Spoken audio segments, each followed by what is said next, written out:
Returning to the battle, Layla was constantly on the move, attacking Dane from every direction. However, she still couldn't break through his defense. With his skills, Dane blocked every one of Layla's sword paths with incredible ease. With no other choice, the swordswoman was forced to attack continuously to find an opening, until she noticed Dane suddenly leaving a gap at his waist. Seeing this, Layla's teeth clenched as she reminded herself, here's the chance. No sooner said than done, she thrust her sword toward that spot without hesitation, unaware that all of this was within the protagonist's calculations. Just as her sword tip lunged forward, Dane slammed his spear hard against her wrist, causing the sword to immediately fly from her hand and drop to the ground. It seems I've won this time too, haven't I? Dane said calmly. At the same time, Duke Boost witnessed the result and asked the knight standing behind him, another loss, what do you think, Luik? Can this help make Layla a bit less complacent? Hearing this, the knight captain broke into a sweat and let out a sigh. So you already knew about that, sir. In response, Boost's gaze never left his daughter. Of course I know. She showed signs even before the Danter Cup, and after winning the championship, it was fully revealed. I intended to have a serious talk with her, but I thought it would be better if she realized it herself. Behind him, Luik agreed, calling it a very wise decision. Then the Duke turned his gaze toward the protagonist and asked softly, in your opinion, how many mana cores does that boy have? Hearing that, Luik watched Dane fighting below and offered his guess, at least 3 cores. This made Boost frown slightly. I think differently, he has at least 2 and at most 3. He murmured, leaving the knight captain curious enough to stroke his chin and ask, why do you think so? To this, Boost looked ahead and explained, look closely. Even though his spear speed is overwhelming Layla, it's not because of raw speed. What Layla lacks experience in is tactical movement. Back at the match, although Layla attacked at close range with the intensity of a storm, not a single strike could trouble Dane, to the point where Layla herself couldn't believe it. You can block everything, she asked, and Dane confidently affirmed to her, I can see all of your moves. Back at Boost's position, his eyes showed a hint of nostalgia, recalling that Layla's greatest period of growth was after the Southern Inspection Tour 7 years ago after meeting Dane, and perhaps this time would be the same. Behind them, the knight Luik, after observing Dane's power, did not spare any praise. It's quite interesting to watch. The young lady won the Danter Cup but can't use her full strength. Count Saugers must have trained him very harshly. Hearing this, Duke Boost almost burst out laughing. No, you don't understand Arkin. Strict as he isn't the type to train someone harshly. Unlike me, Dane himself doesn't need harsh training. What do you mean by that, sir? Luik asked in confusion. To this, Boost gave a very simple answer. Overwhelming talent that ordinary people dare not try to surpass. Dane is a genius. Perhaps he didn't participate because he felt no interest in that tournament. Is that so? Luik said in shock, finding it hard to believe. Impossible. He had no interest in the Danter Cup. That's the tournament every boy and girl in the Empire dreams of. Unaware of Luik's thoughts, Duke Boost affirmed that no one at that age could compete with Dane. With that, the man harbored a bit of hope. Layla, I hope you realize your shortcomings in this match. If you cast aside that complacency and focus more on your sword training, you could completely surpass your brothers. Back with Dane and Layla, the battle between them had ended, and once again, victory belonged to the protagonist. In fact, Dane won so easily he didn't even break a sweat, while opposite him, Layla's face was drenched. Facing consecutive losses, Layla had to admit defeat despite her reluctance. As expected of Dane, I completely can't beat him. He is a talent, but I didn't expect the gap between us to be this large. Layla thought bitterly. Meanwhile, the protagonist retracted his spear and suggested stopping the spar. You're tired, let's stop here. Fine, you won, Layla admitted, making Dane's eyes narrow slightly as he thought, Duke Thurman's wish has been fulfilled. She must have realized by now that she isn't number 1. Thinking this, after teaching the swordswoman a lesson about who the true genius was, Dane turned to leave. However, at that moment, the swordswoman stared and shouted, You, how on earth did you train? In response, Dane simply said 2 cold words, hard work. But this answer didn't satisfy Layla. She challenged him, who doesn't work hard? Ahead, Dane's footsteps paused for a beat as he murmured, Then you just need to work even harder. I'll be going now. His words left Layla stunned for a moment. Then she shouted loudly, declaring, You won't win next time. Fine, I'll be waiting, Dane replied and calmly walked away. Back to the swordswoman's thoughts, watching her friends retreating back, she began to recall childhood memories. Dane is the only child I admire and at the same time, the person I want to surpass. Just being taught and waiting, I want to witness that I am no longer a little girl. But why does he keep getting further ahead of me? Thinking this, Layla instinctively clenched her palm and murmured in a voice only she could hear, Just wait, I'll definitely win next time. Time passed quickly and the day of the exam soon arrived, because geniuses from all over the empire poured in to take the entrance exam. If you include their families and retinues, thousands of people gathered in the capital. The number of candidates admitted to the Royal Academy this time was about 6,000. Just paying the exam fee was not enough to qualify for individual application, but two-thirds of them failed the first exam. Currently, after finishing the first preliminary exam, over 2,000 people were preparing for the second specialized exam. Scene changed to an office inside the Royal Academy campus. The professors were currently holding a meeting and a sudden voice rang out. So 2,000 people passed the first exam? That's a bit more than usual. It seems quite lively. A professor in a purple robe asked the group, "How many will pass this time?" In response, a blonde woman offered her guess, "At most 200 people, right?" On another side, a question was raised. "How are the children in this recruitment? There are some potential talents." Someone answered, "Is the summary of the first exam not finished yet?" Professor D. Nabo, head of the magic department, spoke up. Female Professor Ingrid, head of the spearmanship department, complained, "It's still being summarized. I wonder who will get the highest score." She spoke curiously, but other professors already had their suspicions. "The top student in swordsmanship is Duke Thurman's daughter, right?" "Yes, she's the one who won the Danter Cup. That final match was wonderful. Duke Thurman raised his children very well." "It looks like the top swordsmanship student is someone to look forward to," female Professor Del Pinso, head of the summoning department, said expectantly. The head of the swordsmanship department, Esther Rand, affirmed with absolute certainty, "Look forward to what? It's practically guaranteed." "Right, because there's no competition," another added, making the rest of the meeting feel envious of Esther Rand because the swordsmanship department had gained a talent.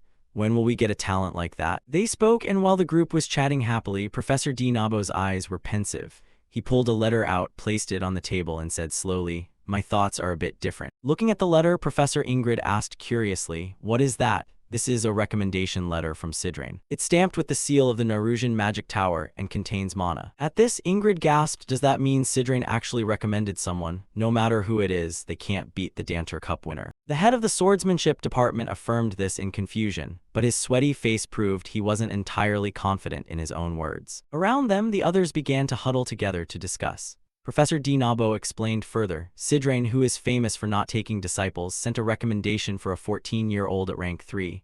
"Rank 3? Who on earth is that?" Professor Del Pinso asked hurriedly. D. Nabo didn't keep them waiting. "It's Dane Saugers." The name caused another wave of shock. "The Saugers family again?" That family already has 2 geniuses in the magic and summoning departments, and now even the youngest son is personally recommended by Lord Sidrain. Back with the professors, the news of an outstanding student piqued their curiosity. If it's the Saugers family, he's no ordinary person. 2 of the continent's supreme families applying at once, this will be a major topic. At this, swordsmanship head Esteran remembered something and stroked his chin. "Wait, isn't that family famous for spearmanship? If the recommendation is from a mage, it seems the Saugers family is about to become famous for magic now." Professor Ingrid felt deep regret. "Oh, and here I thought he'd definitely join the spearmanship department." In response, Dinabo laughed. "If he joins my department, he and Arabella will be very powerful." He smirked and thought to himself, "After all, at the Royal Academy, magic is essential." At that moment, an assistant suddenly rushed in to announce the results. "Sorry for interrupting, but we've finished summarizing the first exam." Hearing this, the group urged her on excitedly. "Oh, then let's quickly see the data." A blue screen appeared before them displaying the results. 1,367 for swordsmanship, 227 for magic, and 152 for summoning. Looking at the overwhelming number of swordsmanship students, the people in the room instinctively gulped.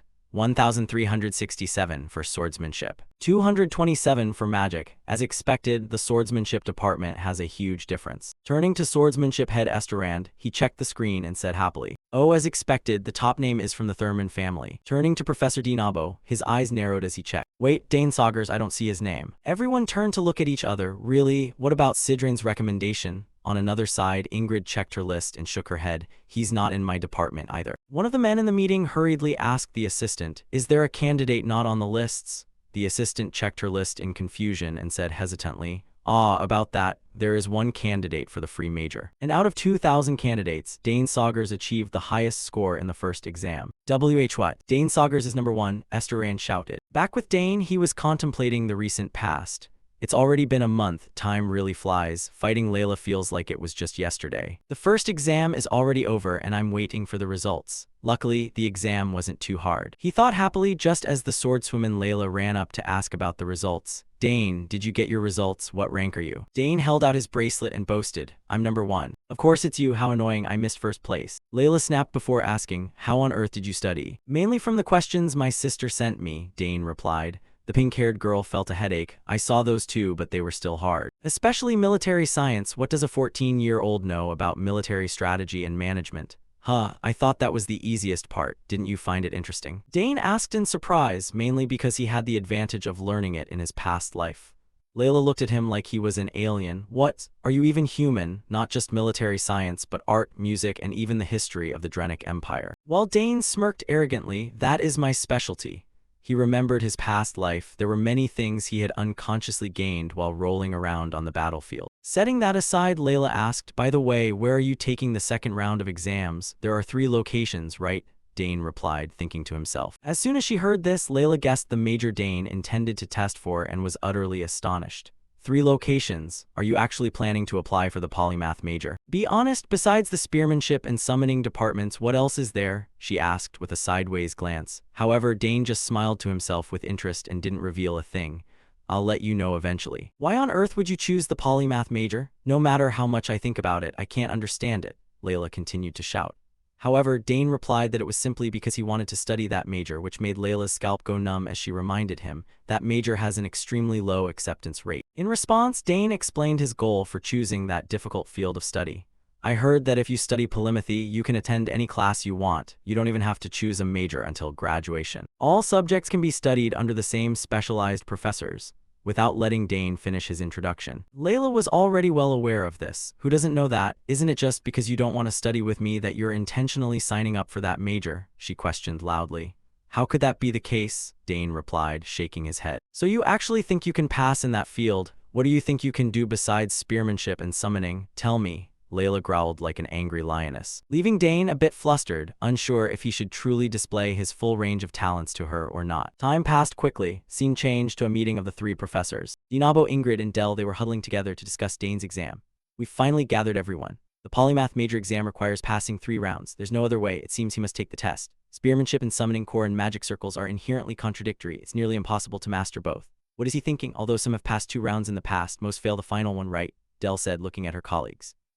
Professor Dinabo nodded in agreement. Exactly. It's best to choose between spearmanship or summoning. Why not just register for one? Hearing this, the 2 female professors sighed. The polymath major was established 200 years ago, but almost no one has passed it, because back then, it wasn't as difficult as it is now. Hundreds of years ago was different from the present. The academy desperately needed talent. That was the era of conquest, so every bit of talent had to be utilized. If someone had talent, they were trained immediately. It's not like that anymore, so standards have become increasingly higher. Candidates must be the absolute best. At this, Professor Ingrid sighed curiously. If that's the case, why even keep this major around? No one registers and no one passes. Why not just get rid of it already? Explaining this, Professor Dinabo shook his head slightly. It's because of the symbolism. It's a symbol reserved only for the most outstanding talents of the empire. Professor Dell agreed with this explanation. That's true. Symbolism is important, even if the major has faded into just a name. Meanwhile, Professor Dinabo brought out some documents and noted, I've looked it up and found only 2 people have passed in the last 100 years. One dropped out and the other was the former emperor. Hearing this, Professor Ingrid broke into a sweat, worrying for Dane. That means unless you're a genius, there's absolutely no chance of passing. In response, Professor Dell nodded silently. If he is the youngest son of the war hero Arkan Sagars, I have high expectations. This is not an ordinary family. Then again, he might just be an arrogant child. Ingrid shrugged. If it's our decision, he could get in, but as professors with certain positions, we cannot be careless. Let's see how this unfolds. Does he have enough confidence to challenge this symbol? The group murmured. Time passed quickly. Scene changed to the second examination hall. All 3 professors were present, preparing to test Dane. Standing before them, the protagonist introduced himself calmly. I am Dane Sagars, applying for the polymath major at the Royal Academy. Hearing this, Professor Dinabo nodded and asked, Do you know what it means to apply for this major? Of course, I heard that I must pass all 3 rounds to be accepted, Dane said with a bow. Then, as if to give him one last chance, Professor Ingrid spoke up. You say you are Dane, right? It's not too late yet. I have great respect for Count Saugers. He is the best in the Empire. I don't want to see the son of such a man disqualified, so. Not letting her finish her sentence, Dane interrupted. Thank you for the advice, but I came here with the intention of giving it my absolute best. His voice was filled with resolve, extinguishing any further attempts to dissuade him.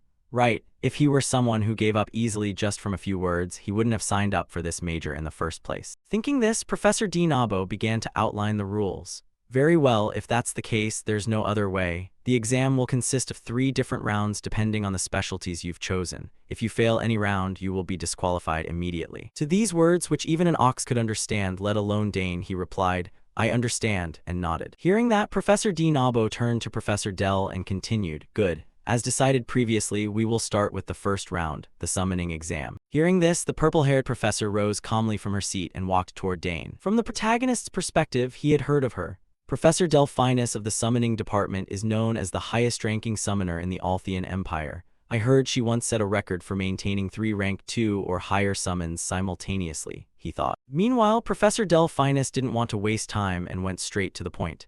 The examination method for the summoning department is quite simple. Satisfy me through any method related to summoning. Hearing her requirement, the protagonist didn't look too surprised. As expected, this is a free-form challenge, no fixed standard or specific format. Thinking this, Dane proposed, then, could you call forth a summon for me? A summon. Delphinus asked back, looking as if she hadn't quite caught Dane's meaning. Yes, any type will do. Dane nodded again. At these words, the other 2 professors watching almost fell backward. What did he just say? An applicant is asking a professor to perform a summoning, Ingrid said, dazed. Meanwhile, Professor Dinabo was sweating as he tried to guess Dane's motive. What is his intent? Since there's no fixed format, I thought this could be explained theoretically. Does he actually want to encounter a summon directly? Turning to Professor Delphinus, after a few seconds of silent thought. Although she didn't know Dane's intent, she nodded and granted his request. Fine, it's bold but interesting. I know this isn't normal at all, so I'll have to keep my eyes wide open to see what's about to happen. With that, she began to mutter an incantation, and following her chant, bands of glowing energy began to swirl around. Finally, they gathered together and formed a spatial portal in the air. As soon as it appeared, a strong gust of wind blew through, causing several nearby observers to tumble to the ground. Ignoring this, a giant wolf's head then emerged from the spatial portal. This was a summon with a wolf's head but a human-like body.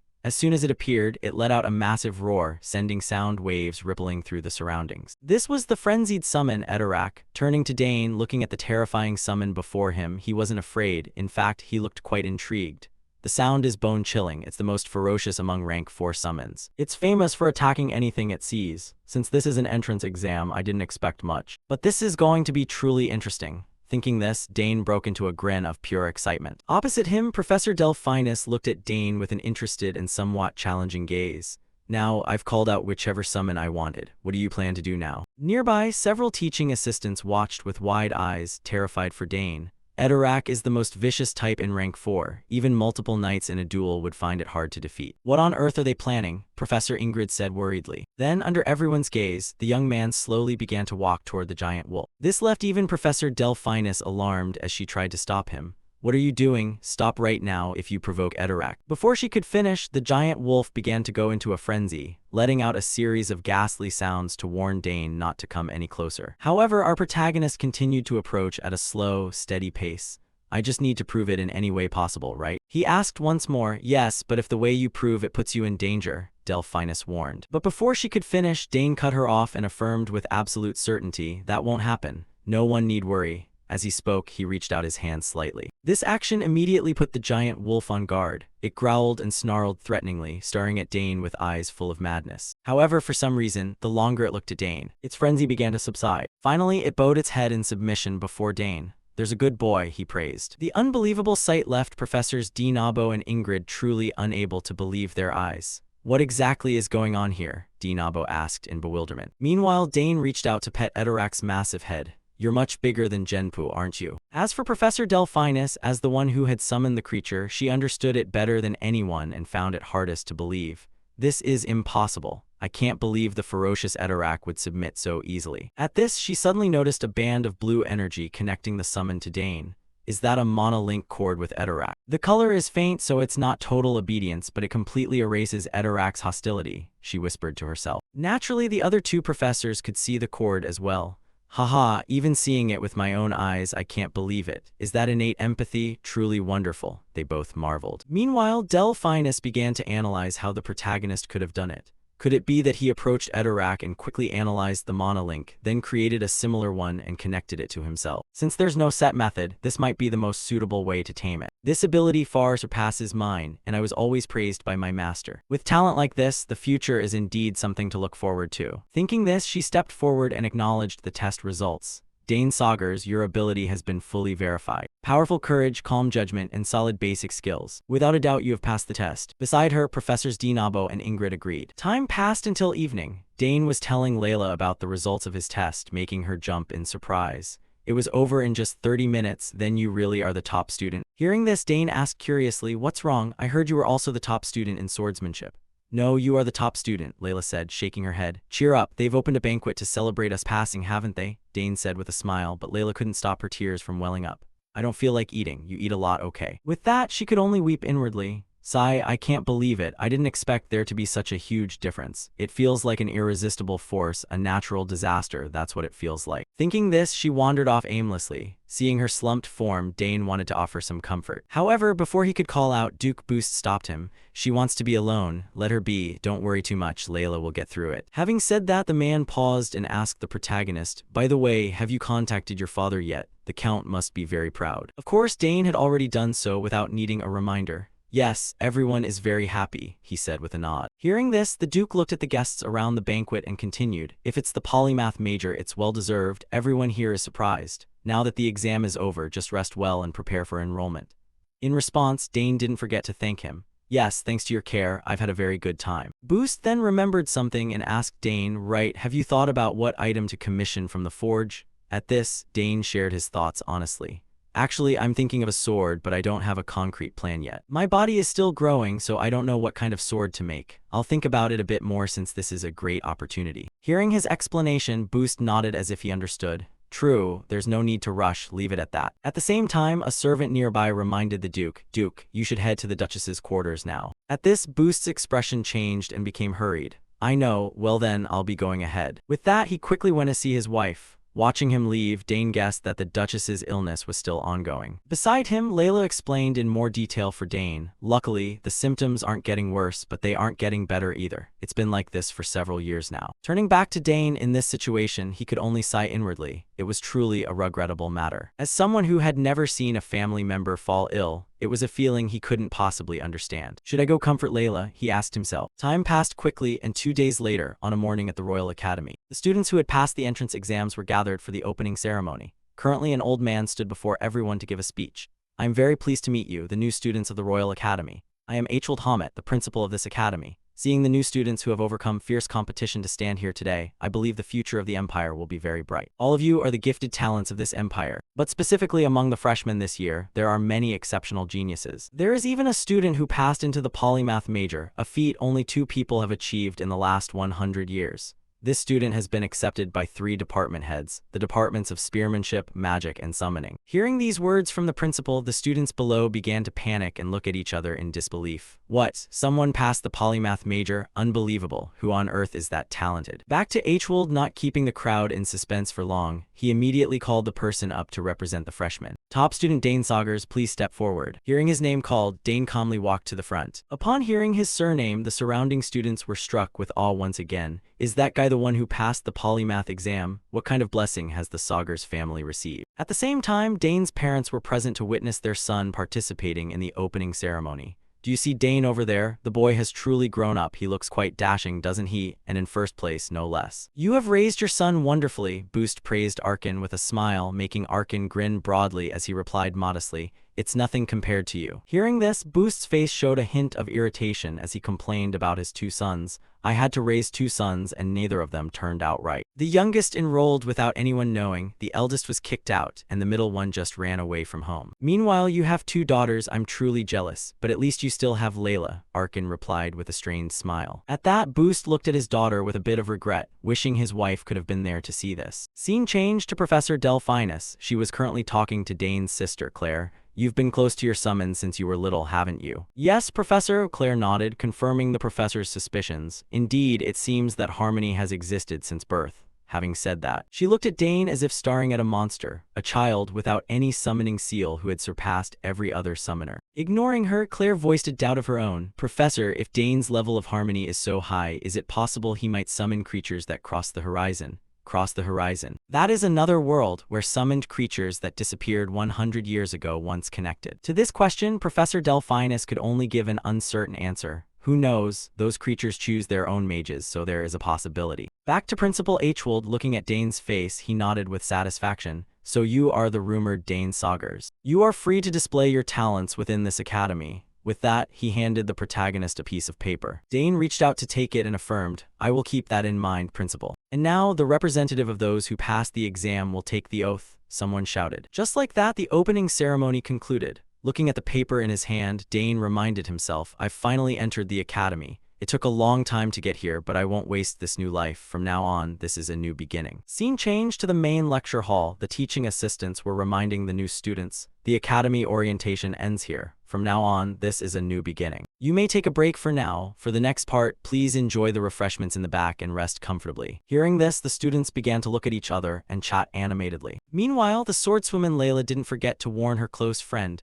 Listen, Dane, many people will be targeting you from now on. Whether their intentions are good or bad, you must be careful. If anyone makes an offer, consider it very carefully. She paused and whispered to Dane, I heard this place is full of strange people who weren't raised properly at home. Looking at her acting like a worried young mother on her child's first day of school, Dane said dejectedly, Understood, I know already. Layla immediately realized Dane wasn't taking her seriously and warned him again, Don't just ignore me, listen carefully. At the same time, upperclassmen began to run in with smiles, pitching their clubs to the freshmen like pyramid scheme recruiters. Haha, look at these new recruits. Catch that red-haired kid, that's the talent we're looking for. They spoke excitedly while approaching the freshmen, making Layla sigh in exasperation.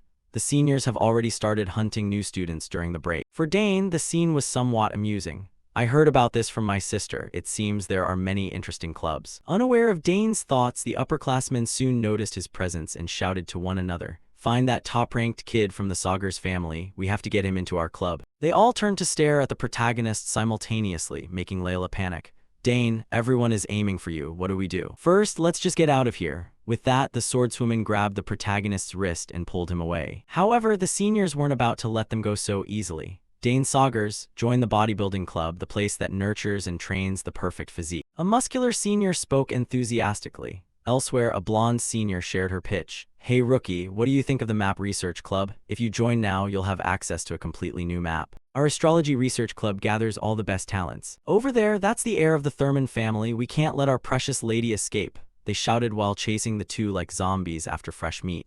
Layla, hearing this, was a bit spooked by their intensity. Not joining, I'm not joining, the red-haired girl screamed. Meanwhile, the chase felt somewhat familiar to the protagonist. I'm used to being chased by enemies, but this is a first. Being at the top of the list is truly exhausting, the young master grumbled to himself. Time passed quickly. Scene changed to a hallway where a professor was walking calmly. His identity seemed somewhat special, causing the assistants to gossip. Is that Kelthas Redfield? Someone asked. The friend beside them nodded. Yes, I heard he resigned as the leader of the Imperial Knights to become a professor. Wow, such an outstanding figure has come here. But now it might be a bit troublesome. A new student in the free major after decades. Lately, life was so comfortable just writing occasional essays and getting average grades. That peaceful life is over now. I guess you'll have to prepare a curriculum now, right? Even I find it troublesome. Sounds of complaining rose up while Professor Kelthas felt a massive headache. The orientation for new students is ending. It's an unbelievable situation. Why does it have to be the top student right now? Thinking this, he looked at Dane in front of him and asked, You are Dane Saugers, right? You're here early. Hearing someone call him, Dane turned and bowed. Hello, Professor. It's a pleasure to meet you. "All right, come in," he replied and quickly invited Dane into his office. Afterward, Kelthas cursed his bad luck. "I worked so hard to reach this position. I came here to rest, not to teach students. Even as a mentor, I'm already sick and tired of dealing with knights." Thinking this, he turned to Dane and asked with interest, "Why did you apply for the free major?" "Because I want to do everything I desire," Dane replied. "Have you ever thought about switching to the special major?" Kelthas suggested. "No, sir," Dane shook his head. At this answer, Kelthas's face scrunched up. "If that's the case, then I have no choice but to mentor him. Is there really no other way? If he didn't take the swordsmanship exam, it means he lacks confidence." With that thought, as if a plan had formed, Kelthas continued. "Do you know anything about swordsmanship? I don't mean to offend, but since you're in the free major and I'm your professor, you need a certain level of skill with the sword." From Dane's perspective, he immediately smelled something fishy. Suddenly he's talking about swordsmanship. I don't feel like he's welcoming me at all. Dane thought with a frown and replied, "It's not that I'm uninterested in swordsmanship." Hearing this, Kelthas immediately stood up and proposed, "Very well, shall we test you right now?" Sure, Dane accepted casually, making Kelthas unable to hide his joy, thinking, "Good, I've got him," as he said excitedly. "Then let's move to my training ground." In saying this, Kelthas had a motive. Since he had the right to evaluate students, he planned to use Dane's supposedly clumsy swordsmanship as a valid excuse to fail him and kick him out. Next, scene changed to the training room. Kelthas reminded Dane, "There are many swords here, so choose whichever one you like." "Yes, professor." He nodded and scanned the practice swords nearby. However, seeing the disorganized state of the swords and the trash scattered on the floor, Dane was disappointed. Is the training ground really in a place like this? Even if there are no polymath students, this is a bit severe. "Oh well, I'll just pick one that fits." Thinking this, Dane picked up a sword. "Is that one enough?" Kelthas asked. "Yes, this one is sufficient," Dane affirmed. Hearing this, Kelthas began to explain the rules. "If you can land even a single strike on me with that sword, you pass. It won't be hard, as I will only move within 2 paces, he said confidently. Unaware that he was standing before a master of the blade, Dane replied calmly, "I understand." "Goods, then let us begin," Kelthas said coldly. He thought for a moment. He accepted my condition so calmly. Is he that confident? He wondered. Next, Dane gripped the sword and lunged forward to attack. First, he aimed the sword at Kelthas's waist. However, the man dodged easily, though the strike made Kelthas surprised. "Oh, that was fast. Is that how he got into the free major?" he thought. Before he knew it, the sword in Dane's hand was thrusting toward him as fast as a machine. This made the professor startle, and forced him to use his own sword to parry Dane's blade back. Having done so, he gulped in worry. That was a close call. An unusual sword style. Is he some kind of sword idiot? Furthermore, that boy fights like a soldier on a battlefield, not like someone from a noble or knightly background, Kelthas thought with a frown. But before he could analyze further, Dane attacked again. The protagonist's body moved constantly, launching lightning-fast strikes from all directions. This forced the professor to work incredibly hard to block them all. The more they fought, the more difficult he found it. "I can't believe it. I'm rank 6, yet I have to focus this much. Am I really fighting a 14-year-old? He doesn't even need a handicap, but this style looks so familiar," Kelthas told himself. At this moment, he began to recall a memory from the past, from his time on the battlefield, witnessing an enemy soldier with incredibly powerful swordsmanship. It was astonishing to think the Drenic Empire had someone that brave. But that person didn't have any medals or knightly banners. Who on earth was he? Returning to the present, while Kelthas was distracted by his memories, Dane seized the opportunity and launched a strike at his flank. Of course, Dane stopped the blade the moment it touched the professor's body, marking the end of the test. Looking at Dane's sword against his body, Kelthas cursed himself. Good heavens, why did I let my mind wander like that? Seeing that he had won, Dane broke into a satisfied smile. He retracted his sword. "Professor, I believe I've met the requirements." Hearing this, Kelthas had to grit his teeth and admit, "You passed." Having said that, he looked at Dane with a very wary gaze. This kid is a genius, a special kind of genius. Even with a handicap, he didn't fall behind me, a rank 6. Now I understand why he wasn't excited about the swordsmanship exam. Thinking of this and knowing Dane possessed such immense talent in swordsmanship, Kelthas couldn't suppress his curiosity and asked, "With strength like this, why didn't you apply to the swordsmanship department?" "Because I thought it would make my family sad," Dane replied, words that made Kelthas startle slightly. However, remembering Dane's background, he quickly understood the reason. Dane's father was a master of the spear, and his 2 sisters were masters of magic and summoning, so perhaps he chose all 3 just to meet his family's expectations. It's not that he lacked confidence in his sword skills, I completely misjudged him. Turning back to Dane, unaware of the professor's inner thoughts, the boy asked, "Professor, have you finished the verification?" His voice snapped Kelthas out of his reverie, and the man nodded hurriedly. "Ah yes, all right, you may go. I'll send you the notification soon." "Thank you, Professor," Dane said with a bow, and quickly left the room. Watching his retreating back, Kelthas could only lament his bad luck for the second time. What a failure! The department heads who acted as judges probably felt the same way. All my plans to kick him out so I could live comfortably have vanished into thin air. Next, Dane reunited with his sister Claire outside on the campus, and she was somewhat surprised that Dane had finished the test so easily. Did you really pass the exam already? That's strange. Professor Kelthas isn't someone who lets students pass easily. That professor only attends regular meetings once a year, but this time the principal called for him. He absolutely hates troublesome tasks. Hearing this, Dane felt it was a bit hard to accept and complained. He truly is someone who likes living according to his own whims. Yes, that's why I was so surprised. But fortunately, nothing happened, Dane. Claire said with a smile, making Dane feel a bit amused. His second sister didn't praise him because he was her Dane, but she felt relieved that he was safe. That's one of the reasons I like my second sister. Just then, Arabella ran up from a distance and shouted, "Oh, Dane, I was wondering where you were." "So you're with Claire, you passed the test, didn't you?" she asked with a bright smile. Seeing the three Sagar siblings gathered together, the surrounding people began to whisper excitedly, "Look, the Sagar siblings are together. I thought Arabella and Claire were amazing enough on their own, but now the youngest is even better than his sisters. Just what kind of family is that?" Next, Dane followed a guide to the dormitory area. As they walked, the guide introduced himself. "My name is Max Howe, in charge of all dormitory operations. The dorms are divided into 3 areas based on entrance scores. The highest rank is called Danhur-1, named after the first emperor. Student Dane, as the top student of the polymath major, you'll be staying in this area. The dining hall, training grounds, and library are all standard, and there are even lounges and magic projection room. Additionally, there are secret facilities. It may not happen, but depending on your grades, there are cases where you might have to leave this area. Arabella and Claire stayed here until graduation too." With that, he pulled out a key and continued explaining, "Here, this is the entry key for Student Dane. We will provide you with 2 as backups, so please report to me if you lose them. Be careful from now on, there are many strange students here. They aren't bad people, but unexpected things happen sometimes. Alright, go check your room and report to the logistics office if you need anything." After speaking, Max left immediately while Dane let out a long breath. "Phew, should I go see the room now?" Thinking this, he quickly walked around to explore and admitted, "It's quite high-end, but why is it so quiet? Something is very strange. I don't sense a single human breath, as if everyone has evaporated. Just what is going on here?" Dane wondered with a frown. Intensely curious about the situation, Dane closed his eyes and focused on diffusing the energy within his body into the surroundings. "Let's try spreading out my sensory aura," he thought. Then Dane's energy flows began to slowly spread around, reaching every corner of the dormitory area, and images began to manifest slowly in the protagonist's mind. The smell of grease drifted past his nose, followed by the faint sound of gears clicking. "It's a trap." Seeing this, Dane guessed what was happening and offered a small smile. "So that's it. Is this a hazing ritual?" Dane murmured.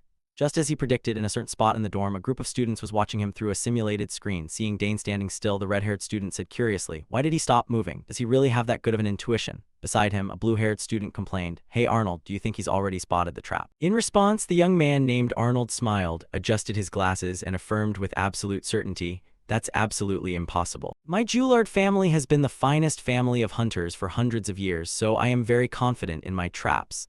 This handsome student was the eldest son of Baron Joulard, Arnold Joulard, a third-year student in the marksmanship department. One of the students in the group was a bit worried and asked if it was dangerous, and naturally, Arnold wasn't foolish enough to do anything like that. "Of course, I removed everything that could cause injury. It's only enough to make him a laughingstock." Seeing there was no danger to life, the group began to grow excited, waiting to see Dane embarrassed. "Hee, this first ritual is quite something to look forward to. That kid is going to look pathetic when he gets here," Arnold said mockingly. Then a worried voice asked, "Is this really okay? That's the Sagar's family." "So what? We all went through a memorable ritual, haha." "Just wait and see, he'll probably be scared to death," Arnold replied without a hint of fear. After all, for large families, the pranks of these children weren't serious enough to involve the adults. Unlike Arnold's confident posture, a girl in the group frowned and reminded him, "Have you forgotten he's the top student of the polymath major? This time might be different. His sisters are both geniuses, and if he passed the polymath exam, he might be even more of a genius than them."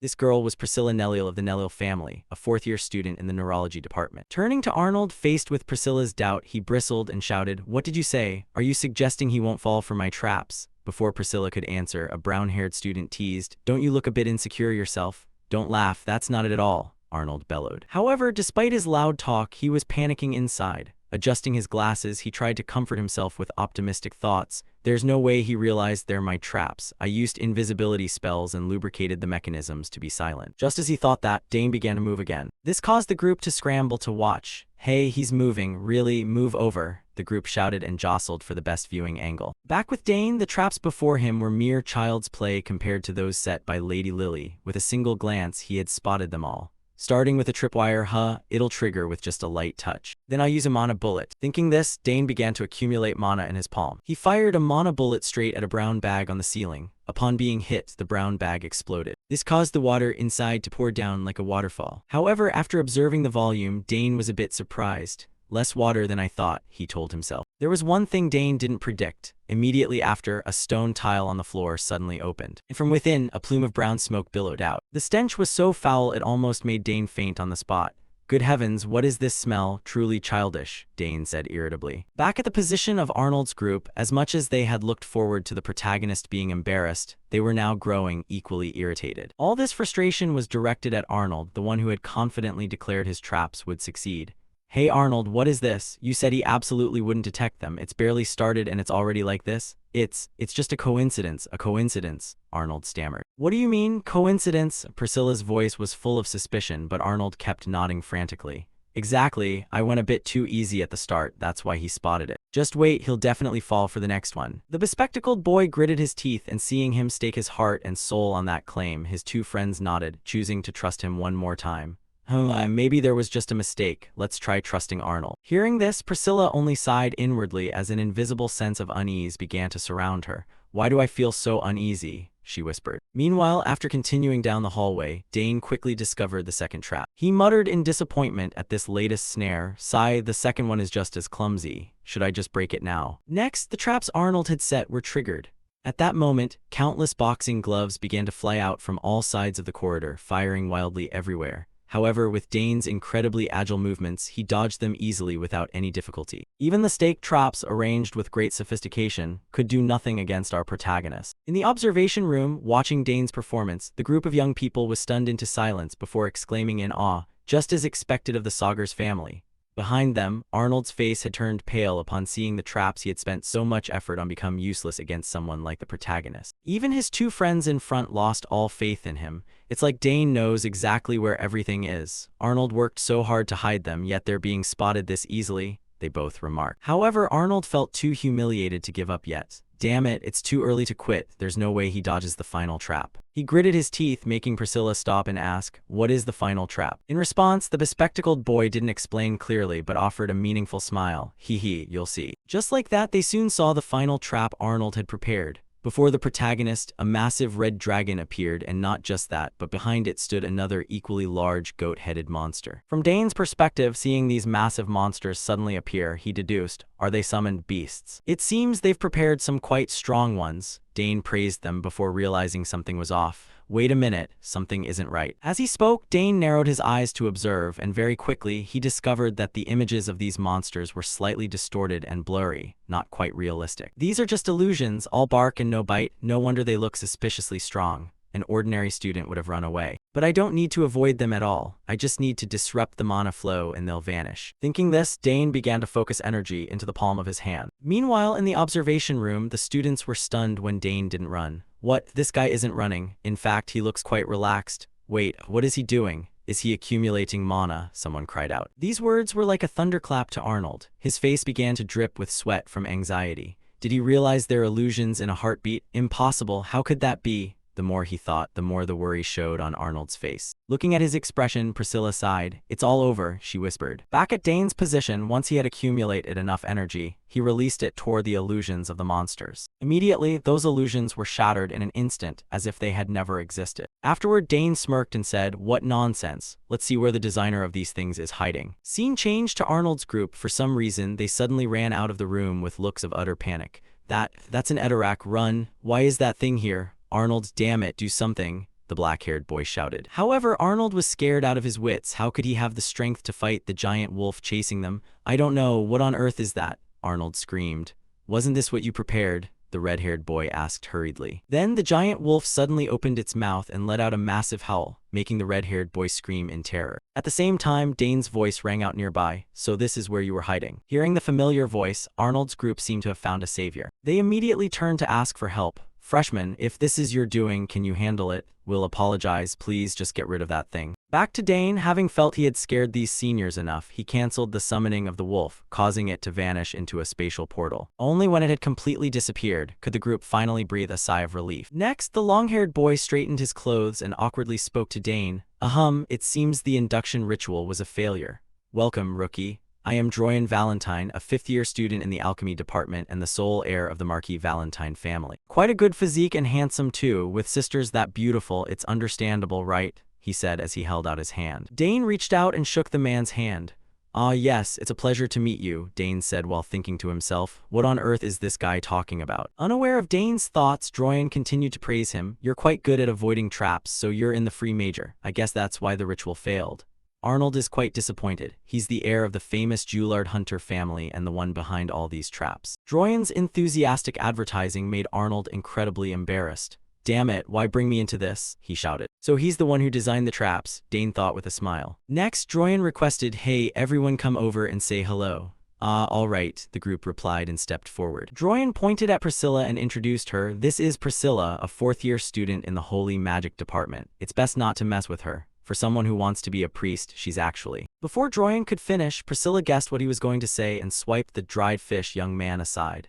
Kind and beautiful, right? Nice to meet you. I am Priscilla Nellil, the abandoned child of my family. Joining the Holy Magic department means I can't even dream of marriage anymore. Dane replied with a nod. Yes, I look forward to working with you. They shook hands, but immediately Priscilla's eyes went as wide as an ox's as she felt the terrifying energy within Dane. What is this? Why is your mana so dense? Is this really the mana level of someone our age? Unbelievable. It's impossible. Behind her, Droyan didn't quite understand why she was overreacting. Is it that important? He asked. I suppose so, the red-haired boy replied. Meanwhile, Arnold was a bit annoyed. They're overreacting over a bit of dense mana. Ignoring him, the red-haired student stepped forward. Nice to meet you, Dane. I am Skal Hesbro, a second-year student in the martial arts department. I'm not like those muscle-obsessed freaks, so don't misunderstand. Muscles are important, but martial arts aren't just about what everyone sees. If you're interested, just say the word and I'll teach you real martial arts, Skal promised. Next, Dane looked at the final person, Arnold, who was arrogantly looking away as if he didn't care about the introductions. This uncooperative attitude made the group complain. Hey Arnold, what are you doing? It's your turn.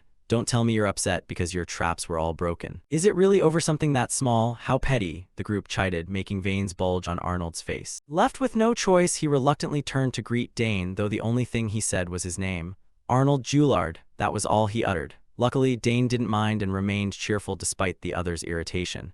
I am Dane Saugers, it's a pleasure to meet you. The boy was clearly annoyed about his traps. Should I praise them? Dane wondered and offered a few compliments. Those were very good traps. You seem to understand mechanisms and triggers well, but the paint made them easy to spot. Why don't you try mixing silver F3 and black D6 in a 4:6 ratio instead of using black F6? At this brightness level, it would be harder to notice. Aside from that, it was a trap anyone would fall for. Beside them, the group was dazed by Dane's talent as he gave Arnold advice on improving traps. Is he teaching Arnold how to set traps? You really are an interesting person. After the greetings were finished, the group led Dane to his room. Following them, Dane thought to himself, these people are quite interesting. It feels good to have some decent friends. Things are starting to get interesting. Time passes quickly and the scene shifts to a corner of the school grounds. Dane is currently talking with his close friend Layla. It is unclear what he said, but the female swordsman screams in shock after hearing it. What, you're taking 6 major classes this semester? In response, Dane slowly explains that there are only 3 majors, and each one requires attending 2 lectures. Seeing this, Layla still shakes her head at his overly calm attitude. There are general education courses too. What are you going to do? You won't have any time to sleep. Usually, freshmen only have 4 sessions, which means, let's see, maybe you could skip the first class. Back with Dane, after listening to her, he gives Layla a slightly judgmental look. Can you even say something like that? That's exactly why military science was added as 2 general education sessions. You're so cold, I'm terrified of military science. In my first semester, my grades dropped so much because of that class. Layla complains and Dane has to agree. Fair enough, it really is the hardest subject, Dane mutters to himself. Next, Layla checks the time and speaks up. You really have the aura of a top student. See you later in the swordsmanship major. I have to go to my general education lecture now. Seeing this, Dane asks out of curiosity, which general education class is it? Oh, it's understanding cosmetics and skin, Layla says with a face full of excitement. While Dane can only chuckle to himself upon hearing that. Haha, girls will be girls. Thinking this, he nods in response. Got it, see you later then. Time quickly passes and the scene shifts to the military science classroom. Our protagonist Dane is already there. With his appearance, it is naturally impossible to avoid the curious stares and observations from everyone in the class. That's Dane Saugers. Why is he here? Is he actually planning to attend the lecture? Could it be, since he's account's son, he seems a bit cold? I think I know what you mean. The whispers fall straight into Dane's ears, making his face look slightly annoyed. I can hear everything, he groans internally. Then opens his book, thinking about the military science general education course. Based on what he read yesterday, there was content he already knew, but there was also information that was completely contrary to reality. Makes sense. If theory and reality were always in sync, no country would ever lose a war.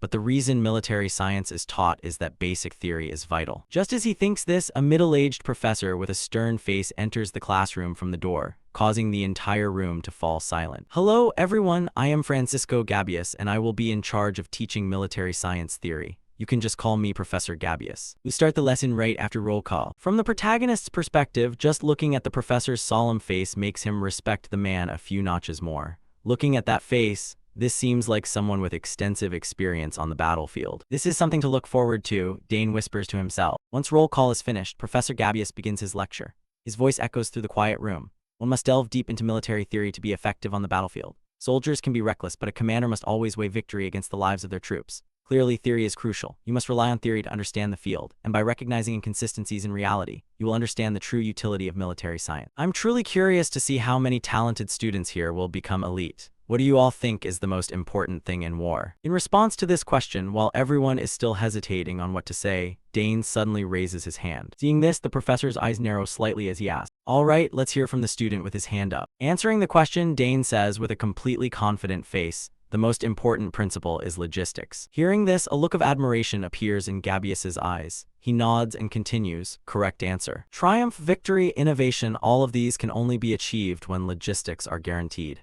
Interesting, someone got it right at the very beginning. He says with amusement before turning to ask Dane one more question. Then, do you know the 3 most important factors in logistics? Solving this question, Dane answers, first is strict military management. Logistics from the center to the front lines isn't just a physical distance, the entire system is extended. If even one person is ambitious in the wrong way, corruption easily occurs. This results in a lack of supplies. As he says these words, Dane is drawing entirely from his own battlefield experience. He isn't making things up, he truly understands the issue.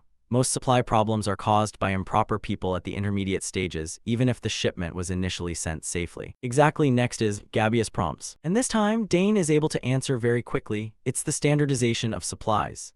If the quantity and weight of supplied goods are standardized, mass production becomes possible. This greatly aids in rapid supply, and frontline units will maintain their strategy without losses. Hearing these words from him, the group of students in the class look at each other with wide eyes and whisper, "What is he talking about? This isn't in the book." Not just them, even Professor Gabius cannot hide the shock on his face. Then he presents the final point. This time is also the correct answer. Finally, Dane responds, "It's local production." The longer war drags on, the more the above 2 points will be ignored, and the quality of supplies will drop. That requires soldiers on the battlefield to find ways to be self-sufficient at a minimum level. Although the quantity and quality might be quite low, it provides enough emergency food for critical moments.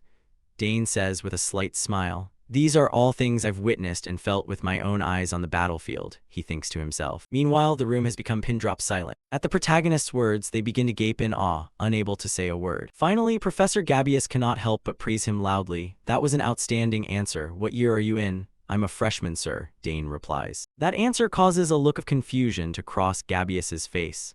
Sweat begins to form on his forehead as he asks again, "What, you're only a freshman? How does a kid who just enrolled know all of this?" He asks more specifically about what Dane just said: strict military management, standardization of supplies, and finally local production for self-sufficiency. Those answers are practical experiences that soldiers and officers have had to go through on the battlefield.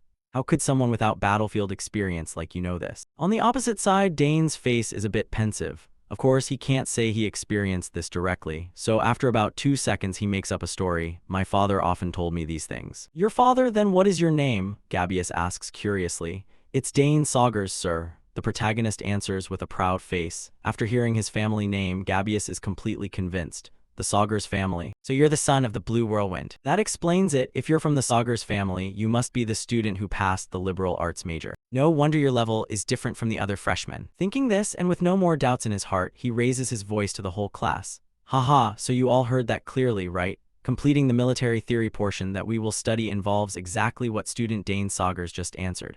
applying theory to fit real situations based on textbook theory. This is the ultimate goal that military science aims for. Let's move on to the next part. Having said that, he looks at Dane with a face full of anticipation. It's been a long time since such an exceptional sagas appeared. Time passes quickly. After the class ends, Dane is running away in a panic. As he walks, he mutters, "I almost ended up in the Great Academy." As soon as the class ended, Professor Gabius called him immediately, even trying to persuade him to register for the Imperial Great Academy. It seems the professor was a bit too eager. Thinking of this, Dane remembers the advice his sister Claire gave him. If anyone advises you to enter the Imperial Great Academy, just refuse, reject them, and leave immediately. His second sister's advice really helped him. But it seems the professor won't give up that easily. Well, his current task is that he hasn't adapted to the Academy's map yet because it's too huge. The meeting place with Lily is at the central fountain square. While thinking, Dane strains his eyes to look at the map in front of him. Very quickly, he finds his objective. Oh, there it is. Crossing the Mist Garden is the fastest way, he mutters. The Mist Garden is a place where even if the sky is cloudy, visibility is as limited as if there were fog, making it very easy to get lost and wander around inside. It is also a vast garden covered in thick mist, causing everyone to avoid it. Furthermore, there are rumors about ghosts appearing at night. But this place doesn't seem like what my eldest sister said. The weather is good, so I've already arrived. Just as he finishes speaking, as if to contradict Dane, he suddenly hears a blood-curdling scream from behind him. "Help, is anyone there? Anyone, please help me." Hearing this pathetic sound, Dane turns his head toward the source with a curious look. Is someone there? The sound is coming from inside. His mother had told him that if someone is in danger, he must help them immediately. There is still enough time until the next literature class, so he can save them and get out. Dane reminds himself internally and begins to move quickly toward where he heard the sound. Then not long after, Dane successfully rescues an anonymous male student. After being saved, the guy chirps his thanks. "Thank you, I thought I was going to be trapped in there forever." In response, Dane just waves his hand and checks on him. "All right, are you hurt anywhere?" This guy with glasses says he's a bit tired, but fine. Then he introduces himself. "I'm Ernest Dyland, a freshman in the exploration department." Hearing this, Dane looks at the dazed young man as if looking at an alien. A student from the exploration department got lost? His voice is full of shock, making Ernest's face look a bit embarrassed and flustered. It's because I was so excited that I walked around unconsciously." "How excited do you have to be to lose your way like that?" Dane sighs, skipping the mention of Ernest's scatterbrained nature. He notices the guy's last name and asks, "If you're a Baron Dyland, the family should be in the West. The crest is probably a ship and sailors." Of course, that's the most famous lineage for exploration, right? Dane asks, and this guy Ernest nods. "That's right, my family has been exploring the seas and unknown lands for generations. But for you, that seems a bit difficult," Dane silently notes to himself. Then this guy Ernest scratches his head shyly and asks Dane back, "It's surprising that you know about our family. What is your name?" "I'm Dane Saugers," the protagonist answers with a smile.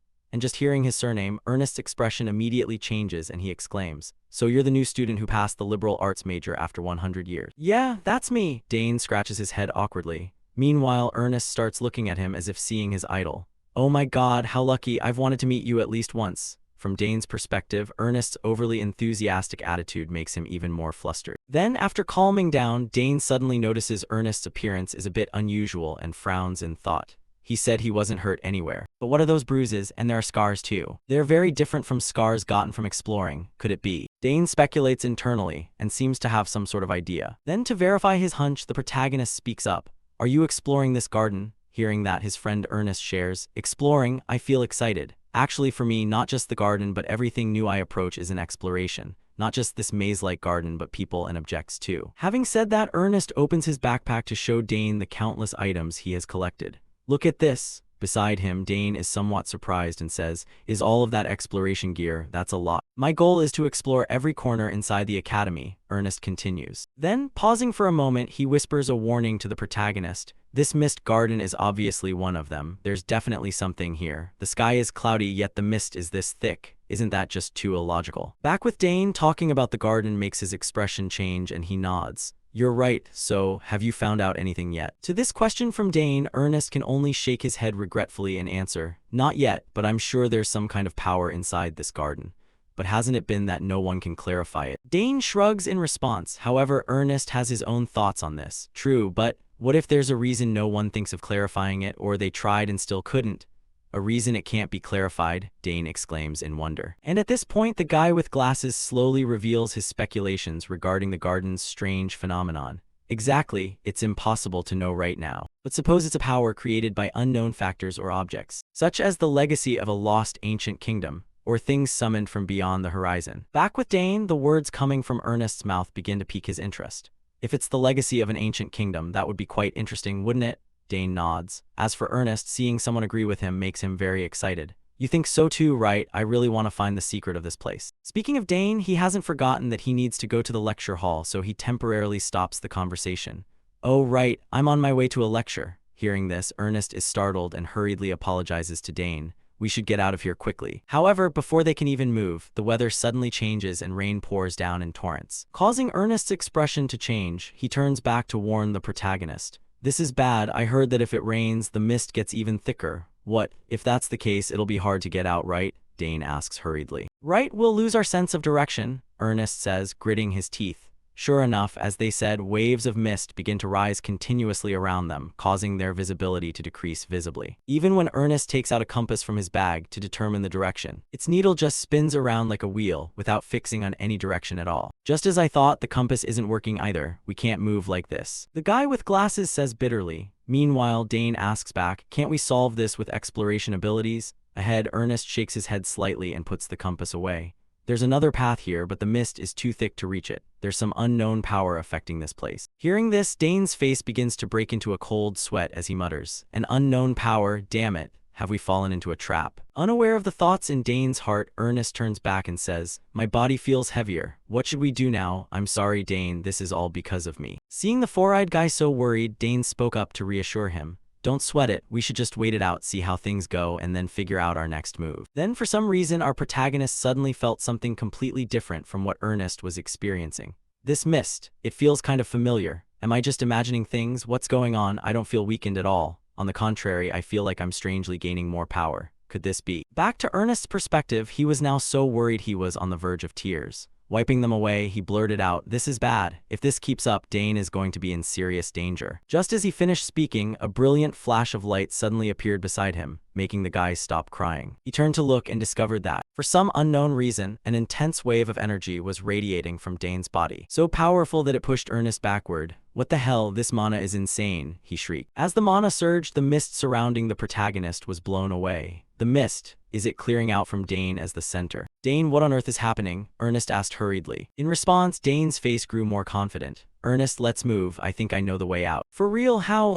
do you know? Ernest's jaw dropped in shock. However, Dane didn't explain much. In his head, he thought that maybe he could uncover the secrets of this place. Just like that, the two began to move quickly. Walking behind Dane, Ernest still couldn't suppress his natural curiosity. What is going on? This is the mysterious fog that so many mages couldn't even begin to explore, yet Dane is walking right through it like it's nothing. Plus, the mist vanishes wherever he goes, and the path becomes crystal clear. This guy is seriously a miracle worker, Ernest exclaimed in admiration. Soon, the protagonist's pace quickened. He reminded Ernest, we're almost there. Really, you found the way, the bespectacled guy said excitedly. However, the place Dane led him to was completely different. This was the center of the mist garden. Ernest let out a gasp of shock as he looked at the fountain in front of them. Back to Dane, seeing Ernest so stunned, he figured the guy knew something and asked, what's up? Is there something special about this thing? Ernest's response was a look of even greater shock. Of course, most students come to the mist garden specifically for this, he said, and then suddenly Ernest's eyes lit up as if he realized something.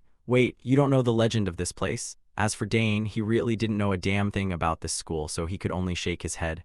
Legend, this place actually has a legend. Explaining further, Ernest said calmly, there's a legend that if you reach this spot before the mist clears, you'll be reunited with the one you desire most. Beside him, Dane lost interest as soon as he heard that. Just another typical romance story. The protagonist sighed inwardly and shrugged, following up with Ernest. But if the path here is this difficult, how could it even function? At this prompt, Ernest's eyes reflected his curiosity, and he nodded in agreement. You've got a point. Then Dane focused his gaze, staring intently at the fountain, and noted, unless someone is constantly supplying it with mana. Is it possible there's an energy source so powerful it doesn't need to be refilled? Hearing this, Ernest's eyes slowly widened, and he shouted, if that's the case, this whole garden could be a giant mechanism. Dane nodded in agreement and explained further. Given how unnecessarily complex and confusing the layout of this garden is, that might actually be true. No way, if this garden is a massive mechanism, then this magic fountain could be an ancient artifact. Ernest said excitedly, his eyes gleaming with more curiosity and thrill than ever before. Meanwhile, our protagonist had a few more speculations of his own, and the mist might be linked to it as well. This feeling, without a doubt, was as if something inside was reacting, like meeting an old friend. This is ancient magic, Dane quietly analyzed in his head as he reached out to touch the fountain, slowly feeling its magic. Then, suddenly, Ernest discovered some ancient characters engraved inside the fountain and cried out in shock, "Wait, this is the ancient secret language." Ancient secret language? Dane's voice was tinged with curiosity. The bespectacled guy nodded and explained, "Exactly, I wasn't sure at first because I couldn't see it clearly, but now that I'm touching it, I'm certain. This is the language of the forgotten secret ancient kingdom." Hearing this, Dane couldn't hide his surprise and praised him. "You actually know this too?" "Of course, I'm a Dylan. Learning ancient languages like this is essential for explorers. It's so frustrating to reach a ruin and not be able to read what's written there. Obviously, I haven't mastered every language yet, but I learned this one from my father when I was a kid. Let me try to decode it," Ernest said, his eyes shining like stars, the excitement and thrill clear on his face. The guy even took out a pen and paper to start taking notes. Without waiting for Dane's approval, he dove straight into the exploration, leaving Dane with a blank smile. Haha, his explorer instincts are really on fire. As time passed, Ernest squeezed every bit of his intellect to decode the language on the fountain. As he worked, he muttered to himself, "This word means qualification. What's this one? Yes, that's it, if you put these words together." "Dane, I've finished decoding it," he shared excitedly while Dane asked what it actually said. Answering the question, Ernest immediately showed his notebook to the protagonist and shouted, "Those who are qualified shall prove their strength." It was a rather cryptic sentence, leaving Dane completely confused. Qualification, proof. Could qualified here refer to ancient magic? Somehow, the closer he got to the center, the more familiar it felt, Dane thought to himself. Meanwhile, Ernest was thinking along the same lines. Kind of funny, right? If the qualification this place mentions is ancient power, then it's impossible for anyone to fit that. To this, Dane replied plainly, "Thanks, Ernest." Saying that, he began to focus the power within his body into the bracelet he and old man Droyan had obtained before. From Ernest's perspective, seeing Dane suddenly use his power as if he had an idea, the explorer hurriedly asked, "Hey Dane, what are you doing?" Without answering Ernest's question, Dane remained lost in thought. They say runes have power just from their shape. If I use this bracelet, it might react. Then, exactly as Dane predicted, the ancient characters engraved on the bracelet began to appear.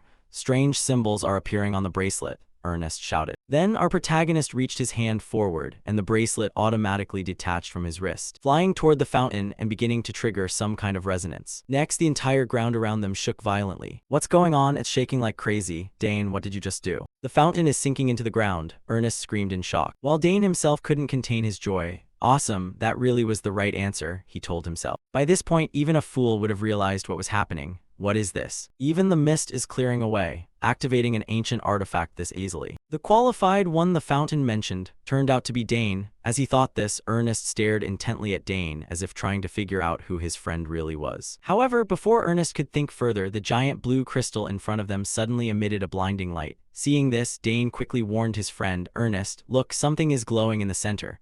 Hearing this, Ernest temporarily cut off his thoughts and watched closely. Next, both of them stood there jaw-dropped at the sight before them. "Wow, it's beautiful, it's like a jewel. That must be the power source that runs the fountain." Ernest spoke his mind and Dane agreed. "Maybe, it's also the cause of all the weird phenomena in this garden. And now, let's face this ancient power together," Dane said calmly. Following that, a complex magic circle appeared beneath the protagonist's feet, radiating an intense aura. Dane himself reached out, sensing the energy it was emitting. "This power, ancient magic, it's identical to the power I have." Then he noticed the ancient text written on the crystal and speculated. "Arcana once existed and was destroyed. This is its legacy." "This is great, I can understand the ancient language I couldn't read before. This really is the legacy of the Arcana magic kingdom. So I've absorbed this power," the protagonist said happily. However, just a second later, a sharp pain suddenly shot through his chest, making Dane instinctively clutch his heart. "My heart, it suddenly hurts so much. Something is happening to my heart," Dane screamed internally. Then, according to his senses, a magic circle was rapidly forming inside his heart. "Is this a magic circle?" Dane asked himself. A core and a circle. Their roles are completely opposite. Having both is extremely rare. This combination is inefficient and can even damage the body. That's why magic swordsmen always have heart problems. That's why I didn't want to create a circle just for magic, but I never expected it to be forcibly implanted into my heart. The protagonist groaned, and the anxiety on his face was so clear that Ernest could easily notice it.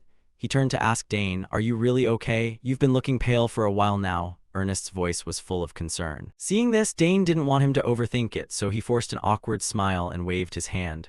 Don't worry, I'm just deep in thought. Hearing this, Ernest stayed quiet for a few seconds, then not wanting to pry further, he nodded. Right, I was shocked too, but that power you absorbed, right? The mist, the ancient language, it seems like it's all connected to you. From Dane's perspective, Ernest being this curious didn't surprise him much. Ernest must have a million questions. He had witnessed everything. It's best to get a handle on the situation first, Dane thought to himself. With that in mind, he pinned all the responsibility on his sister. I just did what my sister taught me. I don't know the details myself. Oh, really? Well, let me know when you figure it out, Ernest said with a laugh. Dane nodded for sure. As they left the garden, Ernest thought back on everything that had happened today and shared excitedly. My blood is pumping today. This is exactly how an explorer should feel. Dane, do you want to explore the Academy's mysteries with me? We can share any weird phenomena or mysterious places we find. Sounds good to me, Dane replied with a smile. At the same time, he felt a bit of anticipation. Maybe there were other places containing magic like this. Then Ernest suddenly remembered something and reminded Dane. Wait, Dane, didn't you say you had a class coming up? Ernest's reminder startled Dane, who suddenly remembered his class. He gave Ernest a pat on the shoulder and bolted. Right, Ernest, sorry, I'm heading out first. See you later. Yeah, see ya, the bespectacled guy called out with a smile. Watching Dane's figure grow smaller in the distance, he thought to himself, he really is an interesting friend. If I keep exploring with Dane, I'm sure some amazing things will happen. I can't wait. Back to Dane, his body was currently racing forward like the wind. As he ran, Dane began to feel some differences after his body absorbed the energy from that blue crystal. Weird, why is moving around so much easier now? Even though a circle and a core coexisted, there was no discomfort. Normally, a circle would obstruct the mana from the core, making it extremely inefficient. But now, no matter how much mana I generate, nothing feels off. No, actually, it's the opposite. The mana flows through the circle and then seems to gather back into the core. Plus, the mana in the core is even purer than before. This is amazing. I should get in touch with my eldest sister, Dane told himself. Time passed quickly. The scene shifted to a territory located in a desert region. This was the district of Hangston. At this moment, our protagonist, along with countless students from the Royal Academy, was present here for an unclear reason. Beside Dane, his close friend Layla shared excitedly. So this is the famous Hangston district I've heard so much about. Oh, I see the entrance. Right now, a massive gate stood before them. Looking at it, Layla let out a gasp of admiration. This must be the famous magic shield. A magic shield? Dane's voice was full of curiosity. Hearing that, Layla immediately realized Dane didn't know a damn thing, so she gave a cheerful explanation. It was created by Saul Hangston, a legendary mage of the Academy. This is a shield that activates once a year specifically for freshmen with magical talent. As you pass through it, the shield displays a color depending on that person's quality and level of magic. Originally, it was a device used to detect and eliminate dark mages infiltrating the Academy. But after dark mages became extinct, it was repurposed into this. At this, Dane's face lit up with a wave of intense interest as he asked, which level does each color represent? Explaining the question, Layla spoke up. Oh, it's like this. If there is no talent, no color will appear at all. If the talent is decent, it's yellow. If the talent is significant, it's blue. And if the talent is overwhelming, it will be red. Layla explained everything very fluently, making Dane couldn't help but be impressed as he turned to praise the young girl. You've really studied a lot. Hearing that, Layla gave a small wink and said proudly, I want to know everything about the Academy. Then she also reminded Dane of one thing. By the way, all of your sisters got red. So Dane, I'm going in first, okay? After saying that, the female swordsman slowly stepped through the gate, and it was not very surprising when the gate's color turned red, proving she was an overwhelming genius. It's red, Layla said happily. That's truly impressive, Dane nodded in recognition. Hee, at least I'm this good. Layla raised her hand to show off her achievement. Next, Dane couldn't help but want to check where his talent level stood. Then I'll give it a try too. With that, he also slowly approached the gate. Even before stepping inside, Dane had a bit of a hunch. I'll probably get red too. Since I've absorbed ancient magic, I might even be stronger than usual. That was what he thought. However, the result provided by the gate was completely different. The color displayed on the gate wasn't red, blue, or yellow, but green. Looking at this beam of light, both of their faces became confused. Green, what's going on? There is no level that is green. Layla turned to Dane with wide eyes. Yeah, really, the male protagonist replied awkwardly. He himself didn't understand why this was happening either. Time passed quickly and the scene shifted to a lecture hall. At this moment, the freshmen were buzzing about the appearance of a stranger. Did you see his badge? He's a student from the finance department. What is someone who only works with money doing in the magic department? Someone asked. However, the person next to them shook their head and said, how should I know? The magic department's classes are always very popular. He's probably just here for the orientation and then he'll leave. At this time, standing before the group of students was a tall, blonde guy with a face full of arrogance.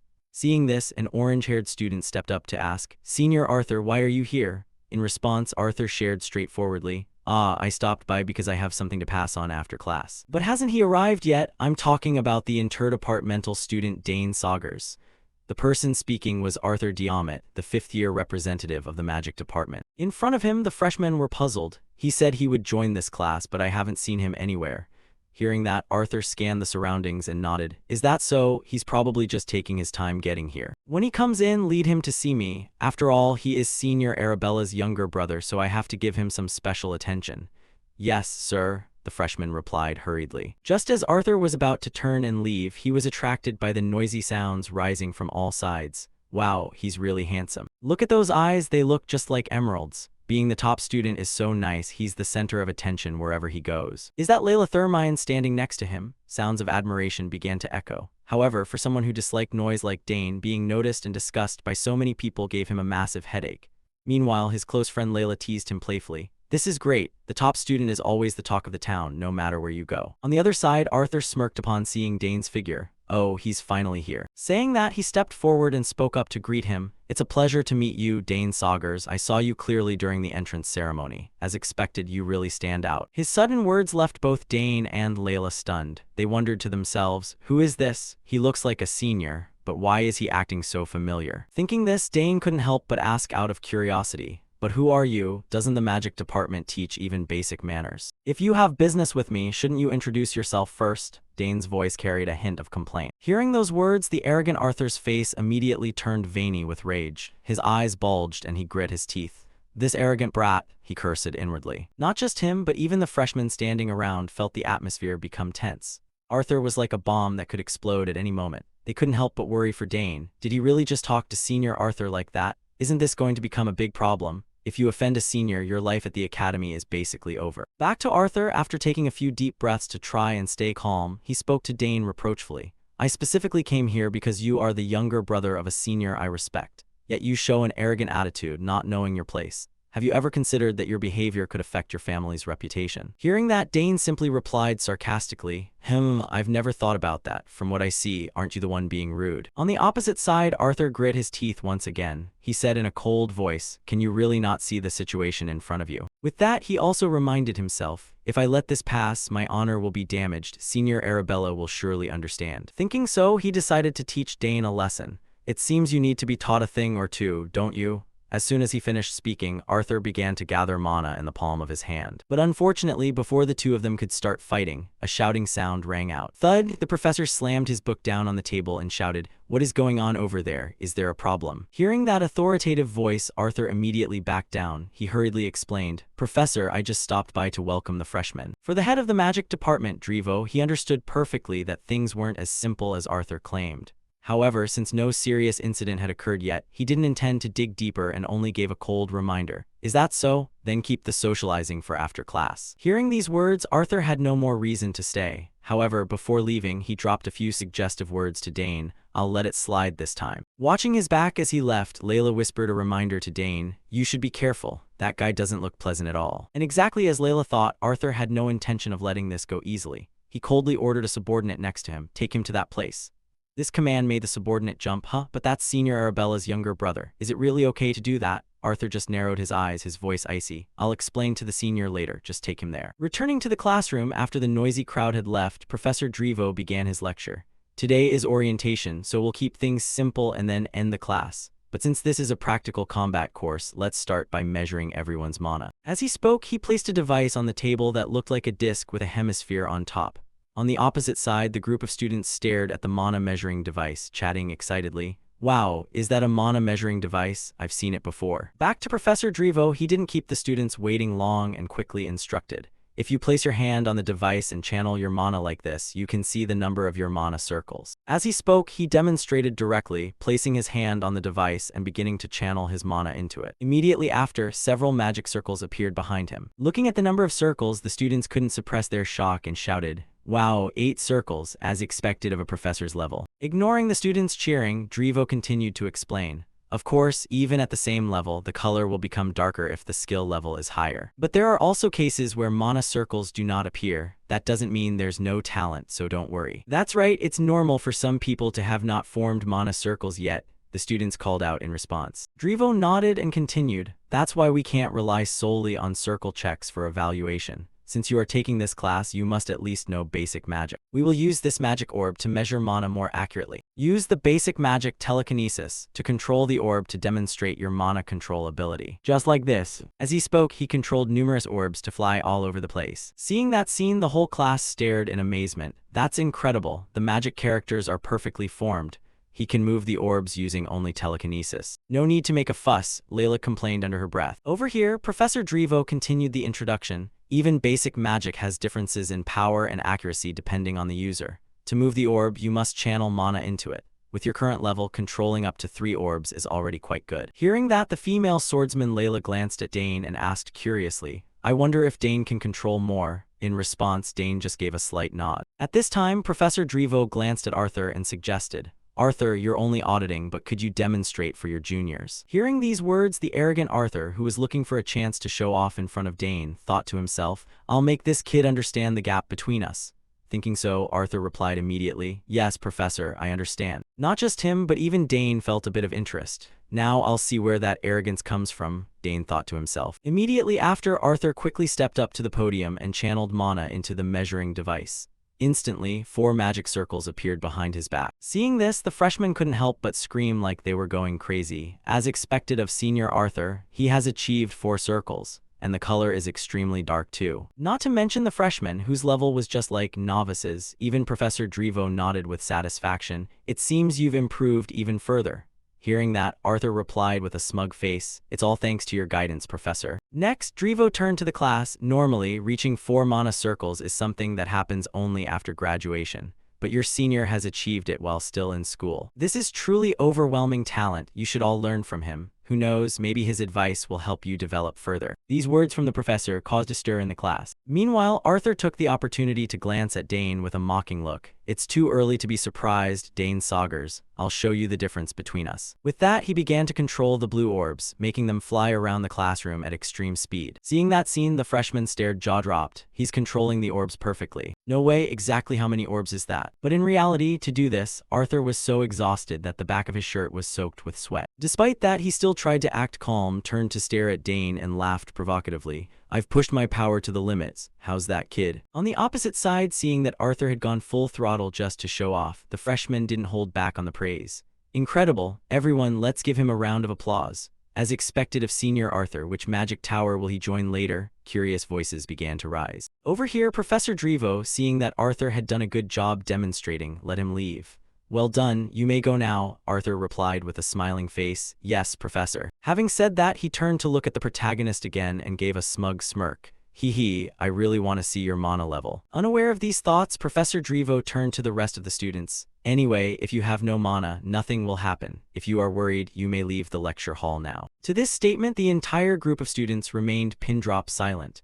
No one answered or left because, after all, how could someone not possess mana and still get into this royal academy? Seeing this, the head of the magic department also nodded and continued. "No one? Very well, then let's begin. Step up in order, starting from the first row." Just like that, the group of students began to buzz, waiting for their turn to be checked. As for Layla, having witnessed this many times, she could only sigh and explain. "This is called orientation, but in reality, it's just a way to expose everyone's abilities in front of the whole class." Beside her, Dane heard that and fell pensive for a second or two, then nodded in agreement. "You're right. That's exactly what the academy is aiming for." Next, the students took turns going to the mana measuring device to check. Some students possessed 1 magic circle, while others felt nothing at all. As for the magic orb control test, they did even worse. Most couldn't control it for long before the orb fell. Back to the arrogant Arthur, he stood on the side, observing until now, then spoke up in contempt. "What a complete mess." At the same time, the blonde girl next to him hurriedly reminded, "Hey, it's that guy's turn now." Hearing that, Arthur turned his attention as it was now Dane's turn to check.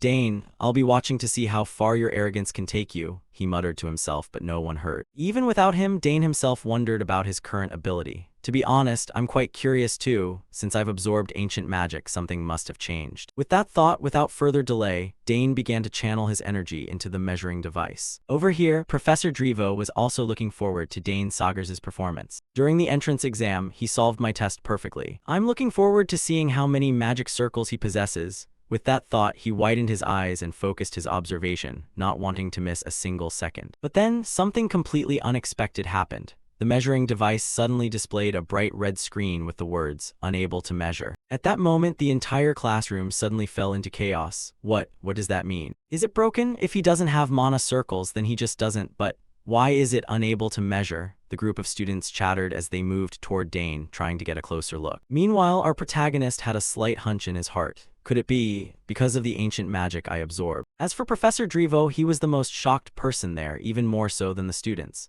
He knew exactly what this measuring device was capable of. Furthermore, he had never witnessed such a case before. This machine had 100% accuracy. It could filter out anyone intentionally faking their rank. But now, it said it was unable to measure. I've never seen anything like this before. At this point, unable to find a logical explanation, he could only offer a defensive excuse. It must be overloaded. At least, let's finish Dane's orb test first.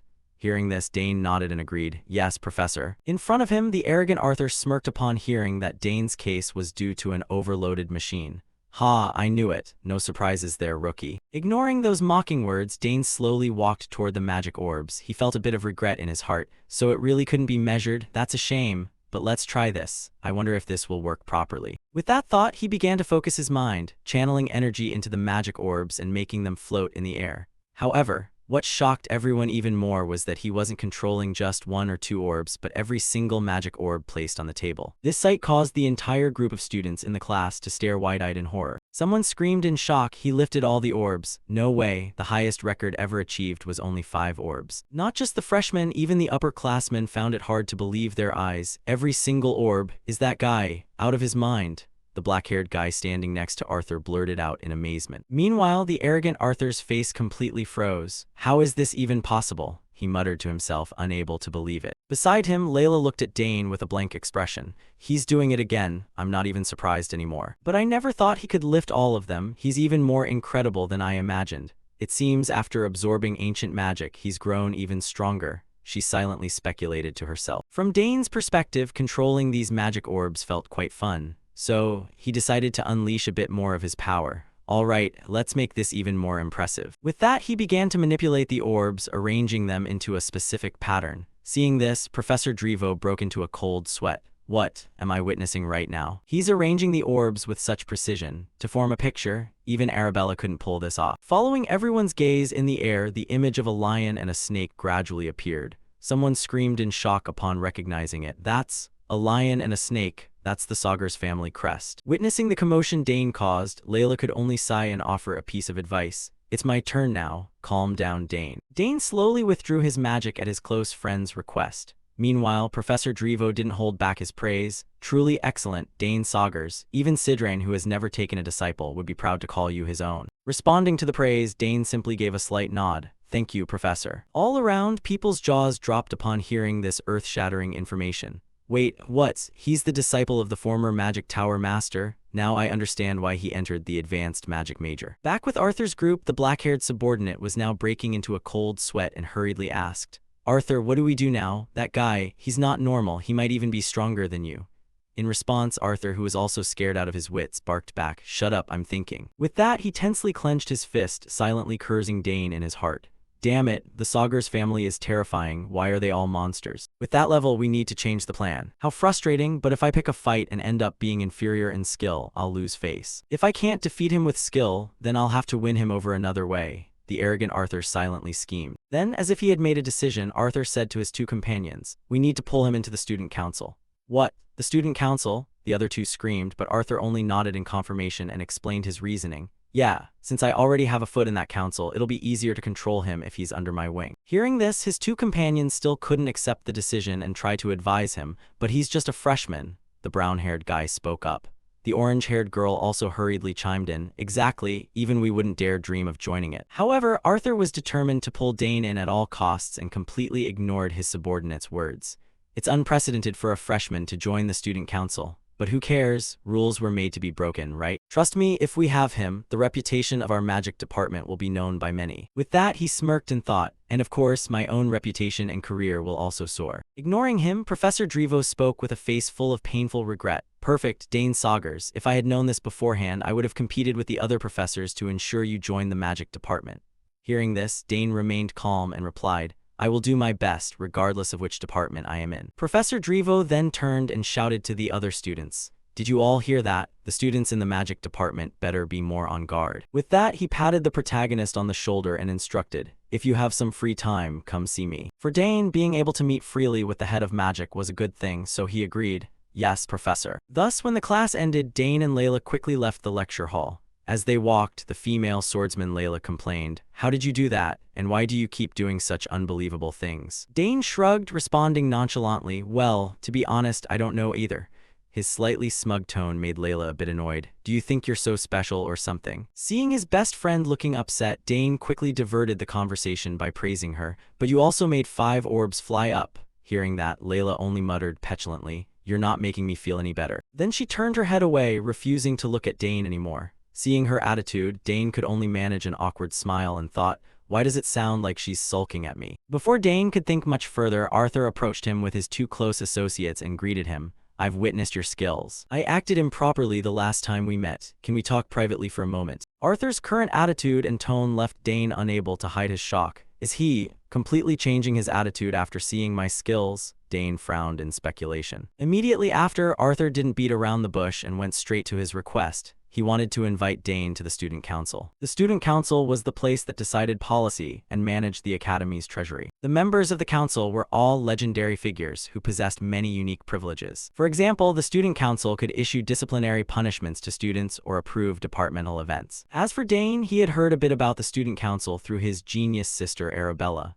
I've heard about it from my sister. It's an incredibly powerful council, and only a few students ever get the chance to join. Dane thought as Arthur continued to try his hardest to persuade him, what do you think? I'm planning to nominate you for that council. You've already far exceeded the entry requirements, no test needed. If you become a member of the student council, you'll automatically become part of the Dantera Society. Hearing this, Dane frowned and reminded him, I'm already in it. Arthur obviously knew this, but he continued, well, that's true, but who knows if you can stay in it forever. Not only that, student council members have the right to be exempted from many other things.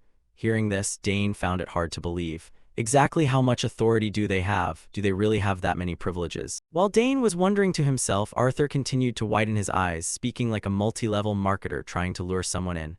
Are you interested in joining the council? To this question, Dane flatly refused without hesitation. No, I don't want to. Even if I were to join, I'd only be interested if I got in through my own merit. Besides, benefits granted for no reason usually come with a very high price. Opposite him, Arthur's 2 subordinates looked at each other with eyes full of shock. As for Arthur, Dane's refusal made his blood boil a little. Do you realize what you just missed? Getting a foot into the student council is the dream of countless other students.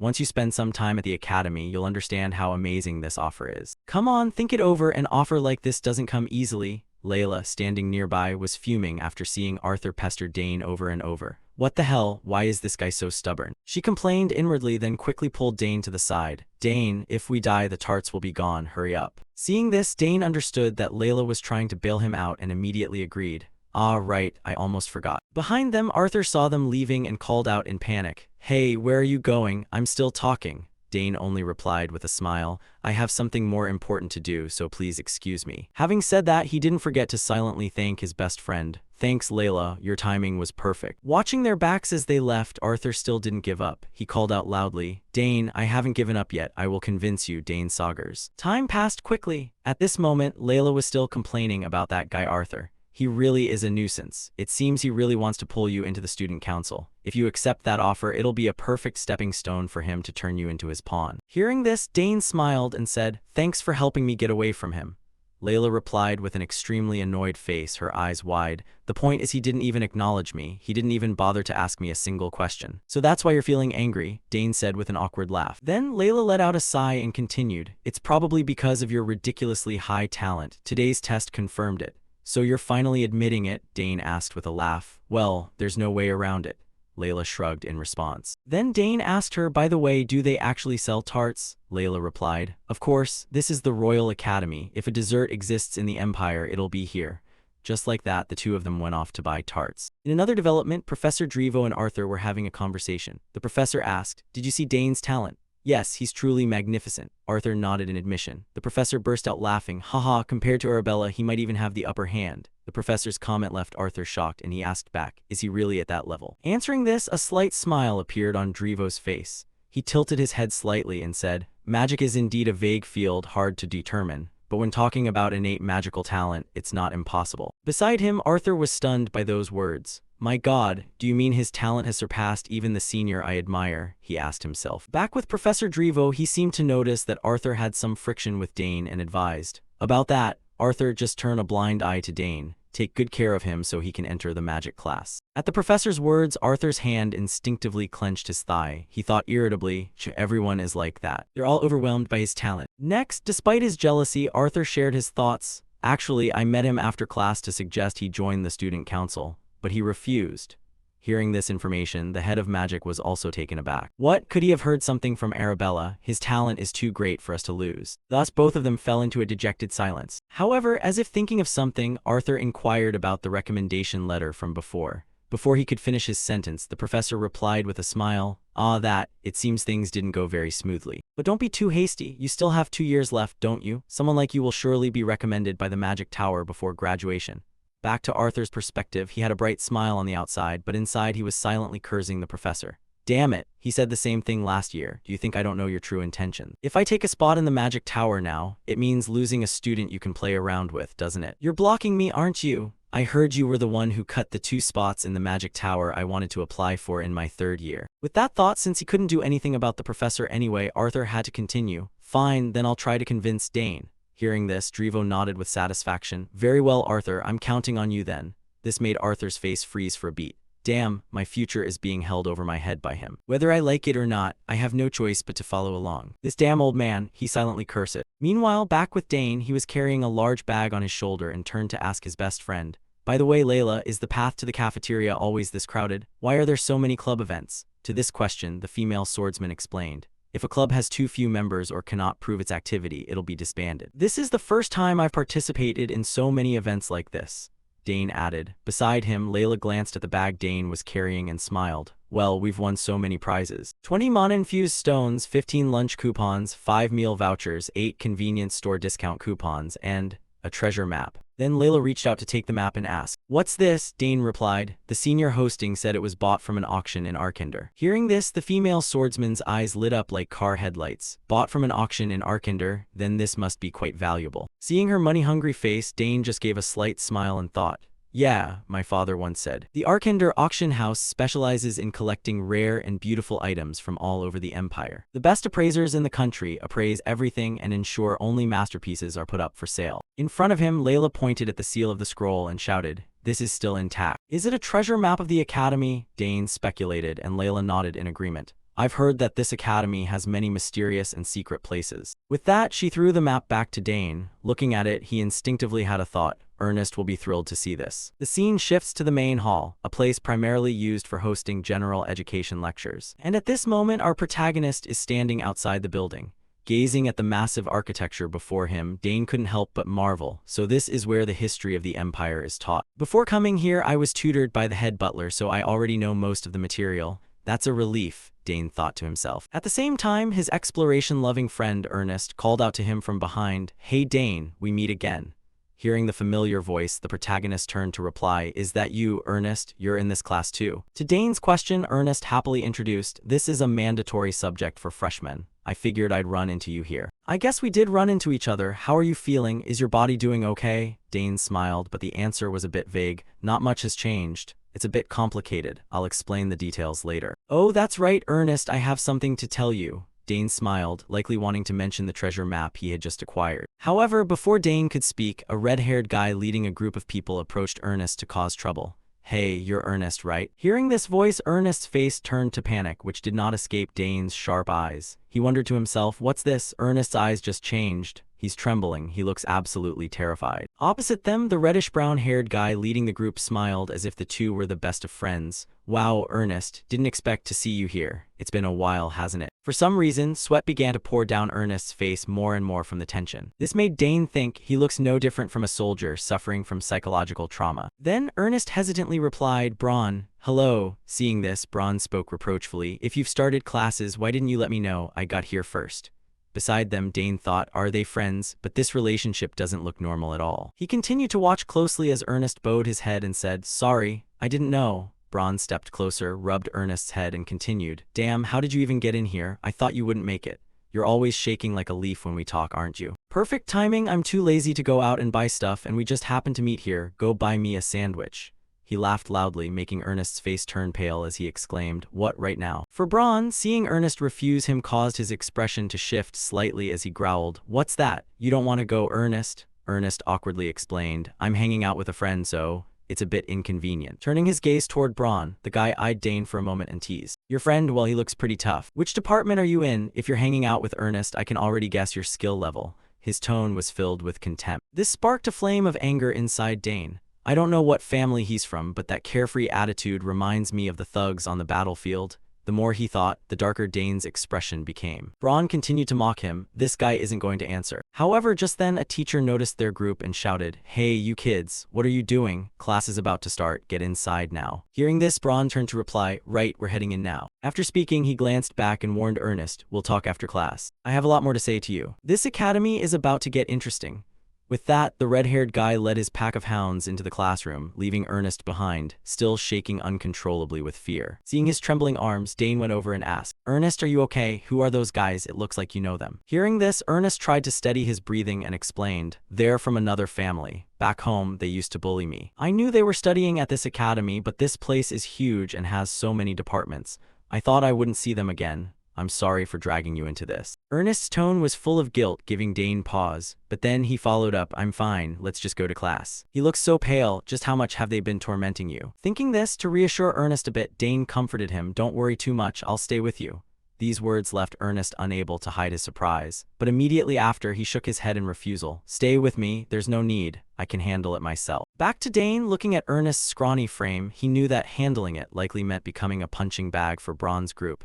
Dane asked, "Are you planning to just go alone and do whatever they say? If you do that, they'll just keep bullying you like before." "Come on, you saw my magic at the fountain. What are you still worried about?" The protagonist's reminder brought Ernest back to the moment Dane unleashed that terrifying source of energy at the fountain. He suddenly realized just how powerful Dane was. Inside him, a flicker of hope seemed to rise. Seeing this, Dane settled the matter, "So let's go together." Time passed quickly. Soon the history class ended and the two groups met once again. On the opposite side, Braun said nonchalantly, "It's so quiet here. Quite pleasant. Hey Ernest, bringing back any memories?" Without letting Ernest answer, our protagonist spoke up first. "Are you really his friend? Why are you dragging him out here just to pick a fight?" Braun's response was a warning stare directed at Dane. He turned to glare at him and growled, "And who the hell are you to interfere? You looking to die?" Dane replied coldly, "I could ask you the same thing." For an arrogant bully like Braun, how could he stand someone standing up to him? His face began to bulge with veins as he screamed, "What? You arrogant brat, just because you got into the academy, you think you're something special. You've heard of the Sauer family, haven't you? I am the heir to the most powerful family in the West." Dane just picked his ear provocatively and shrugged. "The Sauer family. Never heard of them." On the other side, Braun's face was as dark as a ticking time bomb.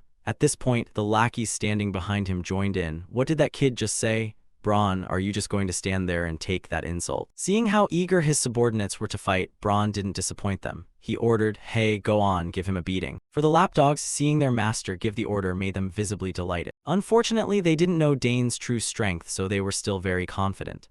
"Ernest, you really picked the wrong friend. Now you're going to get hit twice as hard." The threat from the thugs frightened Ernest, who took a step back and turned to advise the protagonist, "Stop it, I think we should leave while we still can. No matter how strong you are, they are truly dangerous." Especially Braun, he's been called a swordsmanship genius since he was a kid. Hearing this, Dane's eyes became a bit more focused. He said with amusement, "Now I'm starting to get interested. Ernest, I'll leave one of them to you, knock him down with your own fists." "Me?" Ernest screamed in disbelief. Dane continued, "Trust me, you can't go on living like this forever, can you?" Turning back to Ernest, he really couldn't understand what Dane was saying anymore. However, they weren't given any more time to talk. As one of the thugs in the group lunged forward and barked, "What are you acting so calm for? You're dead meat, you bastard." As soon as these words rang out, he swung his fist directly at Dane's face, causing his head to tilt to the side. Seeing this, Ernest cried out in worry. While the thug was utterly smug, "How's that feel, you bastard? Have you snapped out of it yet?" "I'm not done with you yet." With that, he swung his fist again, intending to teach Dane a direct lesson. But there was no way the protagonist would let him achieve his goal so easily.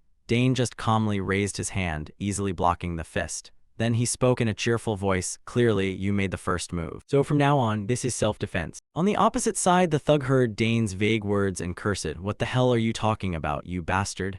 As he spoke, he swung his fist forward. However, with Dane's close combat prowess, the thug's fist looked as slow as a crawling turtle in his eyes. Instantly, Dane ducked to dodge the attack. Then he curled his fist and launched a punch straight into the thug's waist, causing the man's eyes to bulge out in pain. His large frame stumbled from the agony, losing his momentum and falling forward. Seeing this, Dane seized the opportunity, quickly moving to the side before using his leg to kick the thug straight in the heel, causing him to lose his balance and tumble to the ground. However, right at that moment, a brown-haired man from the group of thugs lunged forward, throwing a punch. But once again, Dane dodged the strike with utter simplicity.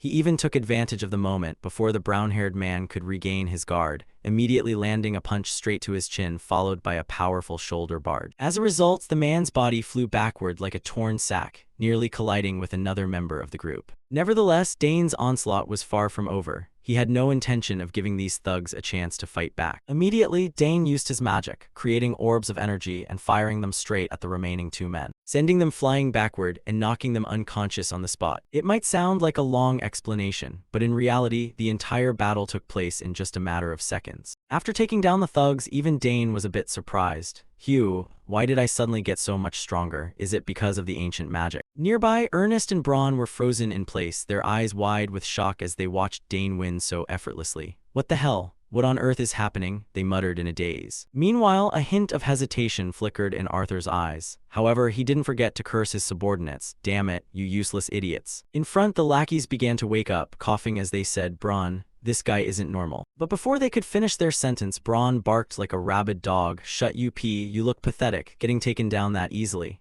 Hearing this, Dane turned to provoke him. What's the matter? Planning to keep going? Or are you only good at talking? Dane's provocative words made Braun's eyes bulge with rage. He questioned, What did you just say? In the back, one of the remaining subordinates, having witnessed Dane's power, hurriedly advised Braun, Stop, that guy is too strong. Look at the way he fired those magic bullets. But for Braun, how could he endure the humiliation and let things end here? Coward, you'd suffer humiliation in front of these brats. Get out of the way, I'll handle this myself. As he spoke, he began to use his mana, creating a spatial portal beside him. From within, he pulled out a long sword and spoke in an icy voice. In a secluded place like this, there's no one around, so it should be fine. You've just made a huge mistake, forcing me to draw my sword. Seeing this, Dane only gave a faint smile and praised, That sword looks like the real deal. Unlike Dane's calm demeanor, Ernest was worried sick. This is bad. Braun has drawn his sword. This could end very poorly. When he saw Braun draw his weapon, Dane actually felt like applauding him. Is he stupid or just impossibly confident? This guy is truly reckless. Doesn't he care about the academy rules? Dane thought to himself. But Braun continued to threaten him. You know what? When the sky is overcast, mist rolls into this area. A mist so thick that no one can ever find a missing person. Beside him, one of his subordinates seemed to understand the academy rules well and said worriedly, Braun, is this okay? What if we get expelled? That well-intentioned advice was met only with a crazed glare from Braun. He snapped back and ordered, Shut your mouth, go beat up that idiot Ernest and bring him to me. Looking at Braun's predatory gaze, the subordinate didn't dare advise him any further. He could only accept it bitterly. Fine. With that, both thugs lunged forward at once. Meanwhile, Ernest was so terrified witnessing this that he nearly wet himself. Damn it, what do I do? Dane, if you're fighting Braun, then what about me? Hearing this, our protagonist remained perfectly composed, speaking calmly. Don't worry, those guys are nothing to fear. If it's one-on-one, you can win. You've done a lot of exploring. Your lower body strength must be excellent. So just close the distance and land one powerful strike. Ernest stared at Dane with wide eyes, unsure whether to believe him or not. However, by this time, Braun and his gang had closed in on them both. You're all dead meat, Braun sneered. Yet right at that moment, Dane suddenly spun around and ran to the side, infuriating Braun. HMPH won't let me get close, so you've actually picked up some real combat experience lately. Dane didn't respond to the provocation. Before leaving, he just said confidently to Ernest, just do as I said. With that, the two of them quickly moved away from the area. Meanwhile, Ernest seemed to feel more confident thanks to Dane's words. He clenched his fists and reassured himself, right? Dane is right. I can't keep living like this forever. On the opposite side, the brown-haired thug stepped up in front of Ernest.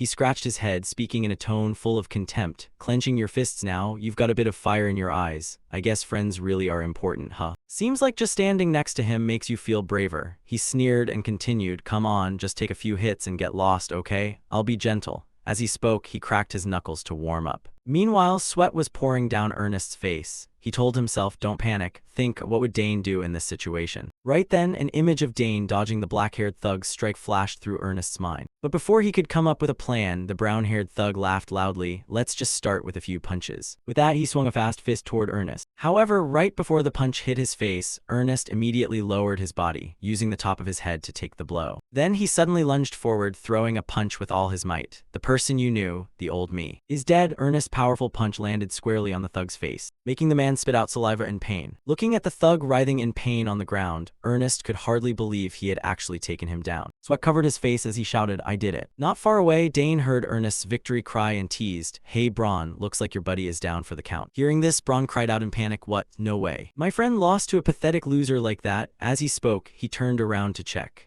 All he saw was his companion lying on the ground like a dead dog. While he was busy observing his comrade, Dane glanced at two brooms leaning nearby and whispered, oh, looks like I've found something interesting. Next, Dane calmly picked up a broom. He broke off the brush head, leaving only the handle, wielding it like a spear. This made Braun feel insulted, and he roared, you think you can fight me with just that thing? In response, Dane said with a smile, this is more than enough. This nonchalant remark from the protagonist made Braun's face turn dark with rage. He screamed, you arrogant brat, I'm going to crush you today. I won't kill you, so don't worry too much. I'll just leave a small scar on your face, so every time you look in the mirror, you'll remember to fear me. With those words, he lunged toward Dane, swinging his sword repeatedly. Each of his strikes created a whistling sound as they cut through the air. However, to Dane, these attacks were far too simple. With just a few basic movements, he dodged them easily. Seeing this, Braun didn't hold back his praise, you're better than I thought. In response, Dane smirked and criticized, it's because your sword path is way too predictable. Braun roared in anger, what do you know about my swordsmanship? You think you're the son of Duke Thermion or something? As he spoke, Braun silently analyzed the situation. He's trying to hold out by channeling mana into that stick, but he won't be able to keep that up for long. With that thought to make Dane more tense, he began to throw threats. You're just a rat trapped in a cage. What can you possibly do with that broken stick? Opposite him, Dane only smiled silently. Next, he concentrated more mana into his stick and thrust it forward with great force. The lightning-fast thrust hit Braun square in the chest, making his eyes roll back in pain. Before he doubled over like a shrimp and rolled on the ground. How can a wooden stick have this much power? The thug thought in panic. As the explorer Ernest witnessed this scene, his eyes went wide as he said in a daze, incredible.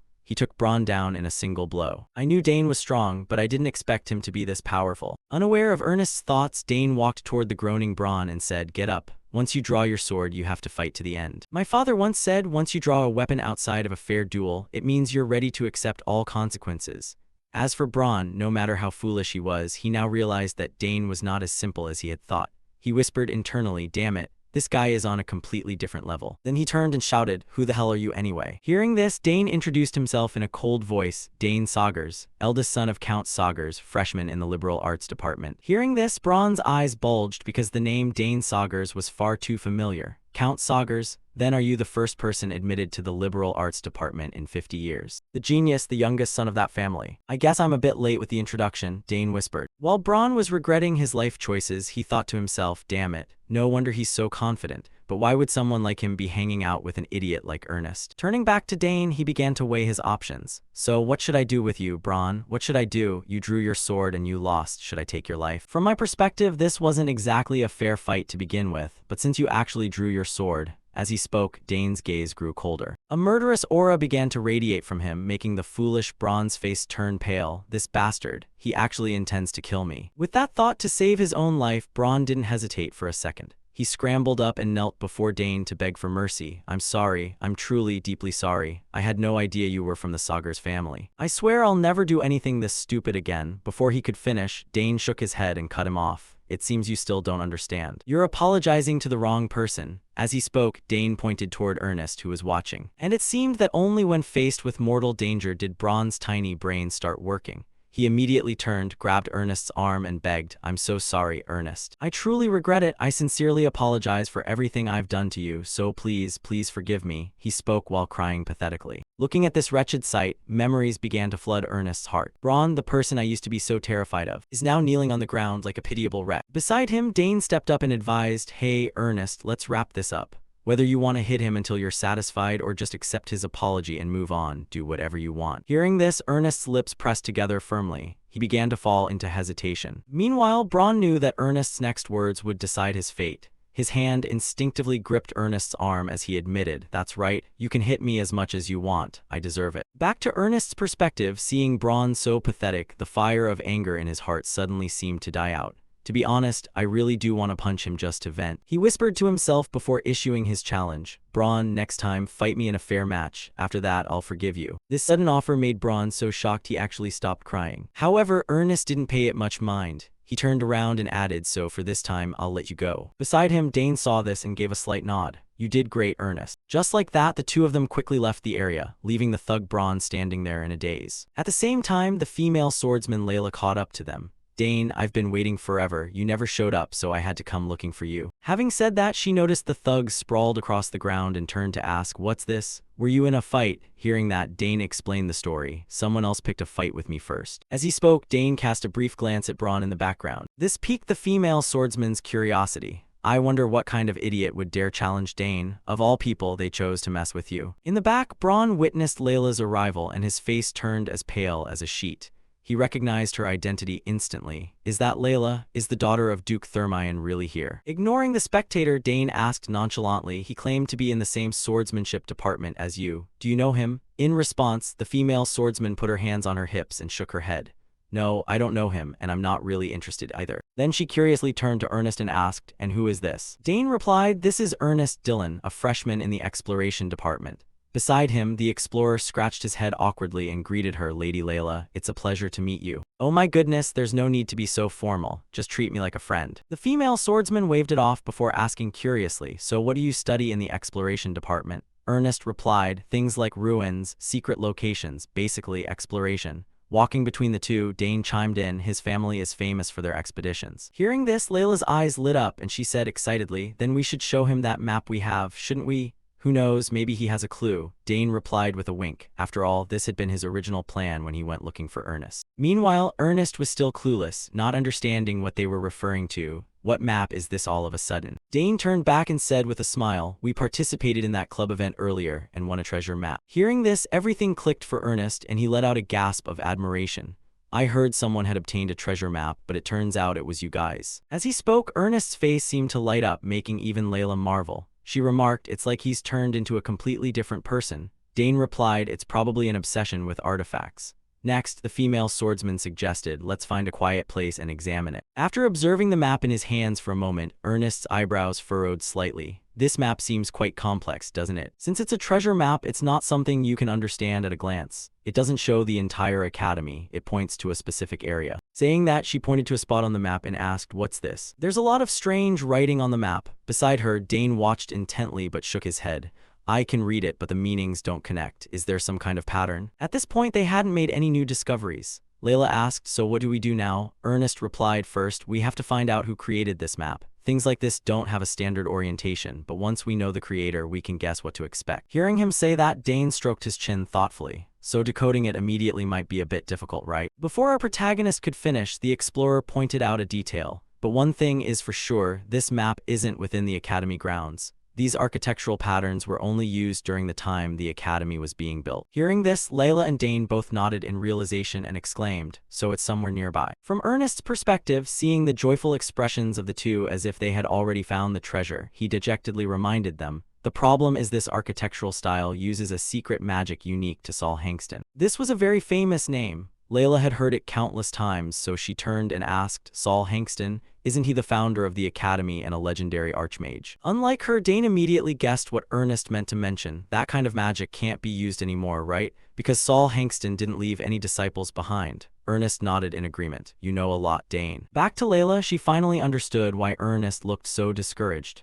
"I guess this wouldn't be easy, but I didn't expect it to be this hard." Hearing that, Ernest simply shrugged nonchalantly. "Ultimately, the key is still finding out who created this map. That way, we can find the clues to decode the symbols and read the map." Beside him, Dane suggested with a smile, "Once we've decoded it, let's go treasure hunting together." His proposal was immediately met with enthusiasm from the other two. "I'm in. That sounds like fun. Before entering the academy, I only worked with my family. This is my first time having an experience like this." Their childlike excitement for a camping trip made Dane laugh to himself. "You two seem really eager, don't you? This could take quite some time, so let's investigate it slowly." Hearing this, Ernest nodded. "I'll look into it more. Here, take your map back." As he spoke, Ernest rolled up the map to return it to the protagonist. However, Dane refused. You keep it. Isn't it better for you to have it while decoding? Oh, there's no need. I've already memorized it all. Ernest spoke confidently, making even a super genius like Dane jump and shout, no way, just how good is your memory? Not just them, but Ernest himself didn't quite understand why he had such a superb memory. He explained, I don't know why, but I remember things like codes and texts very clearly.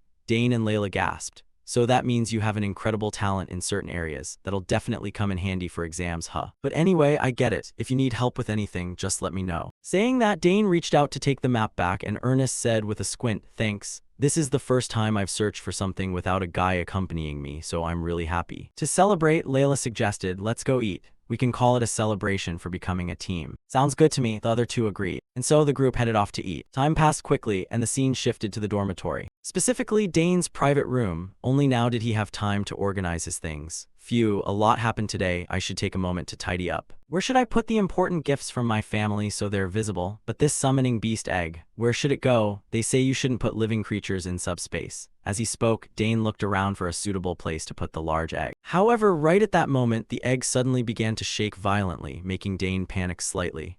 Why is this happening all of a sudden? In 7 years, nothing like this has ever happened. Is it because I moved to the academy? No matter how mysterious this academy is, the mana distribution here isn't that different from my room. Then, it can only be because of that ancient mana I absorbed in the garden. I didn't expect it to trigger a reaction from the egg immediately. Alright, I'm going to put all my effort into this. Maybe it'll hatch today, which means no hesitating for even a second. Dane immediately placed the egg on the table and transferred his mana into it. Next, without Dane even needing to be proactive, the egg itself emitted a powerful suction force to absorb the protagonist's mana, which took him by surprise. My mana is being drained nonstop. I've been feeding it mana for 7 years. Exactly how much more does it need? I can't stay here. This room is about to collapse. What should I do? This seems like the perfect opportunity to hatch it. The more he thought, the more flustered Dane became. Finally, he took a risk and brought the egg to his sister Claire's laboratory. Meanwhile, when Claire saw her brother arrive with an egg radiating constant energy, her eyes went wide. It's reacting so violently, what on earth is going on? In response, Dane explained, it's still shaking like crazy. I'm not even transferring mana anymore. Back to Claire, she suddenly remembered something and reminded him, Dane, isn't it time for dormitory roll call? Missing it won't be good for you. As for Dane, he had naturally prepared for this, so he chuckled. I've got a way to handle it, don't you worry. The scene shifted to the student dormitory. Just as Claire had mentioned, a tall guy accompanied by 2 friends walked quickly down the dormitory hallway, shouting loudly, I am Albert, the dormitory council president. I will now conduct roll call at the Dantera Hall. Inside the rooms, the students saw someone coming to check and rushed outside for roll call. Dormitory roll calls throughout the Imperial Academy are performed according to a set standard. Over here, Arnold looked around and said worriedly, but why haven't Priscilla and Dane come out yet? Do they even know there's a roll call? If you're late for the monthly roll call, you lose 1 disciplinary point. If you're absent, you lose 2. If you're late more than 3 times in a semester, you'll face disciplinary action and mandatory service. If you're absent more than twice, you'll be downgraded from the dormitory. Back to Albert, seeing everyone whispering, he shouted, no moving and no talking. 9th floor, Dantera Hall, today won't be easy to slide by. His harsh attitude made Arnold a bit anxious. For some reason, the atmosphere is so serious today. Then, to satisfy his curiosity, Arnold asked, what do you mean by that? Hearing this, Albert waved his hand in the air, summoning a blue screen, and said, in the newly installed mana surveillance footage, it's quite interesting. There's a scene where someone inside the dormitory, named Arnold, snuck out. We tracked and confirmed she left the dormitory premises just 5 minutes ago. But now, the system shows that student Priscilla is still inside the classroom. Having said that, he immediately opened the door and stepped into Priscilla's room, and as expected, she was nowhere to be found. Seeing this, Albert was so furious he almost laughed, his voice emphasizing every single word. Normally, we don't check for physical presence, but from now on, perhaps the rules will have to change. His dangerous tone made Arnold's group turn pale. They silently thought to themselves, damn it, a penalty point storm is coming. Next, after a period of checking, Albert's anger seemed to subside temporarily. The rest of you are generally fine, the rooms are clean. Arnold will lose 2 points for being absent without permission. Make sure it's announced clearly. Yes, understood, the group replied weakly. Albert continued, now for the last one, Dane Saugers, he's a freshman, right? But he's not present, don't tell me he missed his very first roll call. Explaining for the question, the friend Droyan stood up to cover for Dane. No way, he's definitely in his room. He was busy unpacking just a moment ago. Without letting him explain further, Albert waved him off. Enough, I'll just go check and then we'll know. With that, he quickly stepped into Dane's room and sure enough, saw him fumbling with something. This surprised Albert a bit. Dane Saugers, you were in your room. Didn't you know there's a roll call happening? Hearing this, Dane scratched his head awkwardly and replied, "Oh, I'm sorry. I was so busy unpacking I didn't notice." His smiling face prevented Albert from getting any angrier, so he simply nodded. "Ah, all right, it's the first day, so it's understandable." The scene shifted back to Claire's laboratory. Naturally, he was actually inside the lab. The Dane Albert had met was a fake. Claire shouted, "Isn't that an MK1 illusion projector?" Over here, the protagonist smiled and explained his trick. "You once said most people wouldn't be able to detect that my image is being projected from the machine connected to this device." As he spoke, Dane opened his hand to reveal a circular device within his palm, leaving his sister speechless. After a few seconds, she complained, "I heard that thing is very hard to use. Because it's remote-controlled, the signal is easily interfered with. Even a slight malfunction and you'd be caught instantly." In response, Dane shared, "I anticipated that and checked it multiple times. As long as they don't get too close, it'll be fine." His confident look made his sister admire him a bit. Internally, she thought, "You've got a lot of nerve." But anyway, how is the egg? It's clearly reacting to your mana, Dane. That means there's a high chance it's about to hatch. But there have been too many eggs that react this way and still don't hatch. Still, just having a reaction like this is a step forward. Hearing her say that, Dane frowned and asked, "So what do we do now? Should I keep feeding it mana?" The blonde summoner stroked her chin thoughtfully for a moment before saying, "There are still too many unknowns regarding the summoning process. So putting it in a mana stabilizer now is quite risky. But I don't think we should stop here either. Besides, I think this lab is the best place for it to hatch. Doesn't our eldest sister always maintain a mana barrier to keep things secret?" Her words immediately gained Dane's agreement. He nodded, "You're right. If we leave it like this, it might hatch anytime, anywhere." After thinking for a while with puffed cheeks, Claire made her decision and said, "All right, let's begin. Dane, your mana is really pure, but I'll attach a mana filter just to be safe." Next, once again, Dane began to transfer his mana into the egg. And this time, the suction force from the egg was even stronger than when it was in his room, to the point that Dane's face was covered in sweat. "Geez, is it still hungry? It's absorbing so much mana. What on earth is in here?" Not to mention him, Claire, watching from the side, was also incredibly anxious.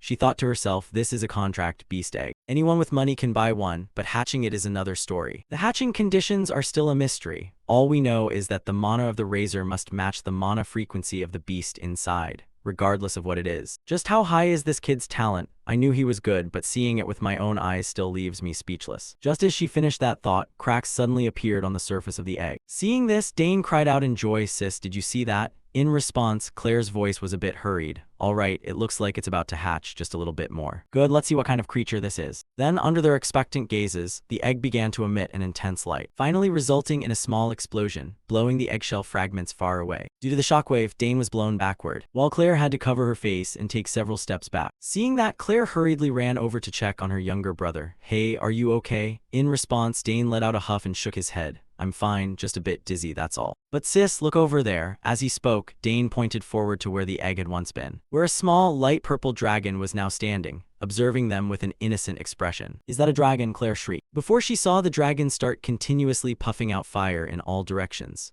"Oh my god, it already knows how to breathe fire." Dane shouted immediately, but without letting him say another word, Claire quickly pushed him forward and explained, "Don't just stand there dazed, get closer. There have been cases where a summoned beast recognizes the first person it sees as its master. Dane, that's your contract beast, so hurry up." Following his sister's advice, Dane slowly approached the little dragon and muttered, "Up close, it's actually pretty cute." "Hello there, little guy. My name is Dane," he said as he reached his hand out toward it. Next, Claire's joyful voice echoed throughout the room, "You've connected with it, Dane." Hearing that, the protagonist replied happily, "You're right, this thing is so cute." As he spoke, Dane gently reached out to cradle the small dragon. Meanwhile, Claire ran over excitedly to ask, "How did you do that so easily? Let me see." Then, after observing the purple dragon closely for a moment, Claire's eyes suddenly went wide as she cried out, It looks like a creature summoned from the other side." Hearing that, Dane hurriedly asked back, "Are you serious?" Claire nodded with a firm tone, "Yes, only a few chosen summoning geniuses can do that. Even I can only summon a fragment of a soul. I never thought our youngest brother could summon something like this. This is a big deal, Dane." Seeing his sister's serious expression, our protagonist suddenly felt a bit worried and asked, "So you mean it's not a familiar summoned creature?" Over here, Claire began to explain, "I know all the creatures that can normally be summoned, even larvae, but I don't know any summoned creature with characteristics like this little guy." The closest thing would be a dragon, but it's clearly different in the details. Regarding her observation, Dane could only smile. It doesn't seem all that special, so no one knows what this thing actually is. In response, the blonde girl could only say, we'll have to figure it out from now on. The problem is there are no records mentioning such a creature. Dane suddenly speculated, is this a new species? Why did this thing come to me? Does it have something to do with ancient magic? Unaware of the thoughts in his head, the summoner Claire began to observe the mess in her room and reminded him, that's right,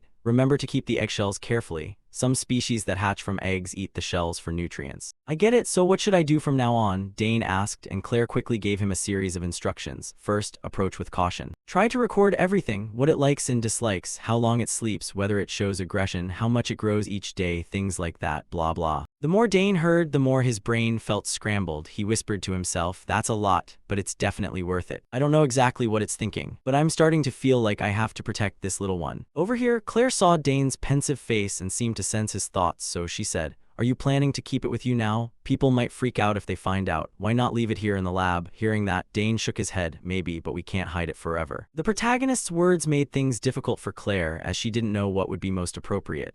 But without letting her think too much, Dane waved it off. It's fine. Even if I get caught, I still have my sisters. It'll feel imprisoned if it's stuck inside the lab. Claire could only sigh in agreement. That makes sense. Then let's use this opportunity to officially register you with a title, a summoner title. Dane asked back, and the blonde girl explained with a smile, exactly, you're still a rookie, but your talent is obvious. It'll be hard to manage everything at once, but now you have a summoned creature. This is your chance. Returning to Dane's perspective, after a few seconds of deep thought, he stroked his chin and nodded. Sounds right, then let's do it. In response, Claire asked, all right, you've already registered for the summoning course, haven't you? The orientation is tomorrow, isn't the professor Tamaric Splavo? If you show your talent there, someone will surely mention special admission. Normally, meeting the requirements is hard, but you're different, Dane. Of course, it'll need approval, but I'm sure you'll meet the criteria. As she spoke, she patted Dane on the shoulder with complete certainty, and the protagonist himself seemed a bit interested in this. Special admission sounds interesting. What should I call it? Time passed quickly, and Dane had now returned to his dormitory. As soon as he spotted him, his friend Droyan asked worriedly, Dane, where were you? You weren't in your room after roll call. In response, Dane replied, I had something urgent to take care of. Dane's words made Droyan even more curious. How did you get out during roll call? Priscilla was caught immediately. Well, there's always a way. Dane shrugged, making Droyan sigh. The Sagar's family always surprises people. His casual remark made Dane a bit curious, and he glanced over to ask, were my sisters like that too? Droyan nodded and replied, your sisters are legends in this dormitory. Just ask any dormitory student and you'll know right away. But don't worry, I'm the only one who knows you were out, so there's no need to worry. After saying that, Droyan waved goodbye to Dane. As soon as he returned to his room, the protagonist lay tiredly on the bed and sighed. Phew, good thing we made it back safely. What was Priscilla thinking just going out like that? Having said that, Dane noticed the little dragon constantly flying in the air, occasionally puffing out small clouds of fire. Dane whispered, it's so excited, but it really is amazing. Memories began to surface in Dane's mind about how he could return to the dormitory without being detected. Here it is. This is the secret passage my sister told me about. The entrance was closed. This was the first way to get back. They've surrounded the entire dormitory with a mana barrier. How can I break through it? First, I'll try to sense the mana flow. There must be a weak point. As he spoke, Dane gently touched the barrier, slowly feeling it out. However, before Dane could neutralize the barrier, the dragon beside him began to breathe fire, immediately causing a large hole to appear in the magical barrier. In short, that was how Dane returned to the dormitory, without being detected by the management team. Just thinking about the little dragon's ability made Dane's whole body surge with excitement. Is that a fire that temporarily neutralizes mana? Unbelievable. This dragon really is an extraordinary summon creature. Time passed quickly until the next day. The protagonist had now told Ernest about his new pet. But the name Dane gave the dragon left Ernest feeling quite confused. Happy? You seriously named it Happy? Who names something like that? Dane turned and said, I think it's friendly and easy to call. Why don't you think of a different name then? These words surprised Ernest a bit, and he eyed the dragon for a moment. Let's see, it's cute, but maybe the name should have a bit more weight to it. Seeing Ernest's serious expression, Dane burst out laughing. You don't have to be that serious. Next, after a few seconds, Ernest thought of a name and said, Karnas. How about Karnas? Hearing that, Dane stopped in his tracks. He turned back and nodded. That's good. What does it mean? Mystery. It fits quite well, doesn't it? Ernest replied. And Dane was extremely satisfied with the name. Perfect. So from now on, your name will be Karnas, he said as he looked at the little dragon Karnas. Time passed quickly and the scene shifted to Bermuders Hall, named after the scholar Bermuders, which was where the summoning department's class took place. At this moment, the students had quickly gathered there. In another corner, Digron, who had fought with Dane when they were younger, was also present. He recognized the protagonist immediately, though he was a bit shocked. Is that Dane Saugers? He stole my summoned beast. And after we were humiliated at the banquet, my family's public image completely collapsed.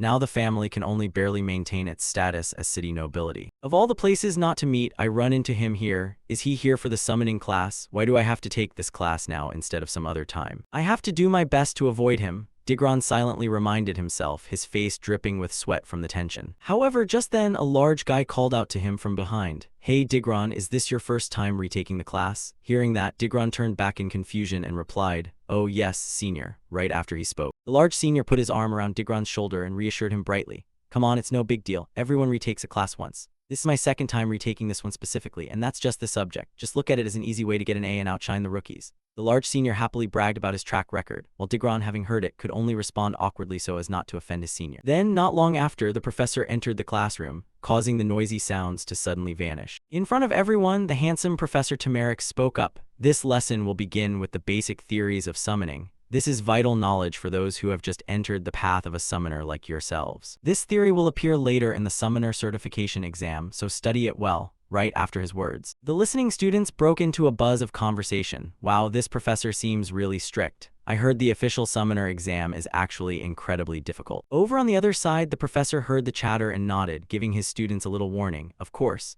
if you qualify, you can pass through the special admission process, though saying that it's not easy at all. To this, a student shouted out a question. Professor, what are the requirements for that special admission? In response to the question, seemingly enjoying himself, Tamarix spoke up cheerfully. Right, I knew you asked that. Look here, with that he waved his hand, creating a blue screen in the air and explaining. First of all, you must summon a rank 5 or higher summoned beast using a blank mark. Secondly, you must maintain the summon for more than 30 minutes. In the back, the students who heard these sky-high requirements stood jaw-dropped, looking at each other with skeptical faces. A rank 5 summoned beast? Even with a summoning mark, that's impossible. A basic rank 7 beast is already hard enough, and maintaining it for 30 minutes, how? Without letting his students talk further, Professor Tamarix turned back and stated the final condition. Finally, you must demonstrate your unique character to be eligible for special admission. Even if you succeed in the first 2 conditions, you'll fail if you don't satisfy the third.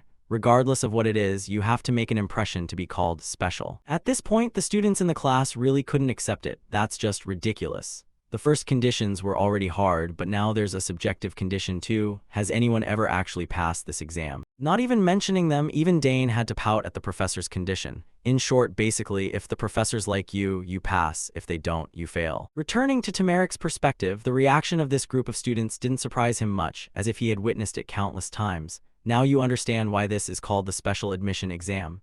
Oh, and you also need recommendation letters from at least 2 experts in this field to even apply. On the opposite side, the students went silent, not saying another word, looking at their dazed faces. Tamarix laughed silently to himself. Right, I knew you'd all be speechless like this. Now no one will dare try. Next, the professor glanced over at Dane and thought, Dane Saugers, right? If it's that interdepartmental student, then what? I heard about his entrance exam from Professor Delfinso, about how he could create a secondary link with the rank 4 Etherach she summoned. But unless I see it with my own eyes, I won't be able to believe it. It's possible she has a connection with the Count Saugers' house and made it up to help him. I want to verify this for myself. Tamarix then continued with his lecture. Your first goal is to pass the regular periodic tests, so keep working hard. If you can already summon, it'll be an easy pass, though I don't think any freshmen can. On the other side, the students continued to look confused, glancing at each other without saying a word. Even Digron gulped nervously, while the protagonist's face was full of skepticism. He thought silently to himself, the new students must be very confused since they've only gone through theory and compatibility tests. Up front, Professor Tamarix continued to smile, provoking his students. Is there really no freshman student who knows how to summon? This year is quite a disappointment. As he spoke, he nonchalantly glanced at Dane. This made the protagonist's scalp feel a bit itchy. He thought to himself, he's looking right at me. Does he want to test my abilities himself? If that's the case, then it means Dane decided to prove his strength a bit, so he stood up and said, I can give it a try, Professor. His declaration was immediately met with a response from the handsome professor. Oh ho, is that so? What is your major and your name? Hearing that, Dane replied, I'm a freshman and interdepartmental student, Dane Saugers. Ah, I've heard about you from the head of department. I heard you have outstanding talent. Tamarix praised, and Dane replied with a wave of his hand. Well, if that's what the head has evaluated me as. From Tamarik's perspective, his expression stiffened slightly as he silently evaluated Dane based on their brief exchange. Well, let's see. Look at this kid. Usually, people are either overly humble or full of themselves, but he handles himself with such fluid confidence. With that thought, Tamarik spoke plainly. There are many rumors about you, but that level of talent, generally speaking, is frankly absurd. That said, would you be willing to demonstrate your abilities for everyone right here, right now? Now he's just putting it all out there, Dane thought to himself and nodded in agreement. If that's what you want, I can do it. No problem at all. But if I prove myself, may I ask you to write a recommendation letter for my application to the special admission exam? Dane's sudden request caused the professor inside the lecture hall, and every single student to freeze and stun silent. It took a few seconds for Tamarik to find his voice. You're asking for a recommendation for special admission? You understand what that implies, don't you?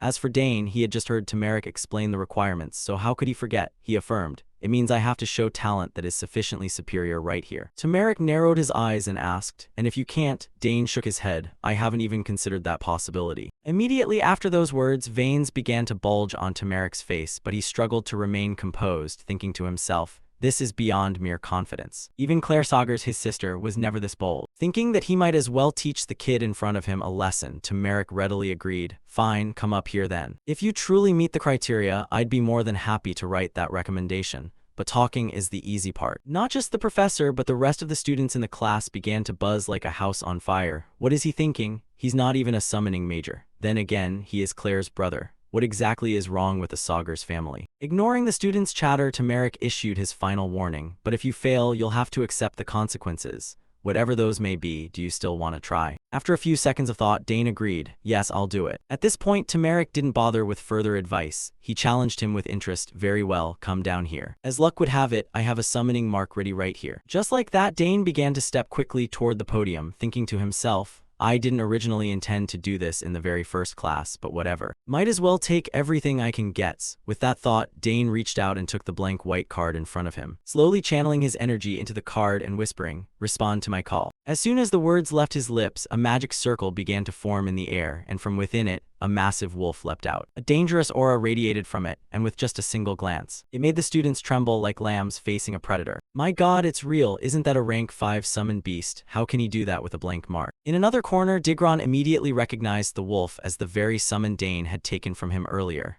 That's my Genfu. Unaware of those thoughts, Dane turned confidently to the professor. Professor, I have successfully summoned Genfu. Over here, Tamarik was still frozen by the scene before him, sweat pouring down his face as he screamed internally. How did this kid do it with just a blank mark? Is he forming a formal contract? Or is it something else? But even so, he only managed the summon. There's no way he can maintain it for 30 minutes. Thinking of that, Tamarik calmed down slightly and said, truly impressive, just as the stories go, but the second condition isn't so easily cleared. In response, not wanting to waste time, Dane proposed an alternative. That is true. I wouldn't want to take up too much of the class's time either. How about I show you something else instead? His words piqued the professor's curiosity and he asked, what something else? Not just him, the students were equally curious, glancing at each other and whispering frantically. What is he planning now? The Saugers family really is terrifying. Returning to Digron's train of thought, for some reason he felt a bit anxious. Lord, the third condition is to show something special. Ultimately, it all depends on the professor's judgment. Since the professor is being so adamant, is he really going to do it? With that, all the students in the class watched the protagonist intently, determined not to miss a single moment. The professor also nodded in agreement. Fine, let's see what you can do. At that, Dane began to part his lips, reciting a cryptic incantation. And before the astonished eyes of everyone present, Genfu's body slowly began to swell, its claws becoming sharper than before. Seeing this, even Dane himself, the one using the magic, was amazed. This really is the power of ancient magic, he thought to himself. While the students practically went wild as the wolf roared as if they were seeing a dinosaur come back to life, enhancing a summoned beast. Isn't that something only fifth-year students can do? And he's not even a summoning department student. At this moment, the giant wolf Genfu let out a thunderous howl, instantly silencing the students. Dane himself gave a small smile, looked at Tamarik and asked,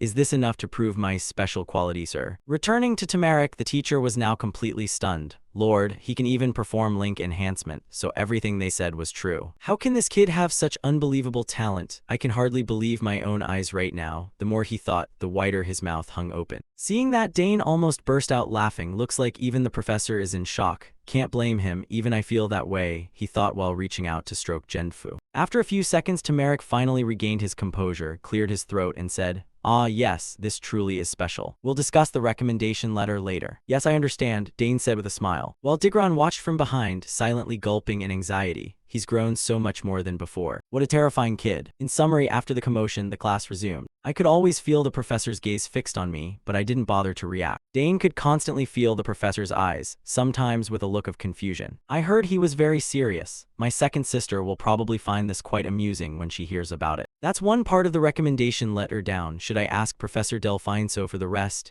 Dane wondered to himself. Not long after the class finally came to an end. All right, our class for today ends here. Just like that, groups of students began to leave their classroom one by one. But as they were walking, a voice suddenly rang out, Dane Saugers. Hearing someone call his name, the protagonist turned back, saw the somewhat familiar red hair, and asked with a frown, "Ah, you're Digron Turin, right? You were Genfu's former master, so you're studying at this academy too?" Hearing that, Digron said sheepishly, "You still remember me?" "Yes, I have to retake the course after failing." Seeing his embarrassed demeanor, Dane was a bit curious. Didn't he come here for revenge or something? Why is he talking so strangely politely? Unaware of the protagonist's thoughts, Digron scratched his cheek awkwardly and said, "Actually, I saw you earlier and intended to just ignore you. It's been a long time, but I still think that back then, I really did you wrong." Looking at this, Dane gave a slight smile and nodded. "That was years ago, don't worry about it, I'm fine." Hearing that, Digron asked happily, "Really? So I can continue studying here? I won't cause any trouble or get in your way?" At this point, Dane seemed to guess something. "Oh, you thought I was going to report you so you'd be expelled or something?" Dane thought to himself, then stepped forward to pat Digron on the shoulder and reassured him.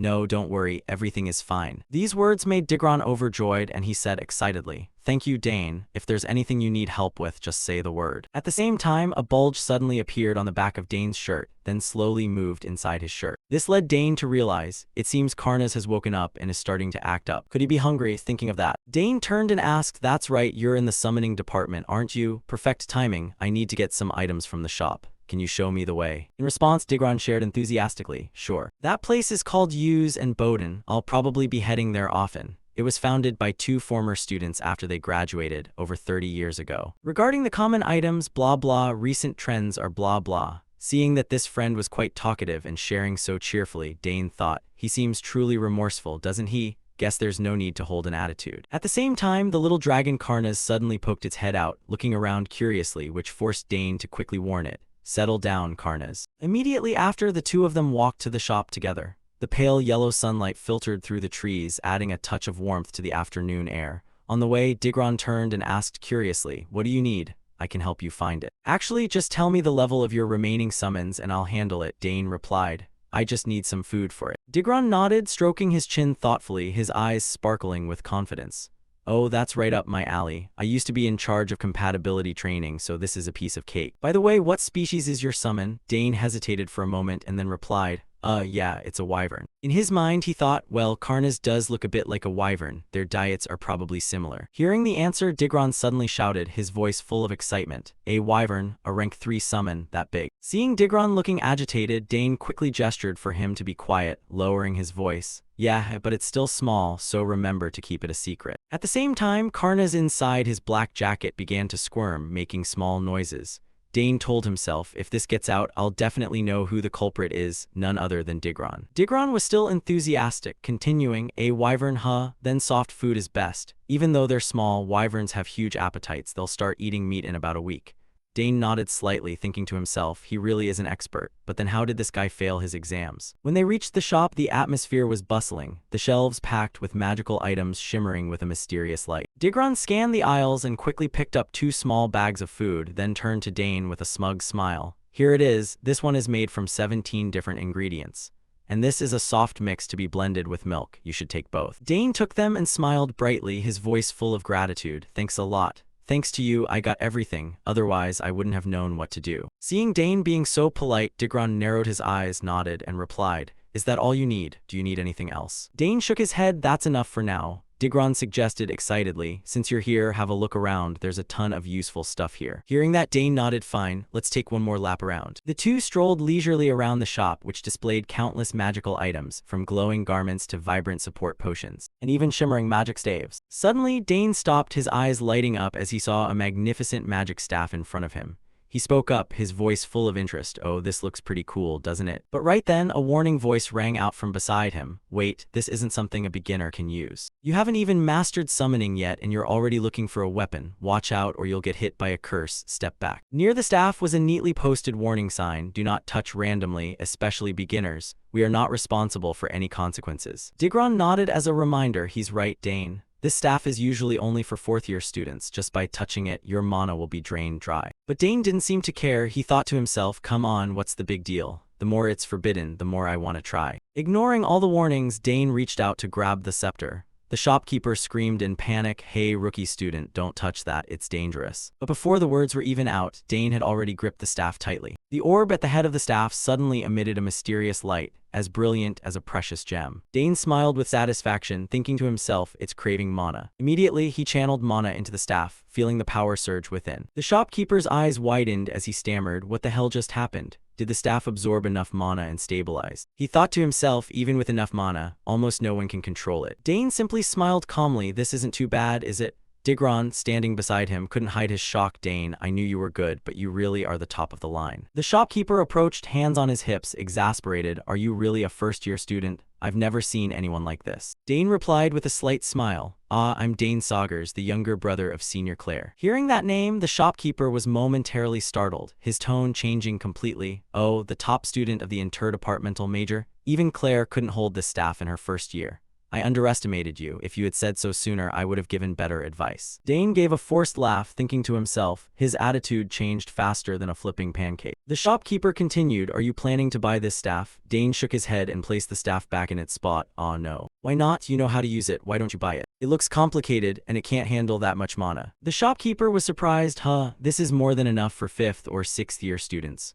Dane looked at the staff and thought, "It feels like pouring an entire well into a teapot. It's not worth it." Finally, he said, "I'll just take these bags of food." The shopkeeper muttered, "Are all the Count's children like this? Even your sister?" To which Dane asked how his second sister was. In the 4th year, everyone was excited to hold a staff, but she was the only one who refused, saying it didn't look cool. Dane narrowed his eyes and nodded, thinking to himself, "That sounds like my sister." After thinking, Dane said, "Well, if I need anything, I'll come back later." Having said that, he quickly left the shop. "Digron, let's go, let's take these." After that, Dane and Digron paid and left. The shopkeeper watched them go, muttering, "Why is every genius so weird?" After leaving the shop, Dane found a quiet, deserted corner. He carefully took the 2 bags of food he had just bought and placed them in front of Karnas, who was wriggling excitedly inside his jacket.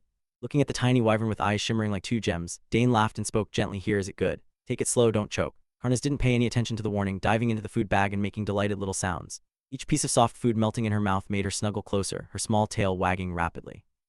Watching this, Dane shook his head, thinking, the next class is a basic one.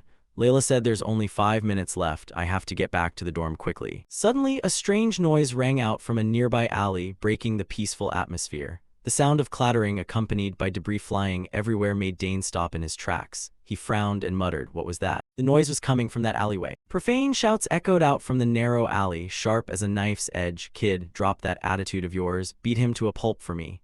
Another voice was equally spiteful. "Stupid clown, can't even open your mouth after just a few punches." Dane narrowed his eyes as a sense of unease rose. Someone else trying to act tough. "No one was here yesterday. Today you're just unlucky." A weak voice replied, trembling but unyielding, "I'm not afraid of you anymore." Hearing this, Dane froze, his heart pounding. "Wait, that voice is." He immediately turned his head, his sharp gaze directed toward the alley. There, Ernest was being cornered by 3 thugs. His appearance was beyond pathetic, hair disheveled, glasses askew, limbs trembling, yet his eyes still flashed with a spark of resilience. The red-haired guy, clearly the leader, sneered with utter contempt. "Did you hear what he said? Says he's not afraid." The guy beside him guffawed and added, "Big mouth for someone shaking like a leaf." Ernest grit his teeth, his hands clenched tight, thinking to himself, "These bastards, waiting for me to be alone to gang up on me." One of them spoke up, his voice arrogant, "Who goes first? There's no one around here." Another laughed nastily, "Let me, my jaw still hurts from him last time." The 3 of them advanced aggressively. Even though he was scared, Ernest took a defensive stance and growled, "Don't come any closer." The 3 burst out laughing, mocking him, "Haha, this failure dares to raise his fists.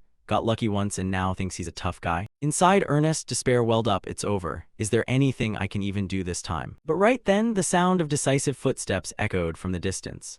A calm voice tinged with sarcasm spoke up, drawing the attention of the whole group. Is it you guys again? The blonde-haired guy turned around. His eyes went wide when he recognized the person who had just appeared. He shouted, his voice a bit panicked, Dane Saugers. Dane didn't pay any mind to their shock. He walked over casually with a faint smile and waved at Ernest, hey there. Seeing Dane was like finding a lifebuoy for Ernest. His eyes lit up, his voice trembling with emotion. Dane. As Dane appeared, the bullies began to buzz with chatter. What's this? You said no one would come, one complained grumpily. Another replied, why do you still care about that? Get your weapons out. Dane glanced at them, muttering to himself, this is going to be a nuisance. He looked around thinking there's no one else here, right? Fine then, I'll give you a taste of pain. Immediately, a surge of mana flowed from Dane's body, making the bullies flinch in fear. In the blink of an eye, countless spearheads appeared in the air, pointing directly at them. Seeing this, one of them screamed, what the hell is that? He knows magic too. The guy with the buzz cut spoke up tremulously, isn't the Saugers family famous for spear techniques? The red-haired guy roared in anger, you idiot. Did you forget? That sister of his is Arabella Saugers. Beside them, Ernest also let out a cry of surprise. Dane, with the spearheads hovering in the air, directed them at the bullies and said coldly, all right, choose, either back off quietly, or get beaten to a pulp. Hearing this, the faces of the three bullies turned pale as a wave of fear washed over them. Immediately afterward, the nearby wall was covered in countless cracks as if pierced by something. The ground suffered the same fate. The bullies were now sprawled face down on the ground, let out agonizing cries. Ernest, still shaking, approached and spoke up, thank you, Dane. My limbs are still shivering over here. Dane smiled and replied, as long as you're safe, that's what matters. Then he continued, Ernest, let's start practicing together from now on. Hearing this, Ernest rubbed his still aching arm and asked in surprise, what? Dane replied, you said you wanted to defeat Braun, didn't you? Ernest nodded with a forced smile, ah, that's true. Dane continued, so I'm going to help you get stronger. Ernest could only smile, haha, I'm always relying on you. Afterward, the two walked together across the school grounds. Dane turned and asked, oh hey, have you joined any clubs yet? Ernest replied, not yet, I've been looking but I can't find any exploration or archaeology clubs. Dane wondered, I thought there would definitely be one. Ernest explained, there's a map research society in our year. But that's a mandatory course, not a club. I also checked out some map analysis clubs, but they all just use it as an excuse to be lazy. It's really disappointing. Hearing this, Dane stroked his chin, pensive. It seems most people just want an easy life. Ernest nodded in agreement, then asked, but why are you asking about clubs? Are you planning to join one? Dane replied, it's just that everyone is so active in recruiting freshmen. It made me wonder if it's actually important. Ernest explained, they say you have to choose carefully. Once you join, you can't change for 2 years. Dane gave a wry smile. The rules are stricter than I thought. If you choose wrong, you waste 2 whole years. At this point, the school grounds were filled with recruitment signs from various clubs, a gourmet dessert society, a book discussion club. Suddenly, Dane stopped walking, turned around and said, how about we start our own club? Ernest was surprised. What kind of club? Dane replied, a club where we can do anything. Ernest was still puzzled. What do you mean? Dane explained, what I mean is, we can practice together, explore ruins, and in our free time just hang out and eat. Do whatever we want, no rules. What do you think of this idea? Ernest's eyes sparkled. He hurriedly agreed, I'm in. Going with you will definitely be fun. But before he could enjoy the thought, he suddenly asked, wait, would a club like this even be approved? Dane replied confidently, don't worry, just leave it to me. Ernest nodded, if you say so, I believe it really will work. But why did you suddenly think of this? Dane laughed, because those club invitations are so annoying, I have to refuse every time. There aren't any clubs that interest me, so I'll just start my own. Ernest asked further, if I join, will I get to learn more spear or sword techniques? Dane smiled, of course, that's a given. Who knows, you might even discover a hidden talent.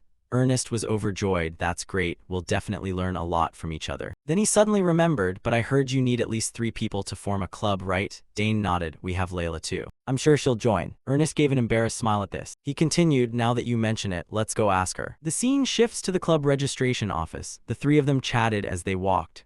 Ernest spoke up, submitting this form here is all it takes, right? Layla was excited. Sounds simple enough, hurry up and fill it out. Dane glanced at her, thinking to himself, classic Layla. She ditched the dessert exploration club just to come with us. Layla turned and said happily, the dessert club specializes in gathering to try sweets every week. It was a perfect match. Dane nodded, we can do that too if you like. Ernest chimed in, I love tarts too. We can do whatever we want anyway. Dane added, if you want to get to know the seniors, feel free, but just following Ernest is fine. Hearing this, Layla looked satisfied and beamed. The form is done, let's go register. At this moment, the 3 of them were standing in front of the office door to register their society. The 3 of them filled out the club formation form together and took it to an office for confirmation.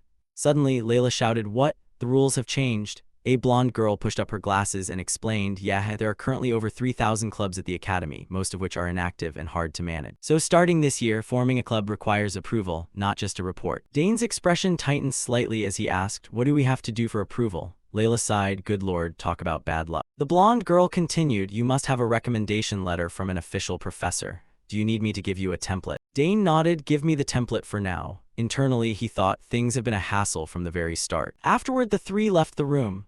Layla complained, where are freshmen like us supposed to get a recommendation letter? Ernest nodded in agreement, seriously. We haven't even met any professors yet. Layla continued, we can't just pick a random teacher and ask for a signature. Dane smiled, actually I have someone in mind. Layla and Ernest shouted in unison, what, who? We're just freshmen, they'll probably look down on us. Dane gave a confident smile, just trust me. Ernest and Layla could only stare wide-eyed speechless. The scene shifts to the office of Professor Lott of the Liberal Arts Department, Keltas. Dane sat presenting his plan to establish the club. After a while he thought to himself, damn, he said he'd listen, but why is this so difficult now? Keltas spoke up, why have you all come here? Dane replied, Professor, we actually want to establish a club. Keltas was quite surprised, oh that sounds interesting. What kind of club is it? Dane smiled, a club for sword practice, exploring the academy, and having fun adventures. But now we need approval, so we need a recommendation letter from a professor. Keltas wondered, a recommendation letter? Dane nodded, yes, we're looking for a great professor to ask. Hearing this, Keltas stiffened slightly, thinking to himself, looking for a professor? You came all the way here to find me and you're still saying that? You brat, do you really think you can find a better professor than me? As soon as the thought finished, Keltas broke into a smile and spoke up, haha, isn't there a professor right here? No need to look far, I will recommend you myself.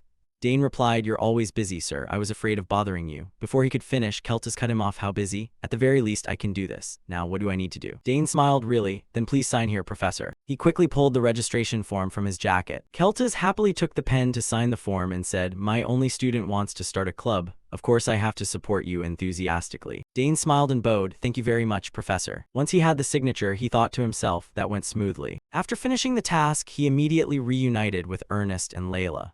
Layla cheered, unbelievable, we got the recommendation letter that fast. Are you close with the professor? Ernest chimed in, we couldn't even get a word in. Holding the recommendation letter in his hand, Dane laughed. I pretended to ask about swordsmanship and luckily won his favor. Ernest nodded, anyway, I'm glad we succeeded. Layla thumped her chest excitedly, so now we can actually establish the club. Dane nodded, now we just need to submit the application. Thinking about the prospect of the club being formed, Ernest was overjoyed. I'm so excited, this is going to be great. Layla marveled, I thought this would be really hard, but Dane made it look like a piece of cake. Dane pulled out a blank piece of paper and said, now we need a name to register. What name should we choose? Naming turned out to be a long story. Ernest said, the name has to represent our image. This is an important issue.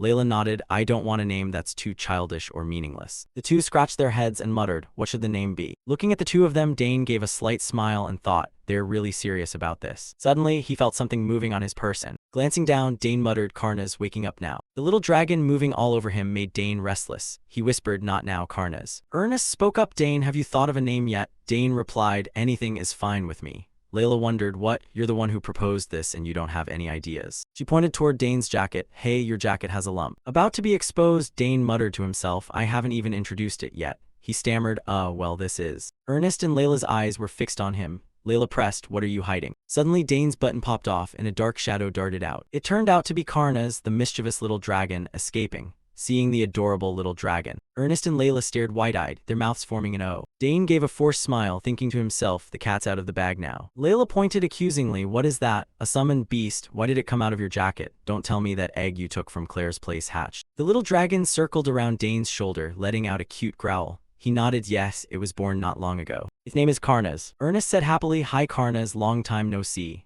Layla was furious, Ernest, you knew about this too. Dane quickly changed the subject, anyway, the club name is more important, Karna's. Let's think while we walk to the registration area. At the registration office, the blonde girl held the paper and frowned, the magic exploration, summoning, spear technique, and swordsmanship club. The three could only laugh awkwardly at the name, which couldn't be more mundane. The girl asked again, are you sure you want to use this name? Dane nodded, yes, please approve it for us. After being approved, the three left the registration room. Layla turned and chided Dane, don't ever name anything again. Dane frowned, doesn't it sound okay? Layla barked, no, it's not okay at all. Ernest hurried to mediate, haha, don't worry too much. We can always change the name later. The scene shifts to the office of Turmeric, the professor of the summoning department. Someone walked in and spoke up, I hope my stopping by isn't too much of a bother. Turmeric replied, haha, not at all. head of department. The person who came is Delphinso. She sat down and asked gently, how have things been lately? Tamaric replied, there are many talented students, but I worry the professors will be overloaded.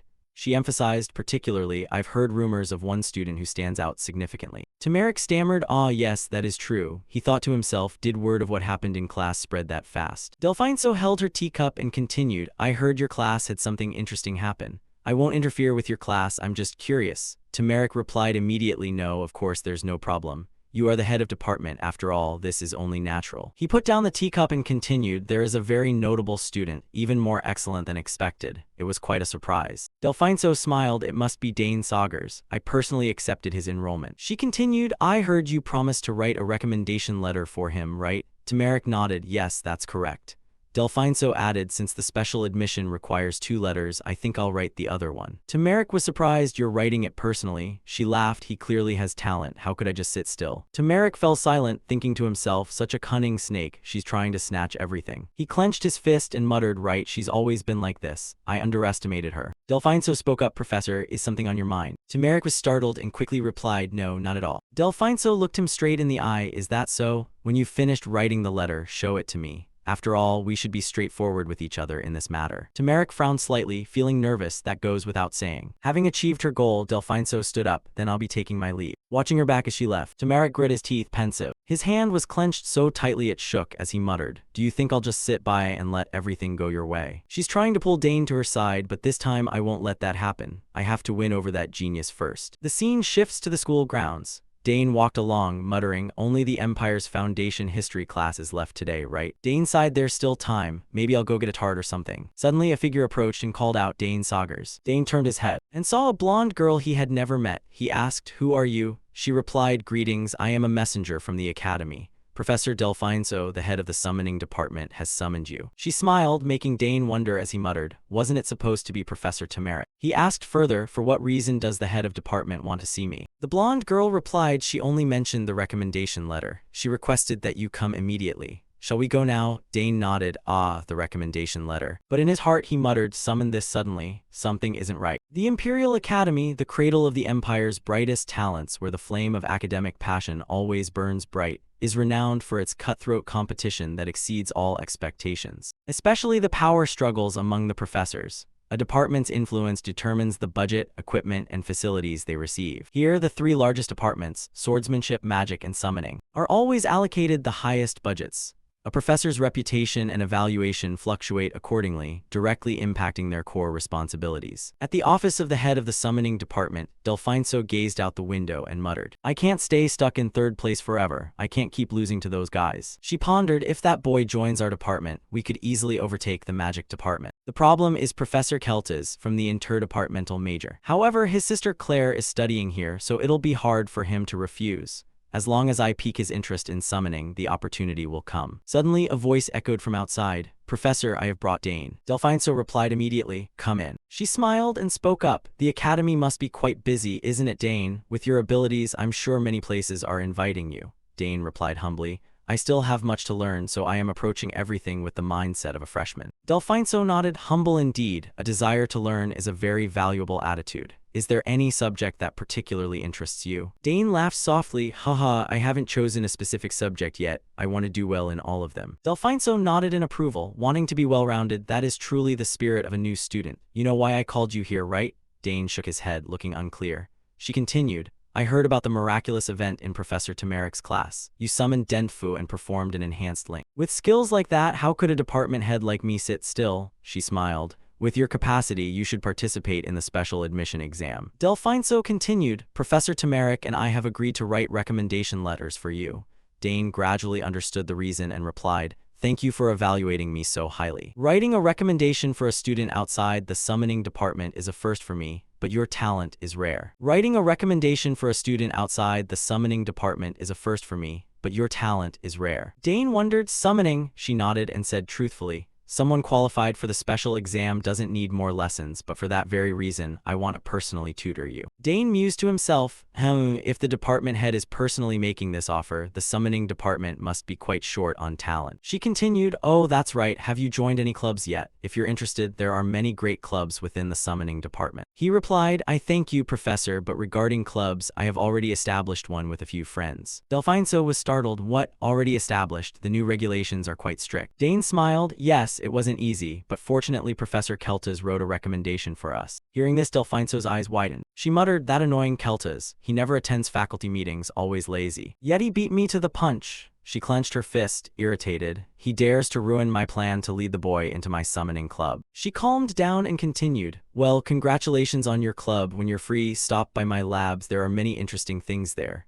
She muttered internally, I'll cast the bait for now. Then she added, I have some rare items like unhatched spiritual beast eggs. Hearing this, Dane was a bit shocked. He asked, spiritual beast eggs? She continued, yes, a single unhatched egg is valued at the price of an entire castle. They are that rare, so definitely stop by and see. Dane was startled, touching his jacket, thinking to himself, oh no, I'm already raising one. Delphine smiled, don't worry about the recommendations, Professor Turmeric and I will provide them for you. If you have any questions about the exam, feel free to ask me anytime. Dane replied happily, thank you for your concern, Professor. She took a cookie and said, have some dessert while we talk, what you brought looks delicious. As she enjoyed it, she muttered, Turmeric is probably planning to beat me to it again. I must write that letter quickly to see the look on their faces when they see it. The next day, Claire met Dane and said, Dane, Professor Delphine just contacted me. Dane wondered, contacted you? Claire nodded, yes. After sending the recommendation, the Summoning Association contacted her today. They are sending an examiner to the academy immediately. Dane was startled. They're coming that fast, he muttered. Too fast, they clearly want to recruit me. Claire's eyes went wide. Professor Delphine really likes you. What did you do to make someone so difficult notice you like that? Dane laughed it off. I don't know, maybe just because I'm a top student. Claire continued, anyway, you're about to be called for the exam. Back in my day, we had to summon 3 spiritual beasts at once, maintain them, and perform an enhanced link. Dane shouted, 3 at once, this is getting serious. He muttered, Claire passed the special exam when she was only 16. Claire went on, yeah, but no one knows what this exam will be like. They don't announce it beforehand. With Professor Delphine's recommendation, you're qualified, but there's internal infighting within the Summoning Association. Dane asked, internal infighting? Claire explained, you probably don't know. Professor Delphine has refused the association's requests many times, so they don't like her. They won't let her gain an advantage easily. Dane pondered, meaning the exam might be harder because of that, right? Claire nodded, it's possible. But I'm not too worried about you. If you get hurt because of adult squabbles, I'd feel terrible. Dane smiled. Don't worry, sis, that won't happen. He thought to himself, I have no intention of getting caught in those traps. 2 days later, the Summoning Association's inspection team arrived at the academy, led by Chairman Elgard Poten. He spoke up. Long time no see, Professor Delphine. She replied, I hope you've been well. Elgard nodded, yes, so just how good is this student you've recommended? Delphine remained calm. My apologies, Chairman, but his talent is so outstanding I couldn't ignore it. Elgard continued, then you should have taken a seat on the board when we offered it. Everything would have been handled quickly. Delphine gave a forced smile. You know I still value my responsibilities at the academy. If I joined the board, I couldn't be fully devoted here. She grit her teeth, thinking, do you think I don't know you're trying to pull influence to your side? Because of the association's greed, I almost died several times during those reckless missions. She turned, then follow me, we can talk as we walk. Elgard nodded, fair enough. He thought to himself, the recommendation was sent, so I will cooperate, but I don't like this kid one bit. On the way, Elgard asked, the boy is Dane Saugers, Claire's brother, right? Delphine replied, yes, his talent truly reflects the Saugers bloodline. Elgard continued, I heard he summoned a rank 5 Dentfu, performed an enhanced link, and even managed multiple simultaneous links during the interdepartmental exam. Delphine nodded, that is correct. He turned to her, such ability is truly extraordinary, it's caused a stir in the association.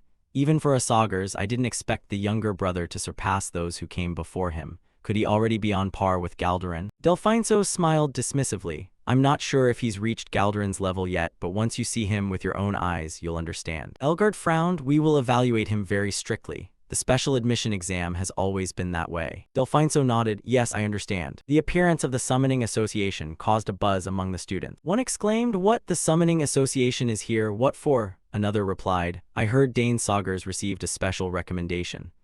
Another student chimed in, "Ah, the freshman who caused a shock in Professor Tamarik's class, he even did the beast enhancement." One roared irritably, "Incredible, is there anything summoning related he's not good at?" After a while, Delphinso and Elgard arrived at the summoning department. She said cheerfully, "All right, this is where the exam will take place." Elgard glanced at the summoning department emblem and muttered, "Very well, let's go inside." At the testing area, light filtered through the door slats, illuminating the entire room. Dane stood in the center of the yard and spoke up. "I am the youngest son of Count Saugers, Lord of the Southern Region and head of the Saugers family. My name is Dane Saugers. It is a pleasure to meet you." As he finished, a confident smile played on his lips. Seeing this, Elgard thought to himself, "Impressive indeed. It's hard to believe he's only 14 with such presence. Now I see why they were in such a hurry to send the recommendation." Elgard stroked his chin and spoke, "I am Elgard Potent, chairman of the Summoner Association. I have heard much about you. You have been praised quite a bit. However, this test will not be easy." Seeing this, Dane showed no fear and replied immediately, "Yes, I am prepared." He thought to himself, "He's pretending to be friendly, but there's nothing pleasant about this." Elgard turned to his assistants behind him and spoke, "No need for more talk, start immediately. Everyone prepare." The two behind him replied, "Yes, sir." Delphinso narrowed her eyes in the back and said, "I wonder what kind of challenge the chairman has prepared for us." Looking at Delphinso, Elgard spoke, "Whether you pass or fail will be entirely up to me, Elgard Pote. If you object, you can withdraw from the exam now." Dane replied instantly, "I agree." He continued, "During the exam, any form of cheating is strictly forbidden. If the exam is judged unfair, the results will be cancelled and your summoner status may be revoked. Bear that in mind." Dane replied calmly, "Yes, I understand." Elgard continued, "Good, then I shall wait to see what your special quality is." Immediately after, he raised his hand high and shouted, "The test begins." The officials surrounded him. A summoning magic circle appeared in front of each person. It drew in all surrounding energy to reinforce the magic circles. Seeing this, Dane muttered, "This is." Suddenly, sounds began to emit from the magic circles. Immediately after, a massive source of energy enveloped the testing grounds. Both Dane and Delphinso narrowed their eyes. Delphinso thought, "They've activated the magic circles. This means." Immediately after, the surrounding mana gathered toward Elgard. He opened his eyes wide and spoke, "Respond to me." With those words, a massive torrent of mana surged from his magic circle. Then, a huge, ferocious creature appeared, with a head that looked like a lion. Seeing the massive amount of mana pouring out, Dane thought, "Just as I expected, the chairman's mana is terrifying. I didn't think the test would be on this scale." His eyes went wide. Looking at the creature before him, he wondered, thinking, "This thing is much more dangerous than normal." Lightning bolts containing a massive amount of mana appeared around it, giving anyone facing it a sense of extreme danger. Seeing the monster appear, Delphinso shrieked in shock, "Impossible. A rank 3 summon, that's Antares." Antares clenched its fists, looked up to the sky, and let out a massive roar, causing all its surrounding mana to burst forth, creating a thick shroud of dust at the exam site. Bracing himself against the immense pressure, Dane muttered to himself, "Now I understand why my sister was so worried about me." Gazing at the summoned beast before him, Elgard crossed his arms slightly and spoke, "Since you are a genius, this level should be appropriate for your rank, shouldn't it?" He narrowed his eyes slightly and continued, "You may use any weapon you deem necessary. Your mission is to subdue Antares by any means." Looking at the ferocious summoned beast standing before Dane, Elgard added, "This is the requirement for the special admission selection test." Witnessing this scene, Delphinso grit her teeth, fuming inwardly. "That old man clearly wants to see me disappointed. He's trying to make me lose face." Elgard spoke in an irritated tone, "But with your superior talent, there's surely nothing to worry about, right? Of course, if you're afraid, you can still withdraw right now." Dane replied immediately without flinching, "No, I will perform the test as planned." Seeing this, Elgard gave a slight smile. "Very well, I will give you a little time to prepare." Immediately after, Dane reached into the subspace before him, fumbling for something. He muttered to himself, "Good, I have the perfect thing for a situation like this." Right after that, he pulled something out and muttered, "The spear sister Claire gave me for my 7th birthday. Now I finally have an occasion to use it." Looking toward the beast in front of him, Dane whispered, "It's big, so there are bound to be plenty of openings. I'll attack quickly and then retreat." Seeing this, Elgard narrowed his eyes. He's using a spear, truly the Saugers bloodline. Immediately after, his gaze shifted toward a corner of the testing area, where Tamarik's group and a few students were arriving to watch Dane's test. Witnessing the scene, Tamarik's jaw dropped as he stammered out, "What the hell is this? Making him fight a rank 3 creature, isn't that going way too far?" Hearing the familiar voice, Delphinso glanced back and spoke, "It seems Professor Tamarik has arrived as well. He'll likely object to this." Elgard, unconcerned, replied, "It's fine, he's already prepared, let's begin." Immediately after, his expression darkened slightly and he thrust his hand forward, shouting, Antares, destroy the enemy before you. As soon as he finished speaking, Antares began to gnash its teeth with a rasping sound, its eyes glowing a fierce red. It immediately used its strength to lunge powerfully toward Dane. Dane remained calm, waiting for the monster to draw near. He muttered, "All right, come at me." As it closed in, the monster accelerated instantly, bolting toward Dane. But immediately, using his expert spear techniques, he parried the monster's attacks. Right after that, he darted behind the creature. By now, Dane's expression was no longer calm as it had been before. He began to take this matter seriously. His elusive movements left the surrounding onlookers stunned. Countless voices rang out in surprise. Good lord, what kind of movement was that just now? Ignoring these comments, Dane quickly regained his defensive stance. He couldn't help but flash a confident smile, thinking to himself, it seems the special training is starting to pay off. On the opposite side, the monster didn't seem particularly affected by its wounds. Consequently, it continued its maddened charge to attack Dane. As soon as it closed in, it swung its massive hand, slamming it directly toward the protagonist, causing the ground to shatter into a crater-like shape. It was terrifying. Fortunately, Dane dodged to the side just in time. Had he not, he would have been smashed into mincemeat. Seeing its prey escape, Antares' eyes flashed with a red light filled with fury. Next, it lunged forward to close the gap and unleashed a non-stop barrage of punches, forcing Dane to leap backward repeatedly. With every punch from the massive monster, it left a large, bowl-shaped crater in the ground. Dane himself had to praise Antares' power in his mind. Wow, no wonder it's rank 3, that size and moving at this speed. On the opposite side, it seemed Antares was gradually getting smarter. It realized that closing in on Dane wouldn't be easy. So at that moment, a brilliant golden flame suddenly erupted from its body. Then it thrust its hands forward, releasing a scorching pillar of fire. Seeing this, Professor Delphinso couldn't contain her worry and screamed, "He's taken a direct hit." Beside her, the old man Elgard stroked his beard and nodded, feeling smug and satisfied. Even with enhanced strength, facing Antares head-on is complete madness. It seems the end of this test was predictable after all. That was what he thought. However, Dane began to prove him wrong. Inside the flames, Dane's spear spun incessantly, creating a powerful gust of wind that dispersed the surrounding fire. Nevertheless, Dane was a bit startled by the previous attack. That was a close call. Almost had me there. All right, it's time to end this. Immediately after, he unleashed his mana to enhance his physical strength and lunged forward to attack. However, Antares also reacted with incredible agility. Before Dane could even land his attack, it clenched its fist and struck forward, tearing up the ground until it was unrecognizable. Unfortunately for the beast, an attack that doesn't hit Dane is useless. At that moment, he circled to the side, aiming for the massive creature's waist. Thinking to himself, for the finishing blow, I'll use what my father once showed me. Concentrate mana into the tip of the spear to create an explosion, a single-point blast.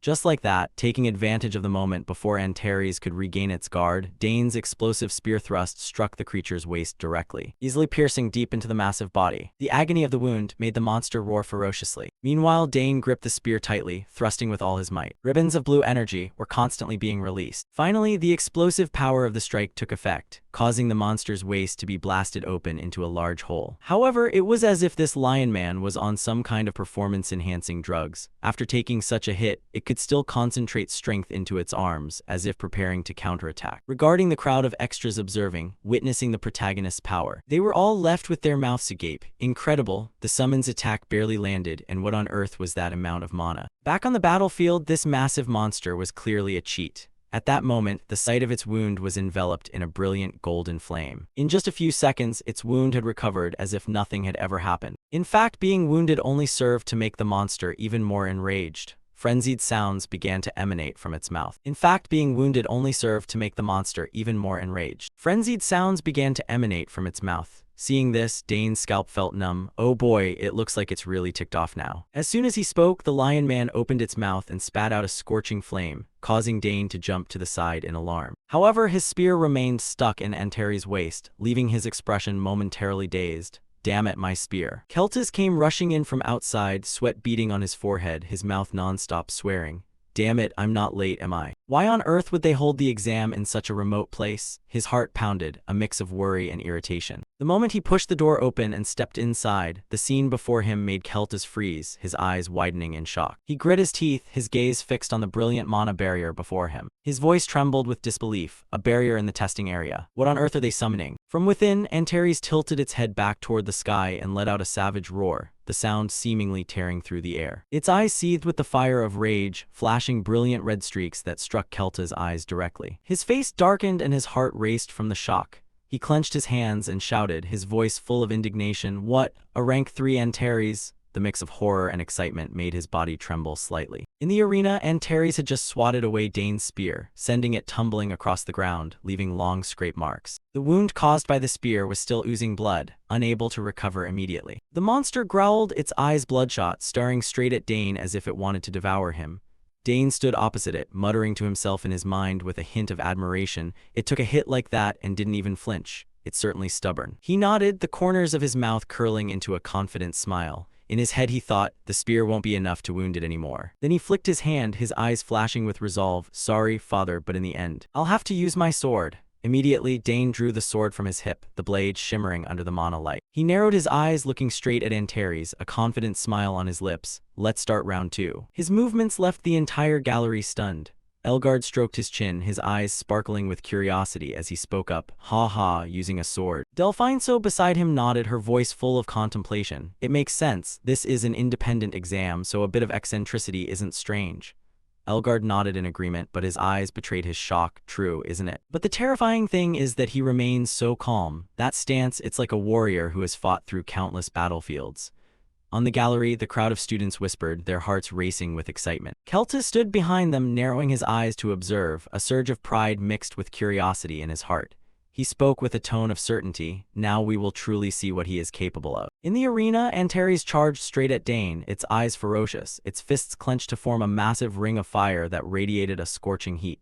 But Dane didn't flinch. He stood his ground, calmly receiving each of the monster's consecutive strikes. The skills of a true swordsman were clearly revealed in his superior agility and speed. After a few exchanges of techniques, Dane backed away, a thought flashing through his mind. He muttered, his voice full of admiration, "Not bad. After a few weeks of fighting, it has switched from power to speed, reacting precisely to each of my moves." Antares was relentless, continuing its frantic attack, but he was not one to be easily subdued. He maintained a state of calm, swinging his sword to parry every strike. The moment he found an opening, Dane swung his sword, striking a powerful blow against Antares' arm. However, the attack caused no damage. He muttered with a hint of surprise, "Both arms are covered in fire. It's hard to pierce through with sword aura." Antares accelerated even further. Punches rained down like a storm. Dane was flooded with thoughts, telling himself, "I want to crush it with ancient magic, but there are too many eyes watching here, so I'll have to use this method instead." From the gallery, Delphinso was terrified, her face turning pale. She turned to Elgard and said with a trembling voice, "Chairman, this is too dangerous. If the student is injured, none of us will escape punishment." She placed her hand on her chest, preparing to activate a forced unsummoning. But Keltis appeared from behind and spoke up to stop her, his voice low but full of confidence. "Wait, just keep watching." Delphinso turned back with a start, surprised. "Professor Keltis, when did you get here?" Keltis smiled, his eyes sparkling with faith. "I understand your worry, but it seems Dane has found a strategy." Inside the arena, Dane continued to swing his sword to parry Antares' relentless attacks. Suddenly, he spotted an opening. His eyes widened, flashing with a decisive spark. A magic circle manifested beneath his feet. Mana erupted brilliantly as Dane accelerated, lunging directly toward Antares, and unleashing a rapid succession of sharp slashes. Deep gashes appeared on Antares' thighs, causing it to throw its head back and roar in agony. The wretched sound echoed through the area. The monster lost its balance and its strikes became imprecise.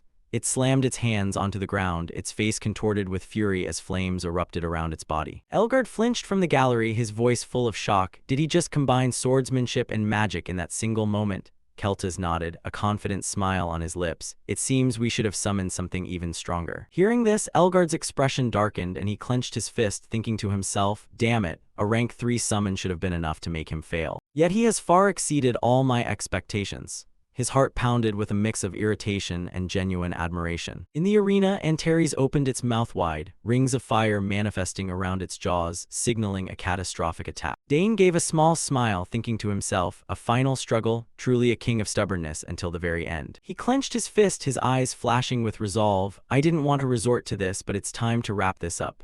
Above Dane's head, 3 spears enveloped in mana suddenly appeared, hovering in the air. He stared straight at Antares, a smirk appearing on his face, ready to deliver the finishing blow. The atmosphere in the arena was suffocatingly tense, as if the whole world was holding its breath before the collision of rank 3 Antares' terrifying power and Dane's explosive magic. Sensing the danger, Antares tilted its head back and let out a savage roar, a sound like rolling thunder that shook the ground. It opened its maw, spewing a brilliant pillar of fire that lunged toward Dane with a heat that incinerated everything in its path. But just as it prepared its strike, Dane's 3 spears, wrapped in shimmering mana, bolted forward at a terrifying speed. Antares was stunned, its eyes widening in shock, unable to dodge in time. The energy from the spears erupted, creating a massive mana explosion that made the entire arena tremble. The 3 spears pierced straight through Antares' body, leaving 3 large holes in its torso. The monster was sent flying backward like a kite with a broken string, its mouth screaming in agony as the wretched sound echoed throughout the space. Dane stood in the center of the arena, his gaze sharp and cold, his lips curling into a satisfied smile. His heart beat steadily, but he was filled with the thrill of victory. He maintained an incredible composure like a seasoned warrior. In the gallery, Delphinso turned to Elgard, her face pale and her voice full of worry. "Chairman, this exam was a bit excessive." Keltas, standing behind them, narrowed his eyes and spoke with a challenging tone. "Excessive? Why do you say that?" Delphinso, her eyes flashing with anger, explained, "No matter how talented he is, forcing a freshman to subdue a rank 3 summon, do you really think that's reasonable?" Sensing the tension, Elgard gave a strained laugh, trying to soothe her. "Ha ha, but the result turned out fine, didn't it?" His words only made Delphinso explode further. She shouted in a voice full of indignation, "Fine. It was so good it'll be recorded in the history of the Empire. A freshman using spears, swords, magic, and even a forced link to subdue a rank 3 summon. This is absolutely insane." The crowd in the gallery fell silent, their hearts racing at her emotional words. After the battle, Dane calmly stored his weapons in subspace, his demeanor as composed as if he had never faced such a terrifying monster. Elgard and Keltas looked at each other, frowning, their hearts filled with shock. They thought to themselves, that finishing blow was truly earth-shaking. Suddenly, Dane stepped closer to Antares, reaching out his hand to everyone's astonishment. The action caused the gallery to erupt in whispers. It was a reaction to pure power. Dane established a force link with Antares, suppressing its hostility. In terms of both tactics and results, it was a flawless conclusion. Delphinso, still angry, spoke up. "If word of today gets out, people will call this an unfair test designed to make him fail." Cornered, Elgard turned to explain, "Professor Delphinso, I had established clear safety measures." But the answer did not appease her. She stood up abruptly, her voice full of reproach. "And yet you sat still while he confronted it head-on," Elgard stammered, trying to find an excuse. "That was." But before he could finish, Delphinso glared at him, her voice firm. "As a professor, I cannot turn a blind eye to this, Chairman." Elgard grit his teeth, thinking to himself with utter frustration, "Damn it, how did it end up like this? The whole plan has gone down the drain." Keltas stood in the back, closing his eyes in quiet contemplation. He muttered with a hint of admiration, "I knew he was a genius, but to this extent." From the very start, he seemed more like a veteran knight than a freshman. The gazes of Keltas and Delphinso turned toward Dane, flashing with determination. "I absolutely must take him as my disciple." After the test concluded, Elgard stepped forward, his voice echoing, "The test is over. For Dane, who has passed this special admission exam, we officially grant the title of Summoner along with this badge. May you continue to develop your talent as a Summoner of the Empire. Please accept this." Dane accepted the badge and bowed in thanks, his eyes shimmering with pride. He looked at the gold badge before him, engraved with strange runes, and muttered, "A gold badge is only given to those who pass the special exam. That really is cool." Holding the badge, Dane paused for a moment, then held it high. Channeling a massive amount of mana into it, he whispered, "Respond to my call." Instantly, mana poured from the badge, shooting straight into the air and creating a massive magic circle. From within, a tide of mana surged out, and something bolted forth, leaving everyone stunned. Elgard opened his eyes wide and shouted, "What is that?" In the arena, a creature with long ears and stubby legs appeared. It was a summoned beast that looked like a rabbit. The information displayed, Alterma, rank 4 summoned beast, enhancement type, with the ability to significantly boost the physical stats of its summoner. Looking at the little rabbit, Dane smiled, his voice full of interest. "It's got great quality, doesn't it? And it's cute too." He stepped closer and said gently, "It's good to see you again, Alterma." The atmosphere suddenly stilled as everyone stood frozen, speechless at the unexpectedly adorable sight. Delphinso turned to Keltas, who was also frozen in place, and thought, "It seems everyone is stunned." She glanced at Dane, her heart full of contemplation. With this many witnesses, the entire academy is definitely going to be in an uproar. Just as predicted, the school grounds were buzzing with students' chatter. One person shouted, "Is he really the one who passed that special exam?" Another replied in shock, "What exactly is with the Sagar's family? With this performance, he's even surpassed his sisters." At that moment, Dane, Ernest, and Layla were walking across the grounds. Countless eyes were fixed on them. Ernest turned to Layla, his voice full of bewilderment. "Layla, I can't wrap my head around this. Can this really happen?" Layla crossed her arms and replied nonchalantly, her eyes sparkling with confidence, "Don't try to understand, just accept it and you'll get used to it. He comes from another world." Ernest changed the subject, his voice excited. "Oh, that's right, I finished decoding the map." Layla was overjoyed, her eyes lighting up. "Really? You're amazing." Dane added in a calm but expectant tone, "Well then, once it's decoded, let's have our first club meeting." Hearing this, the whole group was thrilled. Layla was beaming, "Wonderful, I was getting bored to death." Ernest clenched his fist, his voice cheerful. I'll try to decode it even faster then. Dane remained composed and smiled, thinking to himself, actually, I'm quite curious about it myself. Then he turned to the others. Professor Keltis is calling me. I have to go. See you all later. In the training room, Keltis was waiting. He looked at Dane, his voice deep and full of authority. Alterma is a terrifying summon. A summoner from the Renick Empire once called out 2 of them, and it was a nightmare. Just 2 of them took down 3 knights and dozens of soldiers. Dane was startled, thinking to himself, I remember now. I heard Professor Keltis was actually present at that battle. Keltis stepped closer, his gaze sharp. And yet you defeated that creature without a single scratch.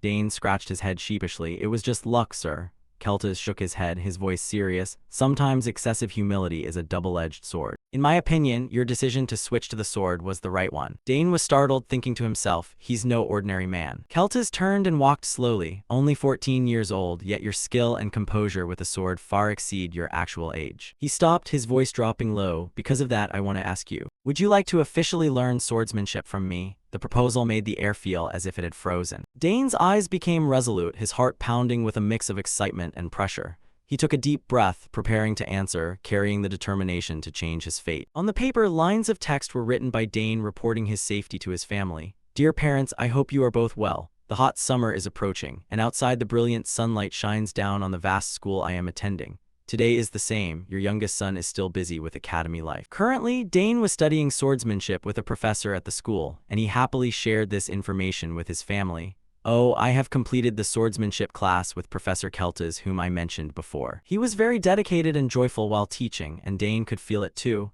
I have learned so much theory, which makes me think that coming to the academy was a wonderful choice. The brush flew quickly to record Dane's thoughts. Now I can perform sword techniques much more proficiently. Thinking of something happy, he smiled with interest. Perhaps it is time for me to forge a sword at the smithy. A moment later, Dane stopped and dipped his pen into the ink pot. The content of the letter was not just about Dane himself, but also his friends. Oh, Ernest finally decoded the map. He even discovered the designer was Saul Hangston. There was also an adventure into an ancient ruined place within the academy. Far to the east of the academy, beneath the now abandoned St. Amer Hall, it is said that something extraordinary is hidden in the crypt of the saints. Dane reread the letter and felt somewhat dissatisfied, wondering if writing it this specifically was too much. Then he took the pen and crossed out a few words. I shouldn't record too many details. He remembered the wooden door blocking the passage and changed the news he had just written. After all, that place was a forbidden area, strictly off-limits. Dane thought silently. More importantly, there was the major issue of the undead appearing there. He had told Ernest and Layla about the presence of the undead, and both were terrified. Undead. The 2 looked at Dane with piteous expressions and wailed, "That's so scary, Dane." In the letter, Dane continued to record his story. I thought about giving up, but luckily I received help. The help he mentioned was a beautiful blonde girl. When she heard his request, she was shocked and terrified. What? You want me to go into the forbidden area with you? Are you crazy? He clearly wrote her identity for his family to know. The person who helped was Priscilla, a student of the Holy Studies department. Then there was a small lesson that Priscilla taught Dane's group of 3. Listen carefully, the undead will vanish if you destroy its core. She gave careful instructions. Oh, but before that, you must definitely receive a baptism from me. Ernest and Layla could only listen in a dazed stupor and follow her lead. Later, all 4 of them explored the crypt together, fighting the undead. Dane, break its core, concentrate all the dense mana into one strike. Purple light flew through the air, helping everyone stop the dry bones. As expected, Priscilla's holy power was terrifying. Thanks to her baptism, they could handle the undead easily. Layla skillfully held her sword and slashed through all obstacles. Not to mention, Layla's swordsmanship had also improved by leaps and bounds. Ernest and Priscilla stood back to back to keep each other safe. On the other side, Dane bravely faced the undead horde alone. The battle raged fiercely. An arm of one of the undead was sent flying high into the air. Finally, Dane's group reached their destination, an ancient architectural site now covered in green moss. After surviving the night, they reached the underground crypt, and finally, they found the treasure. Layla followed behind and asked skeptically, "Is it really from 300 years ago?" Dane pointed ahead and answered firmly, "Yes, the treasure is right here. The treasure the Emperor once desperately craved but could neither open nor take." When they found the treasure, both he and Priscilla smiled happily. Ernest and Layla couldn't help but beam with joy. What they found was a large red gem, a treasure glowing with a brilliant, magnificent red light. Dane had to use both hands just to hold the gem. Everyone was overjoyed seeing it in his hands. Our club's first achievement brought immense happiness. The 4 of them couldn't hide their satisfaction and bliss after this trip. They stood in the middle of the crypt laughing heartily. Everyone was so excited they couldn't even sleep. Dane wrote everything down candidly on paper, and thanks to that, the whole academy was in an uproar. He also reluctantly recorded his decision. I think I should stay quiet for a while, as clear light shone into the neat and tidy room. At this point, Dane stopped to reflect for a moment. Then he still chose to tell his family the origin and history of the treasure while regarding the true nature of the gem. Everyone will be shocked to know it was originally an ancient mana core, right? And perhaps I don't need to mention that the gem gave me an additional mana circle. Finally, he stopped writing and whispered to himself, yes, I will tell them directly when I have the chance. Dane leaned back in his chair and told himself, until then, I'll just rely on my sister. Right then, the voices of his friends echoed from outside. Dane, what are you doing? We have to go now, there's not enough time to clean the club room. He quickly grabbed his bag and shouted back, all right, I'm coming. Before that, he added one more sentence at the end of the letter. Oh, and after that day, Priscilla also joined the club. Dane opened the door and walked out. Waiting for him were the familiar figures of Ernest and the others. He happily declared in the letter that now the club has 4 members. Ernest glanced at Dane and urged, Dane, hurry up. Priscilla teased with a fake frown, how dare you keep your senior waiting? Layla joined in the joking, that's right, we're busy too. Seeing this, Dane scratched his head and smiled as he explained, sorry, I had some tidying up to do, let's go. He wrote in the letter helplessly, but they keep complaining that the club name sounds silly. The sound of their chatter echoed through the hallway. I'll handle all the heavy lifting today then. Of course, who else among us can do the heavy work but you? Dane stepped closer to the 3 of them, then they looked at each other and laughed happily. From then on, a group of 4 was formed, so we decided to call it Namin for short. The sky was clear and beautiful. The whole school became bright under the brilliant sunlight. In the room, a long piece of paper was covered with lines of text. In the magic department, there is a famously difficult exam, an exam that lasts for 24 hours, requiring one to endure a full day without food or sleep. The surrounding desks were empty, the space so quiet one could hear a pin drop. As long as you don't bring another person, all types of open book materials are allowed. This is an exam notorious for its severity. Dinabo stood with his hands behind his back in front of the window, marveling that Dane had passed so easily. He calmly analyzed, he completely grasped my intention. Not only is he good at problem solving, but his ability to analyze the environment surrounding the problem is extraordinary. Dinabo folded his arms with a complex expression. I feel sorry for the other students, but this is the first time I have craved a student from another department this much. Suddenly he turned to inquire, so, how is the task I assigned going? Arthur heard this and looked at him in silence. Then he reported hesitantly, he keeps refusing the invitation to join the student council. If he joined, he wouldn't just have a title, he could even reach a pivotal position, deciding the academy's policies in the future. Hearing that, Dinabo turned back to look at the scenery, saying in a calm tone, so that's how it is. Even when I sent a 5th-year student like you, it was still unsuccessful. Dane's figure appeared in his mind. He thought with frustrated unwillingness, damn it, truly an unpredictable child. He lacks the vanity or arrogance common at this age. Every prediction was completely wrong. Dinabo looked stern and upright on the outside, but internally he had stubbornly made up his mind. But he cannot escape my grasp. Thinking of the future prospect, he smiled with pleasure. His mind was resolute not to give up. I will definitely hold on to him tightly. As in the distant mountains, the tall cliffs acted like walls blocking the way. In the room filled with books, Arabella's laboratory, a voice asked with concern, is Arthur from the student council still following you? Dane replied helplessly, yeah, it's a bit annoying. Arabella put her hands on her hips and complained irritably, that professor still hasn't changed, it was the same in my time. Seeing this, he scratched his head and asked curiously, he did that to you too? She admitted immediately, yeah. Arabella grumbled unhappily, he even said he'd make me the president of some student society. Dane commented in surprise, student society president, that sounds impressive. She immediately retorted, that professor loves to lure talented children to turn them into his henchmen. She also revealed other secret information to him. Those with ability but humble backgrounds and unclear career paths are easily trapped. Hearing that, he immediately remembered Arthur's close relationship with Dinabo, so that's why Arthur keeps following Professor Dinabo. Dane smirked and inquired, then my refusal was correct, wasn't it? Arabella looked at him and affirmed firmly, of course, that professor is very dangerous. Not only is he capable, but he's a master at pulling people to his side. If you get caught, you'll become a puppet obediently following his orders, so you must be careful. Not feeling at ease, she also warned carefully, no matter what he offers, refuse it immediately. Dane listened with patience and replied, I understand, sis, I'll be careful. Suddenly the door burst open. Arabella cried out in defensive surprise, what's that? Someone holding a glowing blue orb held it high calling for help. Dane, so you're here. Look, I found something incredible. The newcomers were Dane's 3 friends. Layla led the way, hurriedly requesting, Ernest brought this back from the forbidden area. Can you take a look at it for me? But hearing her words, Arabella asked in shocked disbelief, what? The forbidden area? Did you kids actually go into the forbidden area? The 3 of them didn't feel like anything was wrong. On the contrary, they smiled brightly with pride. Seeing this, Dane helplessly covered his face, not daring to look. I clearly told them to stay quiet for a while. Sorry, sis. Dane approached Ernest and asked anxiously, Ernest, how? Surely after the visit to the St. Amer temple, the guards have tightened up. He smiled reassuringly. Don't worry, Dane. As an explorer, I must overcome such challenges. Hearing that, he looked at Ernest and inquired hesitantly, well, that is your specialty, but isn't it still too dangerous? He folded his arms and replied with a determined tone, I understand your concern, Dane, but my explorer's blood is boiling. I can't sit still. Seeing this, Dane felt relieved and thought, since going to the St. Amer temple, Ernest has become much more proactive. He thought of the presence of the man in the black cloak at Amer and felt Ernest's reaction was only natural.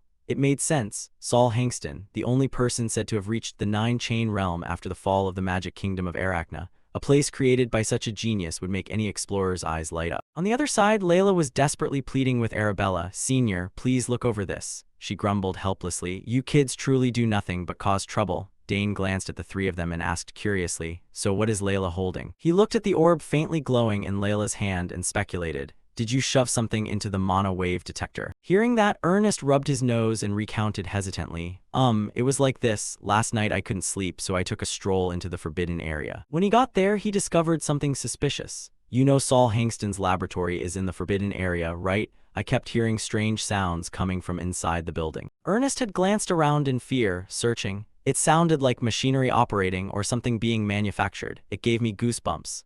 Furthermore, the noises coming from inside kept ringing in his ears, and they included human voices too. Dane listened but still felt puzzled. So, even if it's a forbidden area, guards still have to go in and out, so hearing human voices isn't strange. Ernest rubbed his head and retorted firmly, it wasn't just the guards, I'm sure. His gaze became sharp and full of suspicion, and the most suspicious part is, he recounted that the blue orb suddenly lit up then. The mana wave detector I left running as a backup detected mana. Dane blurted out in shocked disbelief, what? Impossible. After Saul Hangston's death, all the items in the lab were moved to the memorial hall, so there couldn't be anything in the lab emitting mana waves. At that moment, the blue orb helped Ernest realize the hidden secret of that place. He followed up cautiously, exactly, which means. After that, Ernest had escaped the forbidden area in a panic. He recalled the gloomy setting of the building and affirmed solemnly, inside Saul Hangston's laboratory, there is definitely something unknown. Dane was also made serious and suspicious by his attitude. Mana waves, huh? A moment later, in Arabella's room, she announced solemnly, Ernest, you guessed right, there really is something in there. Ernest asked back in shock, really, Senior Arabella? She put a paper on the desk and said, yes, and it's not ordinary. Here, look at the data I've analyzed. Priscilla and Layla leaned down to examine the information inside. Following them, Dane also picked up the paper and read it carefully. The paper was covered in text and continuous oscillation curves. These oscillations are very similar to the samples you collected. Ernest, of course, not all of them match if you exclude the vague samples. Hearing that, Dane looked at Arabella and asked calmly, what is the conclusion? She smiled smugly and declared that there is definitely something massive in that building. Ernest's group stared wide-eyed in horror and repeated in unison, something massive. Arabella looked down at the blue orb on the table and inquired, yes, this type of oscillation usually comes from an object containing a terrifying amount of mana. You said you struggled to capture the oscillation, right? She looked at the 3 of them and explained confidently, I think it means something has blocked the waves from leaking out. Ernest heard this and stood there blankly, speechless. Arabella ignored his reaction and continued to explain, as for whether the one who hid that mana wave was Saul Hangston or someone else, we don't know yet. Beside her, Dane again looked at the data on the paper and pointed out seriously, the only thing for certain is that whatever it is, it's valuable enough to hide the mana waves. Arabella nodded in agreement with Dane's thought. She folded her arms and recounted, in short, that's it, and as far as I know, guards don't even step into Saul Hangston's laboratory. In the past, I even used to sneak into the forbidden area when I was too bored. Priscilla opened her eyes wide in surprise and asked, really? Dane looked at the pride on Arabella's face and thought helplessly, even you, sis? Yes, I guess no one can resist the allure of Saul Hangston, truly a mage in his prime. Finally, she summarized, anyway, I don't know what they're hiding, but if it's related to Saul Hangston, it will definitely be an earth-shattering discovery. It could be something containing Saul Hangston's mana, or even more powerful. As on the table, the mana detector continued to emit a faint blue light. Hearing that, Ernest clenched his fists and spoke with joy, if that's true, it would be wonderful. Layla asked with some confusion. But why would such a thing be in an empty laboratory? Arabella praised approvingly.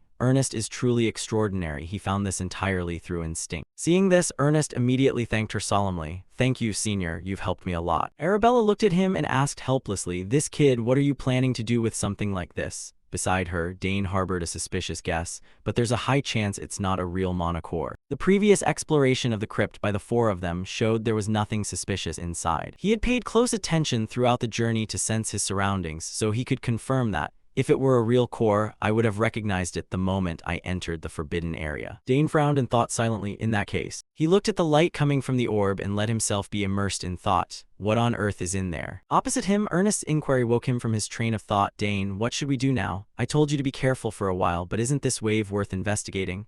Layla also joined in to persuade him. Yeah, even if you don't go, Ernest will definitely go at any cost. He replied firmly. Exactly. Dane looked at the three of them and pointed out the disadvantage. We might be able to avoid surveillance somehow, but no one knows what could appear in the lab. Are you all truly confident? Layla held up 2 fingers and replied smugly, of course, our club is very strong. Ernest affirmed confidently. That's right, and besides, Karnaz is with us. Priscilla folded her arms and replied firmly, I won't back down. Seeing this, Dane complained helplessly, Ernest and Layla aside, but now even Priscilla.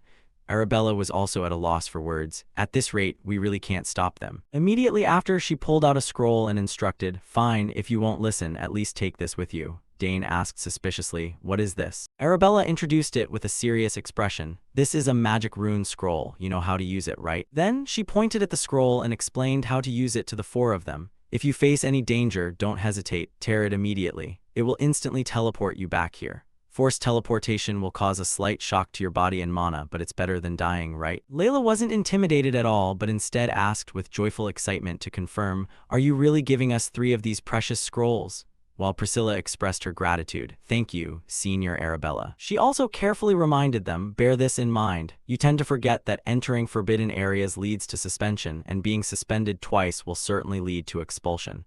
Do you understand? The 3 of them responded with a timid and cautious, yes. Dane smiled and reassured her, don't worry sis, nothing will happen, but Arabella wasn't quite convinced. Don't just give me empty words. Finally, she could only watch the 4 of them helplessly as she let them explore the area. Her instructions echoed in the room. All right, then return safely and tell me what you discover, okay? Then the space returned to a silence as if no one had ever been inside. A while later, the 4 of them gathered in one place and opened the map to examine it. Ernest explained the plan in detail to the other 3. Here is the infiltration route. The entrance is from here. There will be a blind spot in the line of sight when moving toward this building. We will take advantage of that gap to enter.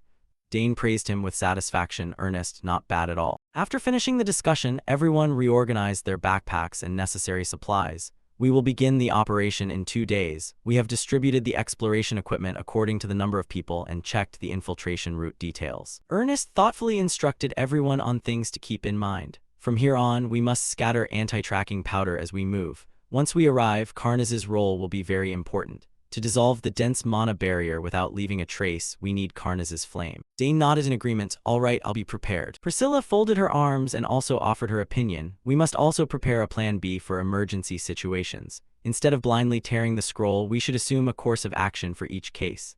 Layla agreed in surprise. That sounds reasonable, Senior Priscilla. Finally, Dane formulated the combat plan, calmly assigning roles to each person. Let's do it that way. We will arrange the combat formation like this. I will be in charge of detecting mana in the front, while Layla and Ernest will be in the back. He indicated to Priscilla, and Senior Priscilla will stand in the middle. Senior Priscilla is quite vulnerable to ambushes.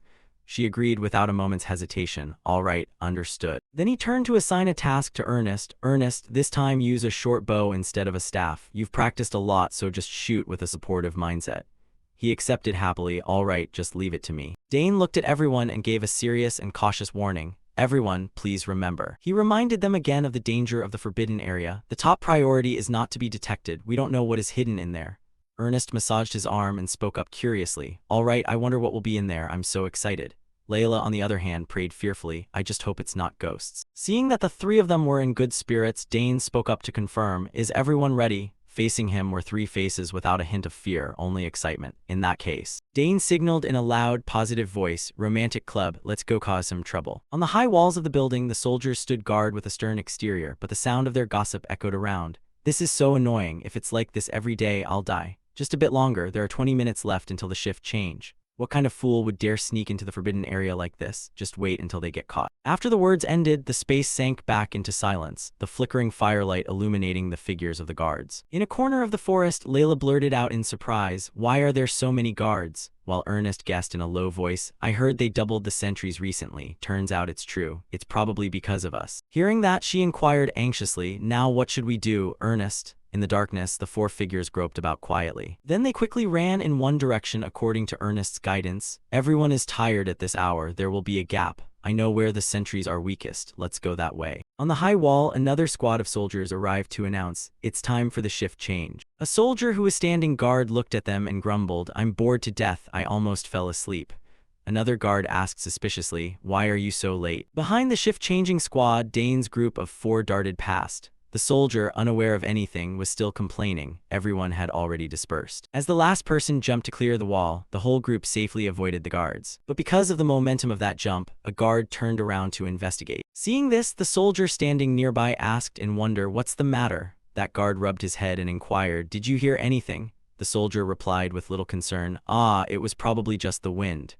The guard confirmed suspiciously, "Really?" Luckily, that guard didn't pay it any more attention, and finally that group of sentries left. "All right then, thank you for your hard work." From the wall, the guard's confident voice echoed, ensuring that not even a mouse could slip through. Below, Dane's group of four all knelt on one knee to keep their balance. He reported calmly, "Good, so we have successfully infiltrated." Under the moonlight, the large building was silent without a single sound. But now, at the stairs inside the house, a person's voice rang out as a reminder, "Everyone, watch your step, we're about to see the door to the basement." A while later, Dane's group stopped in front of a tall, large door. Priscilla marveled, "Is it here?" Thanks to Ernest, we got in quite easily. Having him lead the way was truly a wise choice. Suddenly, Dane discovered something and spoke up to stop them. "Wait, is there a mana barrier here?" He looked closely at the blue light surrounding the door and muttered a speculation. "The closer we get to the center, the stronger it gets." Saul Hangston was truly cautious about preventing intruders.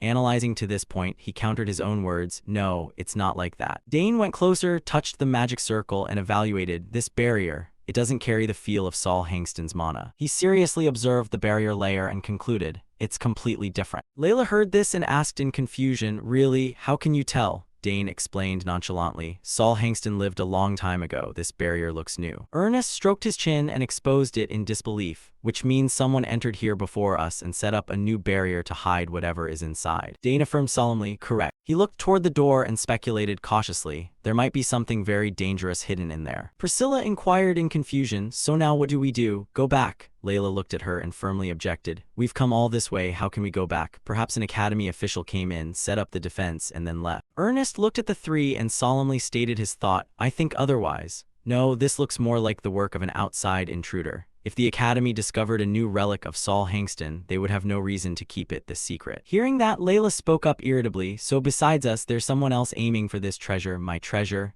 Priscilla folded her arms and helplessly corrected her, "We're here to explore, not to steal treasure." Suddenly, Dane solemnly affirmed, "That's right." He looked around the architecture of the forbidden area and analyzed calmly, "They are different from us. They deliberately set up a barrier to hide something. Whatever it is, if we encounter them, it will be very troublesome." Layla also sighed sadly and pointed out, "If they have malicious intent, it will be hard for us to stop them." But Dane smiled and expressed a positive outlook. "True, this place may have become much more dangerous, but I believe in the power of the romantic club. We are strongest when we are together, right?" But in his heart, Dane thought differently. "That sounds reasonable, but honestly, I'm dying of curiosity." Ernest, unaware of his thoughts, was moved to tears and called his name, "Dane," while Layla folded her arms and agreed with a bold confidence, "Well, few can beat Dane, that's for sure." Seeing this, Priscilla helplessly followed the majority opinion. "If I let you go, something will surely happen, so I'm coming along. I have no choice." Ernest and Layla looked at her with sparkling eyes. Having determined everyone's wishes, Dane smiled and declared, "No one objects, right? Good, then we'll go all the way." Then the group turned to seriously handle the barrier on the door. Despite some hesitation and fear, we decided to continue moving forward. They summoned the little dragon to breathe fire onto the barrier. Karnaz did a great job breaking the mana barrier. That barrier couldn't withstand Karnaz's flame. A while later, the door finally opened as we opened the door and stepped inside. The four of them had to undergo intense and dangerous dodging. Before them was a hallway full of traps stretching endlessly.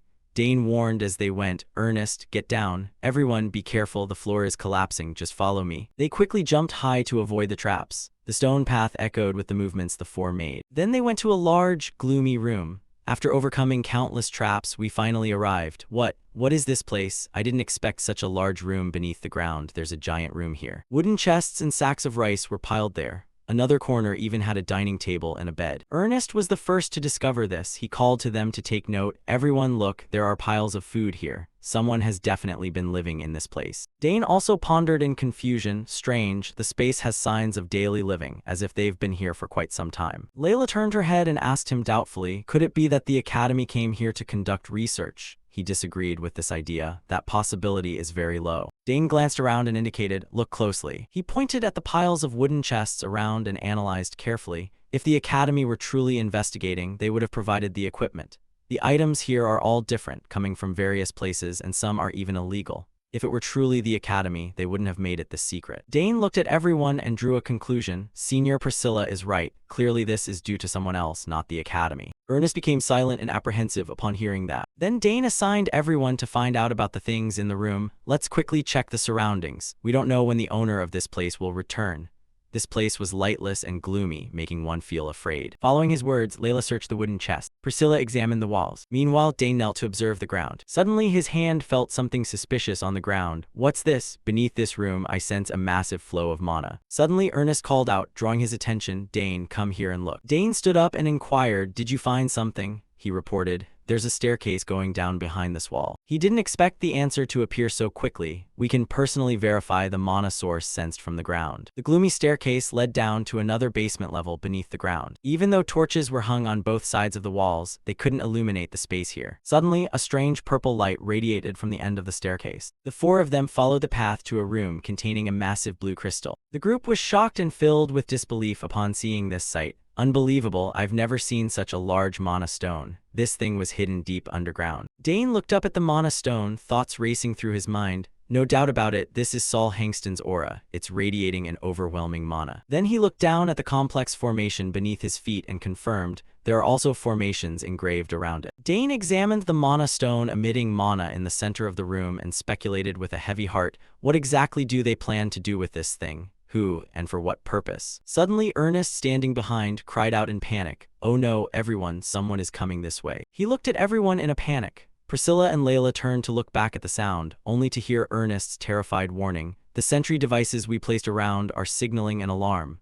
Dane immediately tightened his expression and heightened his vigilance. Outside the building, a group of people in black cloaks approached stealthily. One who seemed to be the leader ordered, hurry up, and the other three replied respectfully, understood, Captain. That group quickly broke into the house, their clear target being to run in one direction, focusing only on taking the mana from the essence of Saul Hangston inside. The captain declared fanatically as he ran, glory shall belong to us.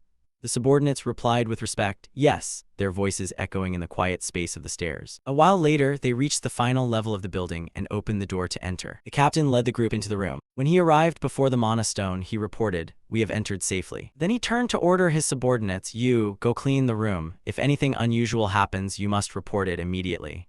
The subordinates listened respectfully, yes. One of them observed the stairs and sighed, finally, we can rest for a bit. The guy beside him inquired, we have to stay here for the next 2 months? And the bald man nodded in confirmation, maybe even longer, at least the food is sufficient so that won't be a problem. That man finished speaking and then stepped onto the stairs. Unexpectedly, a mechanism suddenly expanded on the wall of the staircase. From there, dozens of swords quickly shot straight toward both of them. The bald man widened his eyes in horror at the dangerous weapons getting closer by the second. In the next instant, both men were blown back, letting out wretched cries. They rolled down the stairs and fell back into the room. The captain heard the commotion and hurriedly went out to inquire, what's going on? No one replied to him, only the sound of the door closing echoed. Then an unusual purple gas flowed in and filled the room. One subordinate who inhaled it trembled and asked in discomfort, what gas is this? While the one beside him stammered in horror, gas. Immediately he turned his head around and shouted in fear, Captain, this is. The captain arched his back and issued a stern command, back off. He struggled to cover his mouth and nose, his voice strained as he warned, this is a trap. A while later, Dane's group of 4 tied the cloaked men tightly together and searched their belongings.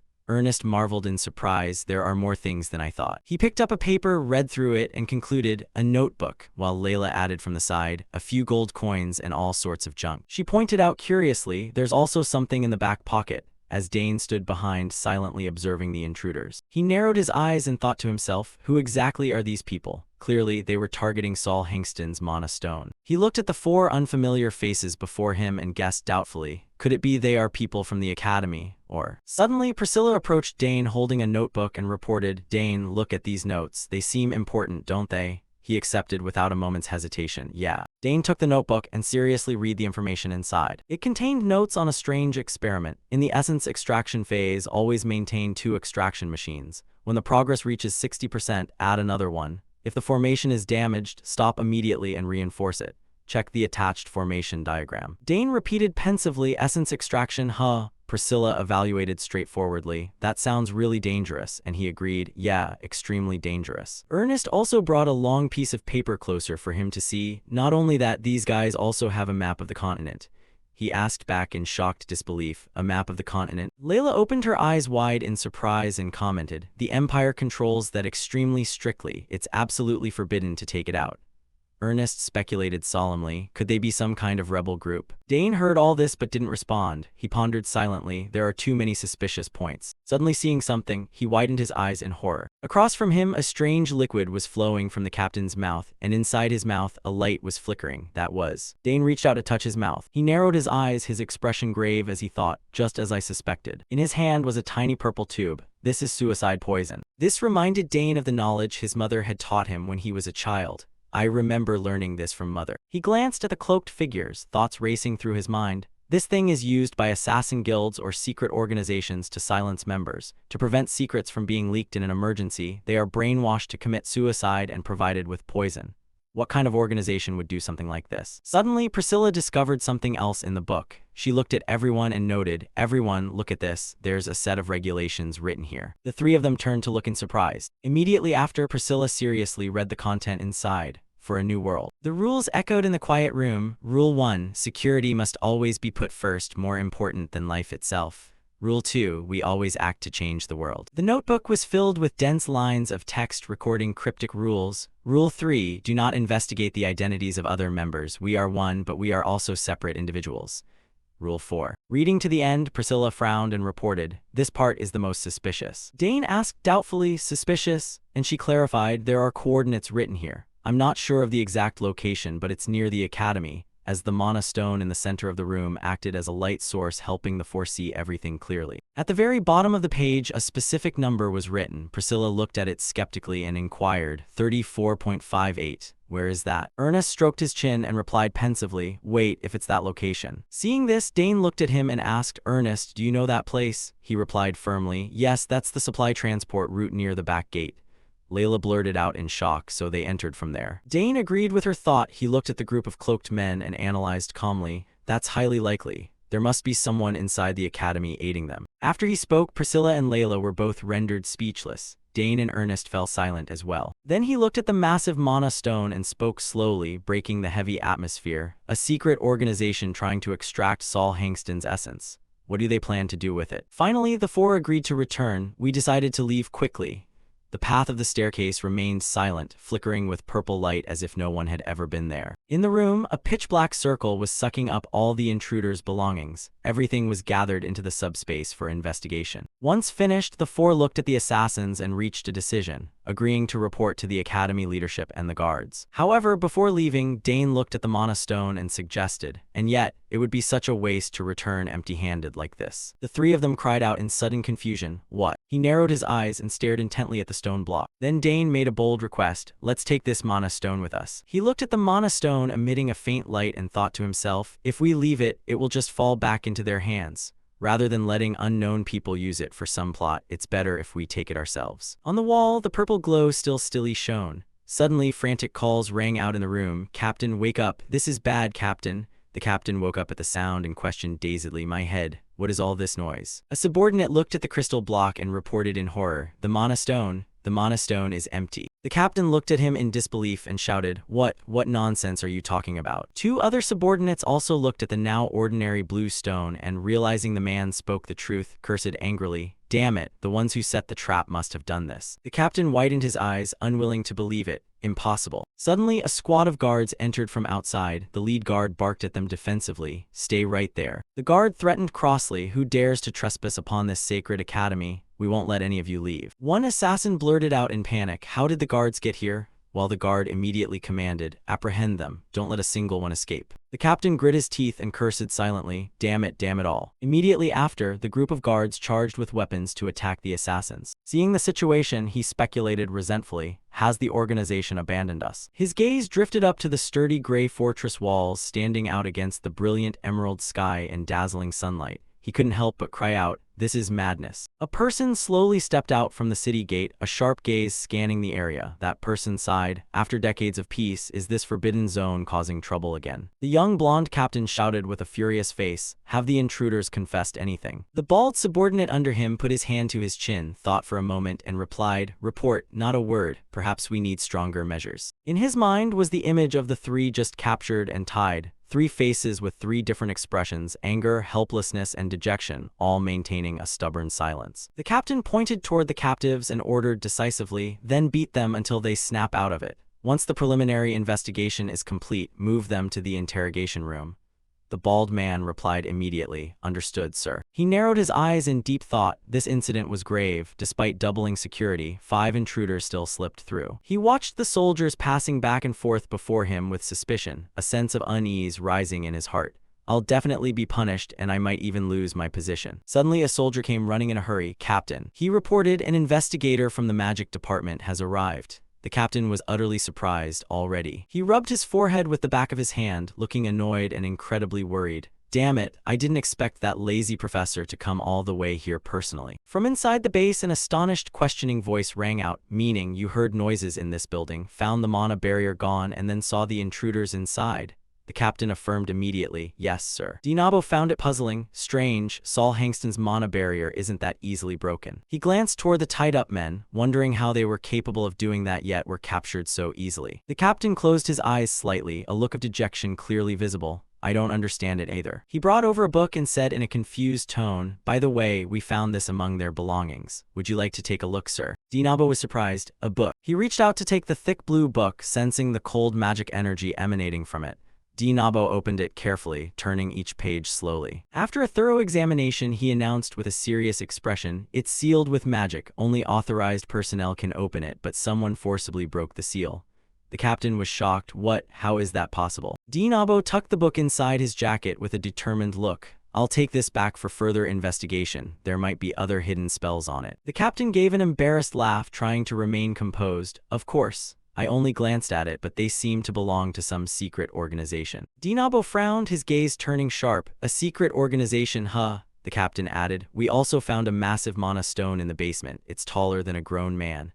Dinabo wondered, a mana stone, but the basement was supposed to be empty. The captain was also suspicious. "We find it strange too, why a massive mana stone would be located in a forbidden zone." Dinabo parted his lips slightly, reflecting for a moment, his mind quickly connecting all the unusual details. Finally, he decided to order, "Lead me there, I want to see for myself." At the academy fountain, many students were actively discussing the latest topic. "Did you hear? More trouble in the forbidden zone. The guards are running all over the place. Why have there been so many incidents lately? It feels so unsettling." Priscilla, standing on the porch, was troubled by what she heard. "Good lord, that place has been in an uproar since the chaos yesterday." Knowing her current mood was quite unpleasant, Dane smiled and changed the subject. "Priscilla, did you find anything?" Sure enough, she turned her attention elsewhere. "Yes, I heard the magic department squad captured them. Even Professor Dinabo came personally."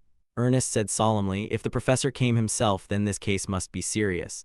Layla also scratched her neck awkwardly. "We really did cause a huge mess." "This news has already hit the Daily Academy newspaper. Wanna see?" At that, Ernest lost his composure. "What, that fast? Talk about walls having ears." The information in the newspaper stated clearly, "Forbidden zone infiltrated. 5 strangers being interrogated by magic department. Guard captain, I take full responsibility." While everyone was focused on the paper, Dane stood behind them thinking, if Professor Dinabo appeared personally, then he definitely recognized the severity of the matter. He thought for a moment, then spoke up, "But if the magic department is handling it, it should be fine." Priscilla replied with a dejected sigh, "Yeah, they're notoriously ruthless. They'll use every kind of spell to interrogate them." Layla asked tremulously in fear, "But will they find us?" In contrast to her, Ernest comforted her optimistically, "Come on, calm down, we wiped all our tracks." He also comforted the young lady, "Actually, the academy should thank us. If not for us, those intruders wouldn't have been caught." Dane replied with defeat, "What kind of logic is that?" Seeing them chatting happily like that, Dane smiled, nodded, and said softly, "Don't worry, they fell into the trap without even knowing we were there. For now, let's just stay under the radar for a while." Then he turned to ask his friend, Ernest, "Did you bring their belongings?" The other man was momentarily startled before answering, "Ah, yes, here are the analysis results. Take a look." The whole group shared a single thought: who knows, by following their trail, they were all expectant of something. We might find another treasure like Saul Hangston's essence. A few days later, the academy fell into chaos once again. A troop of cavalry stood on the grounds looking quite majestic. This time it was due to the appearance of the Royal Investigation Team. They marched in with a thunderous sound. Flags bearing the royal emblem fluttered in the air. Everyone else stood by watching. The royalty rarely set foot in the academy, yet now they arrived with dozens of people and fluttering banners, truly unprecedented. Under the sweltering sky, no one uttered a word. In a certain place, in the basement, a man dressed as a knight looking rather sturdy blurted out, "Strange." He frowned and continued, "The St. Amer Temple had an intruder who left no trace, and now strangers are found hiding in Saul Hangston's lab." This man was the commander of the 4th Royal Knights, Delphian. Someone nodded in agreement. "This is indeed strange. We followed the leads, but there are still no clear results." He glanced at the person and asked in a low voice, "What about the barrier?" Facing pressure from someone of high status, the girl holding the paper stepped forward hesitantly and replied, "Yes, we are still investigating, but so far there have been no clear signs." Hearing this, Delphian walked away in frustration. How troublesome, especially since this is one of Saul Hangston's designs. Then he raised his head. He asked cautiously, "What do you think of this, Your Highness, 3rd Prince Edward Dantora?" He didn't expect to be questioned, so he looked away in confusion and stammered, "I haven't thought of anything yet." Seeing this, Delphian grew even more irritated and sighed, "I understand, Your Highness." Dinabo only now noticed the presence of this person and was utterly terrified. "Wait, the 3rd Prince himself is here. Why would he come here personally?" Edward closed his eyes to sense the surrounding. In a moment of silence, he gradually realized something mysterious. Is this a trace of the barrier being melted? It's hard to tell, but there's something unusual about the surface. Now the 3rd Prince no longer looked flustered and instead folded his arms seriously. It's as if it was dissolved and then put back together. He pursed his lips and praised silently, "The person who broke it is truly impressive." Saul Hangston's barrier was created to last for centuries. Until now, no one had ever broken it. Hearing that, Delphian leading the way nodded, "Yes, a perfect steel fortress, never before pierced, and now it has been broken." Edward uttered terrifying news but remained perfectly calm. That means even the royal barrier can be infiltrated. Suddenly his eyes went wide. His body felt a pain that pierced his very core. The prince's pale face was drenched in sweat. Unable to take it anymore, Edward clutched his stomach. Seeing the strange state of his companion, Delphian spoke up worriedly, "Your Highness." He ran over and asked with a frown, "Are you in pain somewhere?" Edward lowered his head and replied calmly, "It's fine, just a normal ache." The man with the savage face advised gently, "Please, if you feel any discomfort, say so and we will return immediately. The investigation is important, but your health is more so." It was as if this prince's personality had changed. "No, I came here of my own volition." He raised his arm and waved it. "Don't worry, my arm is fine." Meanwhile, Dinabo observed from the side and thought, the prince and the knight commander appearing together, Those two were also noticing him. Perhaps we must be very cautious this time. Delphian advised, "Perhaps you should go outside and rest for a bit. If your condition worsens, please tell us immediately." He replied softly, "Yeah, I'll do that." Before leaving, he couldn't help but look back. What a piteous person, burdened with the reputation of the useless prince, and now even his hand won't obey. Delphian frowned slightly. If only his highness had been born with a healthy body. At this moment, the figure of the prince just stood there alone in silence. However, as soon as he left, he showed a look of annoyance. "Damn it, there's always something obstructing me." Looking at his surroundings, he thought, "But now isn't the time for hesitation. I need more clues, I have to find them myself." Edward began to walk. "They told me to stay put, but..." He closed his eyes and thought, "Sorry about that, Delphian." Over here, he asked his subordinate, "Is there really no trace at all? You said it was around 5 a.m. Dinabo replied, "Yes, just before sunrise, that's when it happened." Delphian asked further, "What about the mana detection spell?" "Nothing was detected, sir." Hearing that, he grew tense. Everything was a mess. Just then, someone ran up from the distance to announce, "Captain, bad news. His Highness has disappeared." Delphian was panicked. "What? Impossible. He was just here." The man recounted in confusion. It happened when the guards let their guard down for a moment. He heard this and widened his eyes in fear. "You fools." Immediately, Delphian told those around him to cease all other activities. Stop the investigation and find His Highness immediately. The others also shouted solemnly, "Understood." He was constantly worrying. His body was already weak, and yet, why? Meanwhile, Edward was running through the forest nonstop. His pace was quick. "I must make progress on this investigation at any cost." Edward looked ahead with determination, "So that this time, Father will have to notice me. Even if I have no talent, I will prove myself through effort." He told himself, "I can't be the useless prince forever." The scene shifts to another location, Bonia Forest. Layla stands with her arms crossed, reminding him, "Ernest, that posture isn't stable, try again."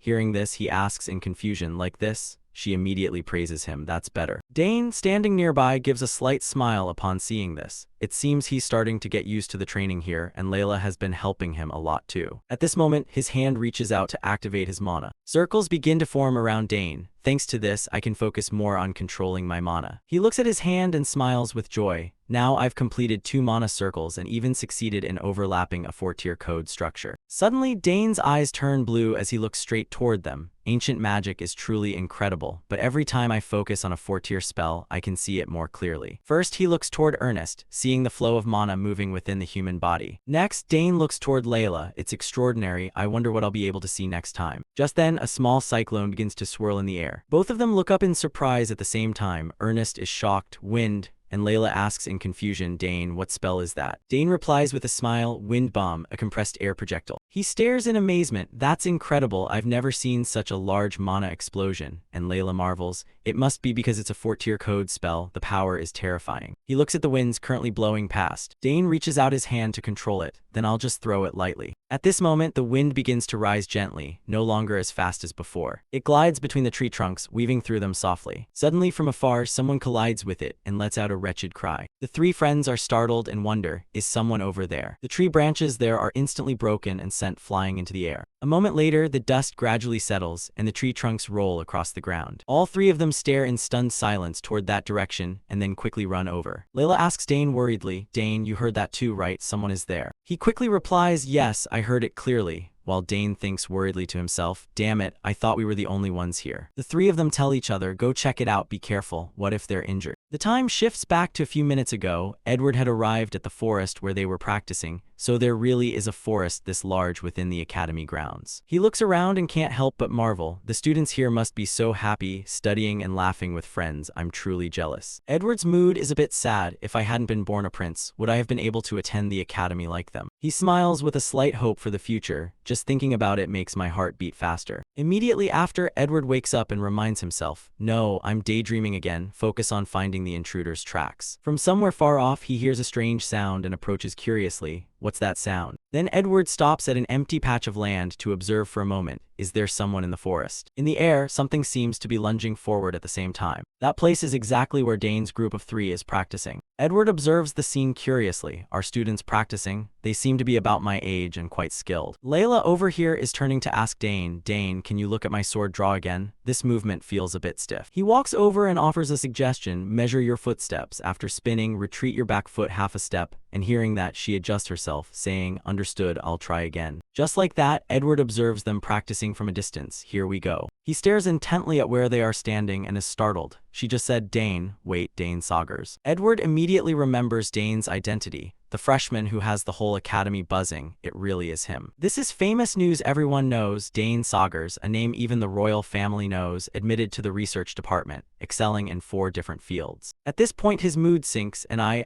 can't even handle a small task, yet I'm still observing his movements over there. Edward's emotions are somewhat envious, and he, the one called a genius among geniuses, is still practicing this diligently. In his heart, he begins to wish, if I could also enter the academy, maybe I would have met friends, learned things, and laughed like them. Right at that moment, something like a gust of wind suddenly lunges forward. Edward is terrified and can't dodge in time. Something is flying this way. Just like that, it uses Edward and lunges straight toward where he is hiding. A loud noise rings out, and the tree trunks there are shattered into many pieces by the shock. It also simultaneously affects Edward, who is hiding behind those tree trunks. He is sent flying into the air with a dazed expression. Then comes the wretched cry that Dane's group heard. In the forest behind the academy, Ernest asked worriedly, are you okay? And Dane was also flustered, saying, sorry, I thought no one was here. Suddenly he cried out, wait, that uniform. It looks like the uniform of the Royal Investigation Team. Layla screamed in surprise, wait, are you a member of the Royal Investigation Team? But he quickly stopped her. No, Layla, that person is probably. Dane keenly realized, yes, that is a Royal Investigation Team uniform, and that red hair, it's a royal hairstyle. Ernest speculated, could it be that you are truly royalty? As soon as those words were out, he fell silent, while Layla beside him burst into tears. Only then did the person respond, starting to stand up. Then he barked, you fools. Dane quickly knelt. I am Dane Saugers, eldest son of Count Saugers. Greetings, your highness the prince. He immediately confessed, I am deeply sorry, your highness. I have committed a grave offense. Ernest was equally panicked. I am Ernest Dillon, eldest son of Baron Dillon, a freshman in the exploration department. while Layla trembled. Layla Thermion, eldest daughter of Duke Thermion, a freshman in the swordsmanship department. Please forgive our insolence, your highness. The prince burst out laughing. It's all right, I'm not hurt at all, just a bit startled. He acknowledged, more importantly, it's a pleasure to meet you like this, Dane Saugers. I have heard much of your reputation. Besides that, the prince mentioned, the Dillon house is famous for exploration. You will surely become a great explorer yourself. And as for the daughter of House Thermion, you are the winner of the Dainter Cup, aren't you? I watched the final that year. Layla replied awkwardly, yes, it is truly an honor, your highness. He dismissed the formalities. All right, enough with the introductions, you may all rise. They replied respectfully, yes, your highness. Ernest expressed, I am truly relieved to know you aren't injured, but why would your highness come to such a secluded place? This spot is so remote that even academy students rarely visit, which is exactly why it's perfect for training. Now it was the prince's turn to be embarrassed. Actually, I came with the royal investigation team to inspect the academy, but I went for a walk alone and got lost. He proactively brought it up. You know about the strange incidents happening in Saul Hangston's building, right? We are investigating that, but we haven't found any clues yet. It's quite frustrating. They asked curiously, did you come specifically to investigate? They revealed, we also discovered a few strange things, but it's hard to say for certain. Dane thought to himself, they found something. A normal person likely wouldn't have noticed, but they don't seem very confident either. Ernest speculated, so that strange phenomenon was discovered by your highness yourself. He hesitated. You could put it that way. Ernest and Layla whispered, damn, everything is related to us. If we're caught, we're toast. Meanwhile, he just stood there silently observing. Dane evaluated silently. Unlike the first two princes, the third prince is around our age. I heard he is just an ordinary person with no special talents. Internally, he was suspicious. That's strange. We scattered anti-tracking powder around here very carefully, yet he still found us. Furthermore, he noticed a strange phenomenon that others couldn't. There's no way he's an ordinary person. Dane speculated, could it be that he is hiding some kind of special ability? The prince repeated, honestly, I just got lost and ended up here. This academy is quite complex. They tried to see him off. Then your highness should return soon. The investigation team must be looking for you everywhere. They are likely lost too, as this is their first time at this academy. He was flustered. The campus is so vast. However, he found an excuse. While I'm still here, I want to hear from you. What is life at the academy like? Ernest and Layla were surprised by his friendliness. Our story, your highness. He thought to himself, even if he is a prince, he is still just a teenager. He has lived for so long confined in a palace, so it's understandable he's curious about normal life. He asked, so what were you doing just now, practicing? They replied, yes, since this place is quiet, we often use it for training. Despite that, Dane was still suspicious. But there's something very strange. This prince makes me feel suffocated, as if a flow of mana is tightening around me. He wondered, can mana flow in this way? Perhaps I should observe a bit more closely. At the same time, in another part of the academy, it was noisy. What about that spot? Not here, damn it, move to the next building. The students gossiped, that's the royal investigation team. Is something happening? It looks like they're searching for something. They whispered to each other, did they catch the culprit? No way, if they had, the Magic Legion would be here, not the investigation team. The atmosphere is so tense. They called out anxiously, your highness. The captain was terrified, damn it, not here either. Where on earth has he gone? He thought to himself, we don't even know who is involved in this or what power the mastermind has. If the prince, with his hand still unhealed, runs into trouble while alone, being dismissed would be the least of my worries compared to something happening to him. Right then, a subordinate ran up to report, Captain, there's a witness. A person wearing a gold-trimmed cloak was seen heading toward the forest outside the academy. The captain found hope, really. Bring the witness here immediately. He immediately issued orders. All units advance to the forest outside the academy. The top priority is ensuring His Highness's safety. The subordinates replied in unison, yes, sir. He wondered, the forest, why would he think to go to a place like that? A suspicion rose in his heart, don't tell me, he discovered something. During that time, the prince confided in them, it's truly enviable. If only I hadn't been born into the royal family, maybe I could have lived like a normal person, not bound by a prince's responsibilities. Perhaps the gods truly despise me. Dane hesitated, your highness, if I may, I would like to ask one thing. He asked curiously, what is it? Dane Saugers, speak. Given permission, he spoke, is your hand currently in a lot of pain? Just a normal question, but it made the prince panic. He thought in shock, no, how could you know? Layla looked at Dane with total confusion. His Highness's hand, why would it? The prince quickly tried to hide it. You must be mistaken. Dane was suspicious, really, but from what I see. Layla grumbled, Dane, what are you talking about? Across from him, the prince stared at Dane, worried he would press the issue. That attitude left Dane in a dilemma. After a moment of consideration, he let it go. If you don't want to talk about it, that's fine. I intend to forget everything I've seen and heard today anyway. The prince thought to himself, this guy, did he really notice the condition of my hand? Layla grumbled, Dane, what are you saying to His Highness? This guy Dane says some strange things sometimes. Please overlook it, your highness. but the prince spoke up to confirm, no, he's right. He and Layla froze, both thinking, what, really? A silence fell over them. A moment later, he confessed honestly, my right hand is no different from a crippled hand. Dane Saugers, how did you realize that? Dane was also silent, not knowing how to answer yet.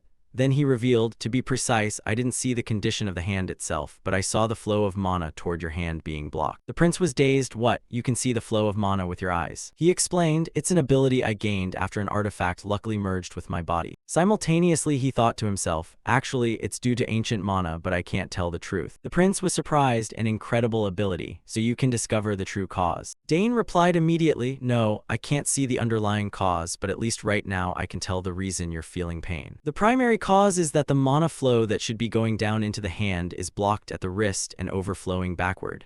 He sensed a hand that mana couldn't reach, and as a result, it is gradually dying. Dane stepped closer, Your Highness. Simultaneously, he probed, may I ask what happened? Upon hearing Dane's question, Edward's mood darkened slightly. A moment later, he spoke in a low voice. It began when I was about a year old. As he recounted, he reminisced about the past. From when Edward was in his cradle, there was no problem at birth, but at some point it became like this. I only managed to hold eating utensils when I was 7. At first, when he finally held a spoon, his hand shook incessantly. And I only held a pen and wrote after I was 10. To write, Edward had to put in much more effort than others. But there are the most important things that no matter how hard I tried, I couldn't master. I couldn't learn swordsmanship, writing, or anything a prince should learn. Magic was even more impossible. Just by touching them, his hand would shake uncontrollably. This has been the greatest sorrow and struggle of my life. As he spoke, his eyes flashed with a sense of loss and disappointment. Edward turned his face away slightly, not daring to look directly at Dane's group, his voice cold and self-mocking. I have lived like this until now, a shameful prince who doesn't dare let others know. Hearing his entire story, Dane felt some sympathy and thought silently, so he's had this problem since he was very young. That's why he isn't as famous as the other princes. In contrast to him, Layla and Ernest were in a mess after hearing this, clutching their heads in fear. Layla stammered to Edward, but Your Highness, is it okay for us to hear that story? And Ernest added tremulously, you're telling such a huge secret. Edward's expression was calm as he shook his head, saying nonchalantly but firmly, it's fine, I think you will keep the secret. Then he added, furthermore, my mood is very good today. Although every royal physician and mage has tried, they found no cause, but finally I have found it. As soon as Edward finished, Dane suddenly asked a seemingly random question, do you trust me? Edward gave a slight nod, saying half-jokingly, I do. Why would someone from the Saugers house lie to me? If so, they'd have to be a great swindler to dare trick a prince. Hearing him say that, Dane grimaced slightly and thought helplessly, what kind of joke is that? At this moment, Edward held out his hand again, his voice dejected and tinged with self-mockery as he said, as you see, the strength is gradually leaving my hand. I know that sooner or later this hand will be worse than useless. But then he quickly regained his resolve and asked Dane expectantly and hurriedly, so then, can you cure it? Dane's face was expressionless, and he didn't immediately reply. Ernest and Layla were tense, silent, and not daring to breathe loudly, glancing from Edward to Dane. Dane pursed his thin lips. A second later, he spoke plainly, I'm sorry, Your Highness, I am not a physician. Hearing him say that, Edward's eyes widened and he was stunned for a moment. Then he closed his eyes tightly and let out a discouraged sigh. Surely this isn't an easy matter. Suddenly, Dane spoke up again, making a serious proposal. But if Your Highness wishes, I can try, making Edward immediately open his eyes wide and freeze. Dane still looked at him with a bright smile. Deep in the mountains and forests, a loud shout rang out, saying excitedly, really? Then do it immediately. Edward scratched his head, grinning broadly, promising, if you can cure my hand, I will do anything. Dane asked in bewilderment, truly. Then he lowered his eyes slightly and spoke seriously of his plan. If that is your wish, I will attempt to change the mana flow. However, if it fails, you could die. Hearing this, Edward flinched in terror, involuntarily shouting in disbelief, what? Dane continued, if this attempt goes wrong and harms Your Highness, I will surely be executed for attempting to assassinate a member of the royal family. According to his words, Edward vaguely imagined the scene of Dane, Layla, and Ernest being tied up and taken away by royal soldiers. Despite knowing the dire consequences, Dane continued firmly, but I have many years left to live and many things I want to do. So then, if I succeed in curing your hand. At this point, he suddenly stopped, frowning slightly with a difficult expression. He looked straight at the dazed Edward and asked directly, how will you repay me? Ernest couldn't believe he would ask Edward such a question so bluntly. His face paled slightly.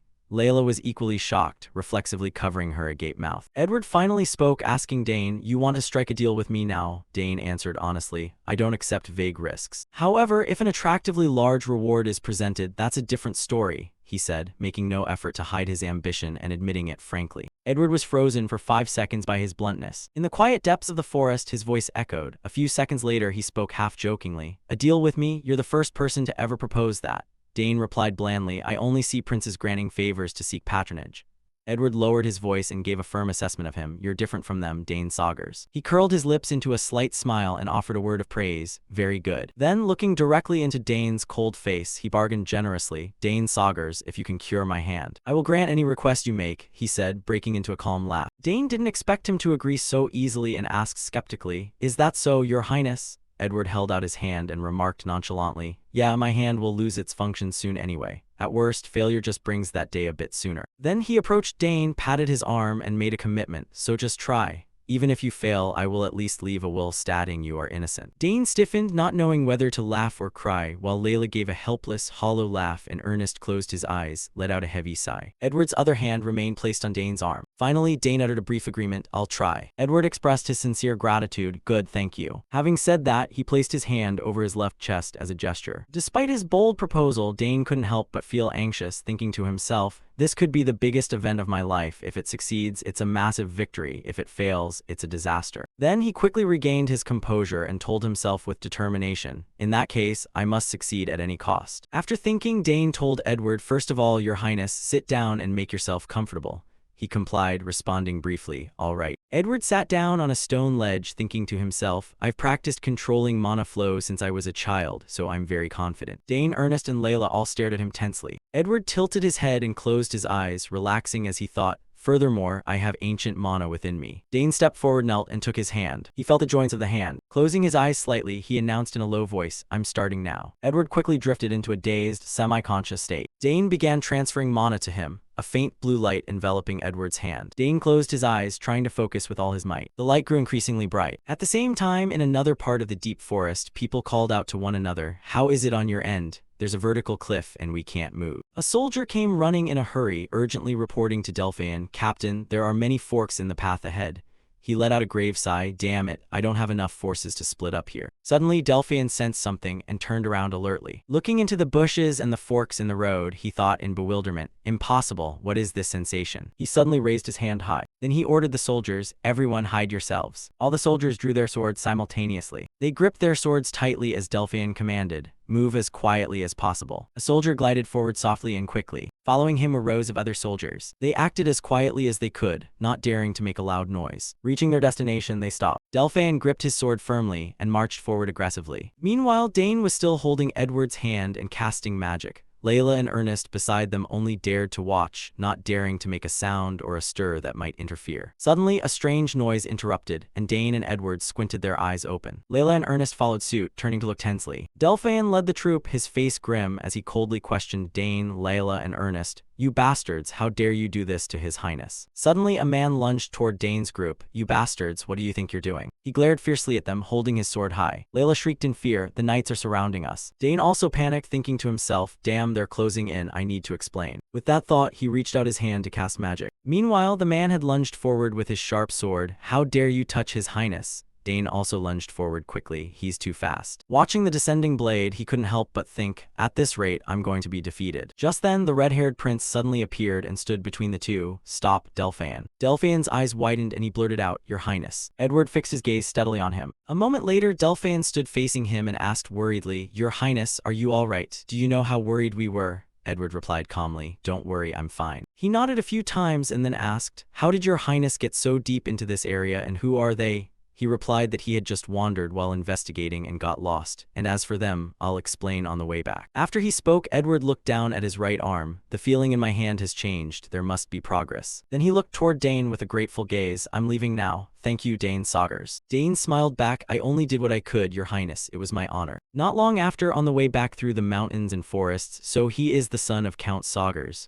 "Yes, he is my benefactor." Hearing this, Delphian couldn't help but ask, "Your benefactor?" Edward looked at him and said suggestively, "He has been something incredibly precious to me." Then he asked, "So tell me, what gift should I give them in return?" Delphian was puzzled. "A gift? What do you mean, Your Highness?" thinking to himself, they may be children of noble houses, but you only met them today. Edward suddenly stroked his chin in thought, ordinary gifts probably won't suffice, I want to give them something truly valuable. As soon as he finished speaking, he parted his lips and blurted something out instinctively, as if he had remembered something. Edward smiled at Delphian. Well, what about that item? He leaned close to his ear and whispered in a low voice. After hearing it, Delphian's eyes bulged and he exclaimed, Your Highness, even so. Edward gave a mischievous smile. Would it fit? While the other man asked worriedly, Isn't it a bit much? Realizing that the prince was simply so happy just to make friends. He smiled and continued, Compared to what Dane did for me, this item isn't excessive. Send a messenger to the palace to bring everything immediately. Delphian helplessly accepted the order. Understood. Once everything was settled, Edward hummed happily as he walked ahead. Delphian stood behind watching and suddenly thought to himself, Come to think of it, this isn't bad. The figures of Dane's group of 3 immediately appeared.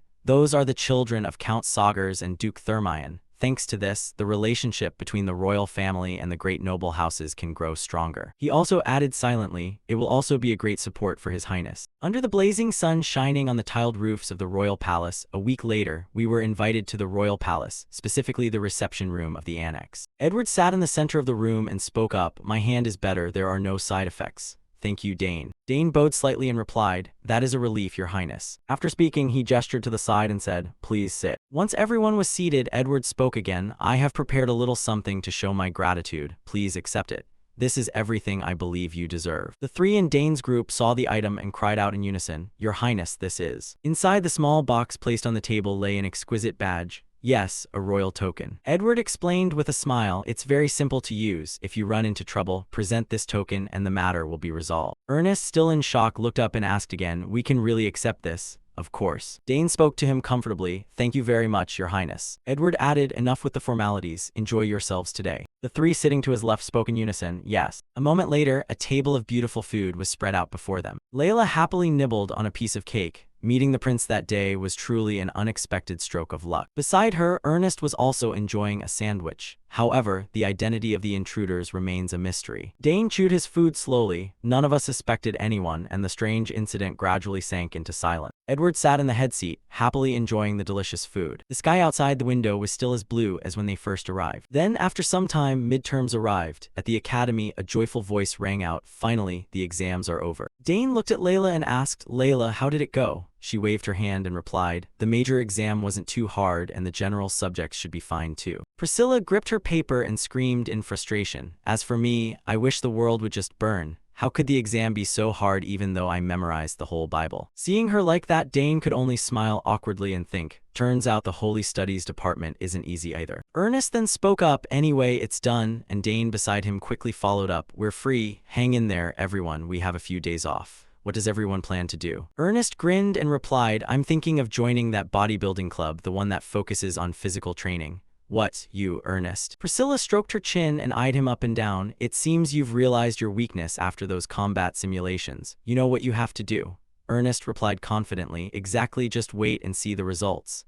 The blonde girl added a warning, Don't get hurt. Following that, Layla suddenly gave a slight smile and spoke up, I think I'll go home for a bit. My mother has wanted to see me for a long time. Having said that, she looked at Dane. What about you, Dane? He hesitated for a moment then replied, I'll probably spend time in the library studying more.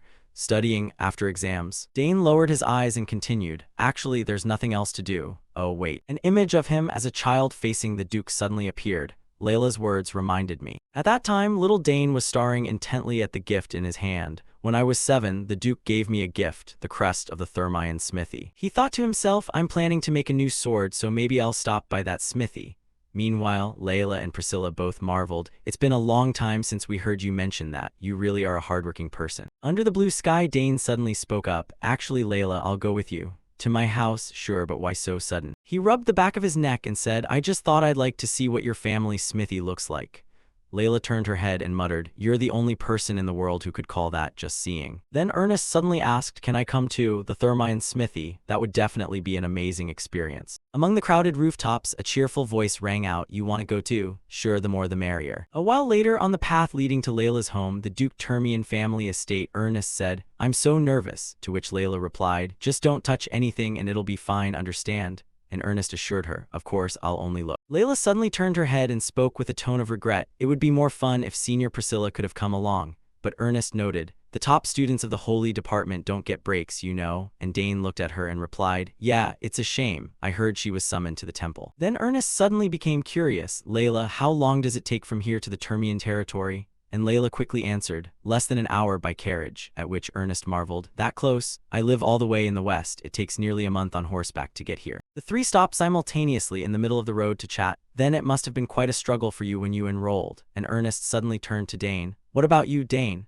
To which he replied, it only took me 1 day to get here. My house has a teleportation gate, making Layla scream in surprise, a teleportation gate. She turned around with her hands on her hips in disbelief. You really used that to get here in 1 day? And Dane admitted without hesitation, yeah, didn't I mention it? This is the first I've heard of it. Layla suddenly remembered a certain pair of prominent blonde heads. Well, that makes sense. I guess your sisters used that gate too, right? They help you a lot with your studies at the academy. I'm truly jealous. She walked a few steps forward and sighed. I wonder how my brothers are doing these days. Dane and Ernest stood behind, watching pensively. Come to think of it, she had never said anything about her siblings before. One of the two suddenly asked, Layla, what are your siblings like? The weather today was truly beautiful for returning home. Layla chatted as she walked. My eldest brother was really kind before he left for the East. He used to play with me every day. She mentioned each person with a different expression, and my second brother just loves to tease me. Sometimes he really makes me mad. While Dane listened with a smile and marveled, it seems she's very much loved by her brothers. Ernest, listening from the side, asked curiously, does your second brother also live in the mansion? And Layla shook her head with a grimace. No, he's the type who's a bit too free-spirited. Even she, as his sister, didn't understand the reason. One day, he just up and left home and no one knows where he is now. He said he was going out to train or something, but I don't really believe it. That answer was truly hard to believe for a normal person. Left home, huh? Layla's brow furrowed, her voice dropping a bit. Since becoming a knight, he still lives away from home. I really don't understand why he does that. Ernest chimed in with an admiring gasp. So he's a young knight? Your family is full of extraordinary people. And she didn't really deny it. My eldest brother is just hardworking, but my second brother is hard to predict. Dane looked at the pink-haired girl with a pensive expression. Disputes between siblings are common in aristocratic families. He realized clearly that this didn't seem to be the case in their family, but obviously the Termian family didn't seem like the rigid type. Perhaps there's a deeper story behind it. Soon enough, they arrived at their destination while chatting. Three knights suddenly walked up to them, and the one in the middle spoke up, Miss, so you're here, and Layla recognized him, Sir Asmar. He gave a friendly smile and bowed respectfully. It's been a long time, I hope you've been well. I came immediately when I heard you were returning. The large gate of the Termian family stood wide open in welcome. Come in, everyone, and the young daughter of the house immediately ran up. Father, and her father welcomed her happily. You've grown taller since the last time I saw you. How is life at the academy? She excitedly bragged to her parent, it's great, I've been studying hard. When you see my grades, you'll be surprised. And the Duke gave a sincere laugh. Ha ha, I look forward to it. Then he turned his gaze toward the other guests, and look who's here, Dane. Dane stepped forward with a smile and bowed to him. Duke, it's been a while, it's a pleasure to see you again. And the Duke evaluated him. You look much tougher than before. Ernest spoke up shyly to introduce himself. It is truly an honor to meet you, Duke. I am Ernest Dillon. It seemed he remembered well what his daughter had written in her letters. So you're the friend Layla often mentions in her letters. Our family also has several artifacts discovered by the Dillon house. Layla, your friend is quite talented. To praise her friend was also to praise her. Of course, he's my friend. The Duke turned to urge everyone inside, don't just stand outside, come on in. We've prepared a small party to welcome you all, and hearing that, the three replied in unison, really? Thank you so much, sir. With Layla's eyes sparkling with excitement, he turned to lead the way. Follow me. Dane smiled and curiously brought up a subject with the girl. I really liked your family's tarts last time. Can I have them again? And Layla, having anticipated this, gave a knowing smile. I knew it, so I told them to prepare strawberry tarts. You're going to love them. The party being held inside wasn't exactly small. After a full and satisfying meal, Dane was extremely content. It's been a long time since I've had food this good. And Ernest rubbed his head in realization. Now I understand why Layla was so excited. Layla was still munching on a piece of tart. It's a shame the senior couldn't come, and they promised each other, next time let's all get together. Suddenly, noise erupted as a group of people walked in. He couldn't hide his curiosity and whispered, Layla, who are those people? And she replied, they are my family's knights. Father invited them to the party. I heard many others are coming too since they heard you would be dropping by. Dane's tone became vaguely indescribable. Really? Why do I have a bad feeling about this? As if reading his mind, they approached to meet him. Qantas Daggerweld. Greetings, young Master Dane Saugers. Dane also politely greeted them in return. It's a pleasure to meet you. Layla has already told me about you. You're the knights of the Duke's house, right? The man in front, being the sociable type, smiled and said, yes, that's right. We've heard a lot about you. "Young master, it is truly an honor to meet you in person. If you don't mind, we'd like to chat for a moment," and he had no reason to refuse. Ah, of course. Layla set her plate down on the table and told him a rumor. "I heard the Termian family knights are among the strongest in the empire. However, except for the royal guard, now countless apprentice knights are scrambling to join." The other party also stepped forward with an amicable mood. "I've also heard the Sagar's family knights are very famous," and Dane recounted without hiding anything. "True, my unit focuses mainly on spear techniques, largely thanks to my father." In his eyes was a flicker of genuine admiration. For the history of the Sagar's house's development was truly admirable. From when he taught spear techniques on the battlefield, it gradually evolved into a true knight order. Now it is the only spear knight legion in the empire. The Termian knights expressed their admiration. "We've always been curious about your training methods. Young master must be quite skilled with a spear too," and he laughed modestly. "Ha ha, I'm alright." Suddenly Layla chimed in, bragging loudly, "Dane is good at everything. Even if all of you ganged up on him, you wouldn't be able to beat him." And the leader looked shocked upon hearing that. "Is that true, miss?" The others also found it truly hard to believe, "Even if we all attacked together." "No way," and Dane felt something was wrong. "Layla, don't say things like that." Then they stood in a straight line and said solemnly, "Well then, young Master Dane." They bowed simultaneously and issued a challenge. "We officially challenge you to a friendly match. Please give us some pointers." Dane's face showed hesitation as he didn't answer immediately. "Wait, a match right here? Why does my bad intuition turn out to be right every time?" Layla's face was calm and unconcerned as she reassured him. "It's fine, it'll be okay. Show them what you can do, Dane." He turned to look at the expectant faces of the knights. Currently, he was forced into a reluctant agreement. "If that's what you want, I accept." They immediately set off for the training grounds. The Termian knights were almost the best team, just like the rumors said. Dane had to fight 5 people at once by himself. Even so, his ability to control the spear in his hand remained fluid. Furthermore, his movement speed was very flexible, darting back and forth. His posture remained steady without any sign of fatigue. His face was intensely focused, radiating a presence beyond his years. The audience consisted of only 3 people, the Duke and the 2 friends. Nevertheless, the Duke watched the match with a face full of amazement. Dane's footsteps were steady on the ground. From the beginning, he hadn't taken a single hit. The spear in his hand knocked the swords out of the knights' hands. One by one, those who lost their weapons became the losers. The final sword was sent flying high into the air. Victory was completely decided, leaving them all in a state of shock. Dane calmly planted his spear into the ground. His face was completely triumphant as the result was fully settled. It was as if a brilliant aura was radiating from his face. After a moment of being dazed, the Duke finally announced, "Victory goes to young Master Dane. That was a truly impressive match." Layla exclaimed regarding the victory prize the Duke gave him. "Oh, father gave you a gift," and he nodded. "Yeah, some books written in an ancient language," and she nodded with certainty.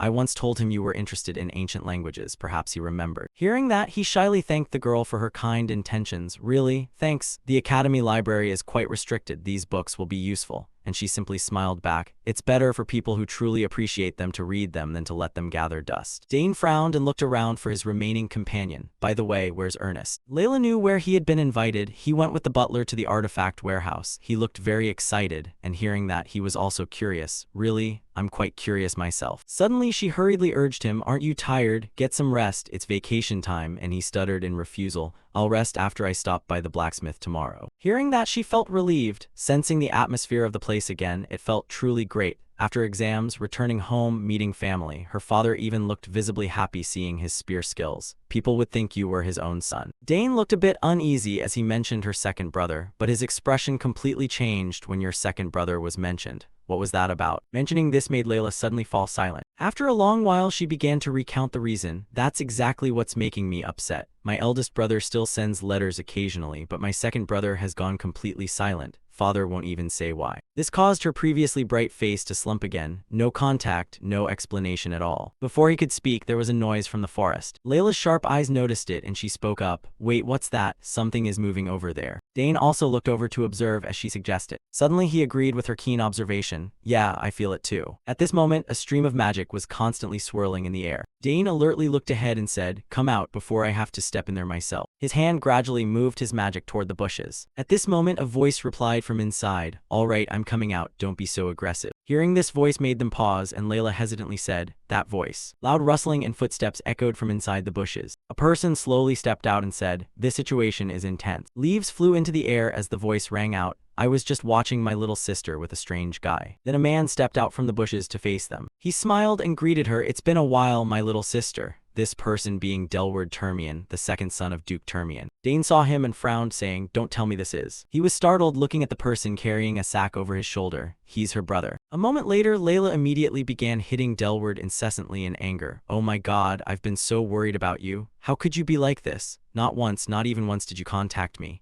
And he just held his head and said, "I'm sorry, Layla, that hurts." She didn't stop but shouted angrily, "You've gone too far. I've waited years for news of you. Even my eldest brother wrote home, but what about you?" Delward looked up with an awkward smile. "Ow, you've got a strong hand. Seems like you've been practicing hard." Layla didn't let him change the subject and kept hitting him. "Yeah, I've gotten stronger. Let's see if you can take it today." While Dane beside them was also worried. "That's enough, Layla." At this moment, his hand reached out toward her. Delward suddenly pulled Layla into a hug to stop her actions. He gave a gentle smile and said softly, "I'm sorry, Layla. I never forgot my family." Delward's words were full of sincerity. "I have my own reasons." He added, "I'm sorry for leaving you alone all this time." Delward comforted her gently. "I'll tell you everything, so please calm down." At this, she finally asked with tears in her eyes, "Really? So it wasn't because you didn't want to see the family?" He immediately affirmed, "Of course not, Layla. I never forgot my family, not even for a second," words that deeply moved Dane. Afterward, Delward gently let go of Layla. Then she stood tall and asked, "Then tell me, where have you been and what have you been doing all this time?" He folded his arms and spoke up as a reminder. "First of all, could you give us some private space?" Unexpectedly, Delward quickly ran over and put his arm around Dane's shoulder. "No, Dane will listen with you. He knows how to keep a secret, don't worry." She looked straight at Delward and affirmed, "Just say it." While he beside her also added in confusion, "Layla, it's fine." Delward looked toward Dane and couldn't help but evaluate him before speaking. He knew who he was. "You're Dane Saugers, right? I've heard a lot about you. They say an outstanding student just entered the academy." Delward assessed his appearance. "I see that prominent silver hair. Turns out you're my sister's friend." At this point, he reconsidered. "Besides, our families are quite close." So Delward rubbed his head and said, "All right, I understand. You look trustworthy, Dane. This is a family matter, so don't tell anyone outside." He immediately spoke up in affirmation. "Yes, I swear on my family's honor." Delward looked at Dane and frowned. "Good, let's move somewhere else." They went to a more deserted spot and Delward sat on a chair and said, "Actually, all this time I've been in the Drenic Empire." Hearing this, he was startled and cried out, "The Drenic Empire?" And Layla also worriedly asked, "What? Why did you go to such a dangerous place?" He frowned and replied, "I went to find a cure for Mother." Delward continued, "She has been bedridden for too long. Since I was young, I've searched everywhere following clues about that illness." He had traveled all over until finally, those clues led to the Drenic Empire. Despite hearing that, Layla was still angry. "Even so, you sneaked into enemy territory?" Dane felt worried in his heart too. "Yeah, that really is serious." She continued angrily, "You could have told everyone and gone searching together. Why did you have to go alone?" Delward smiled and replied, "At that time I had no choice. I had a chance to infiltrate the Empire, but I didn't want to put my family in danger. At least I returned safely. See, I'm fine." Hearing this, Layla lost her cool and wanted to lunge forward to punch him. "What are you talking about?"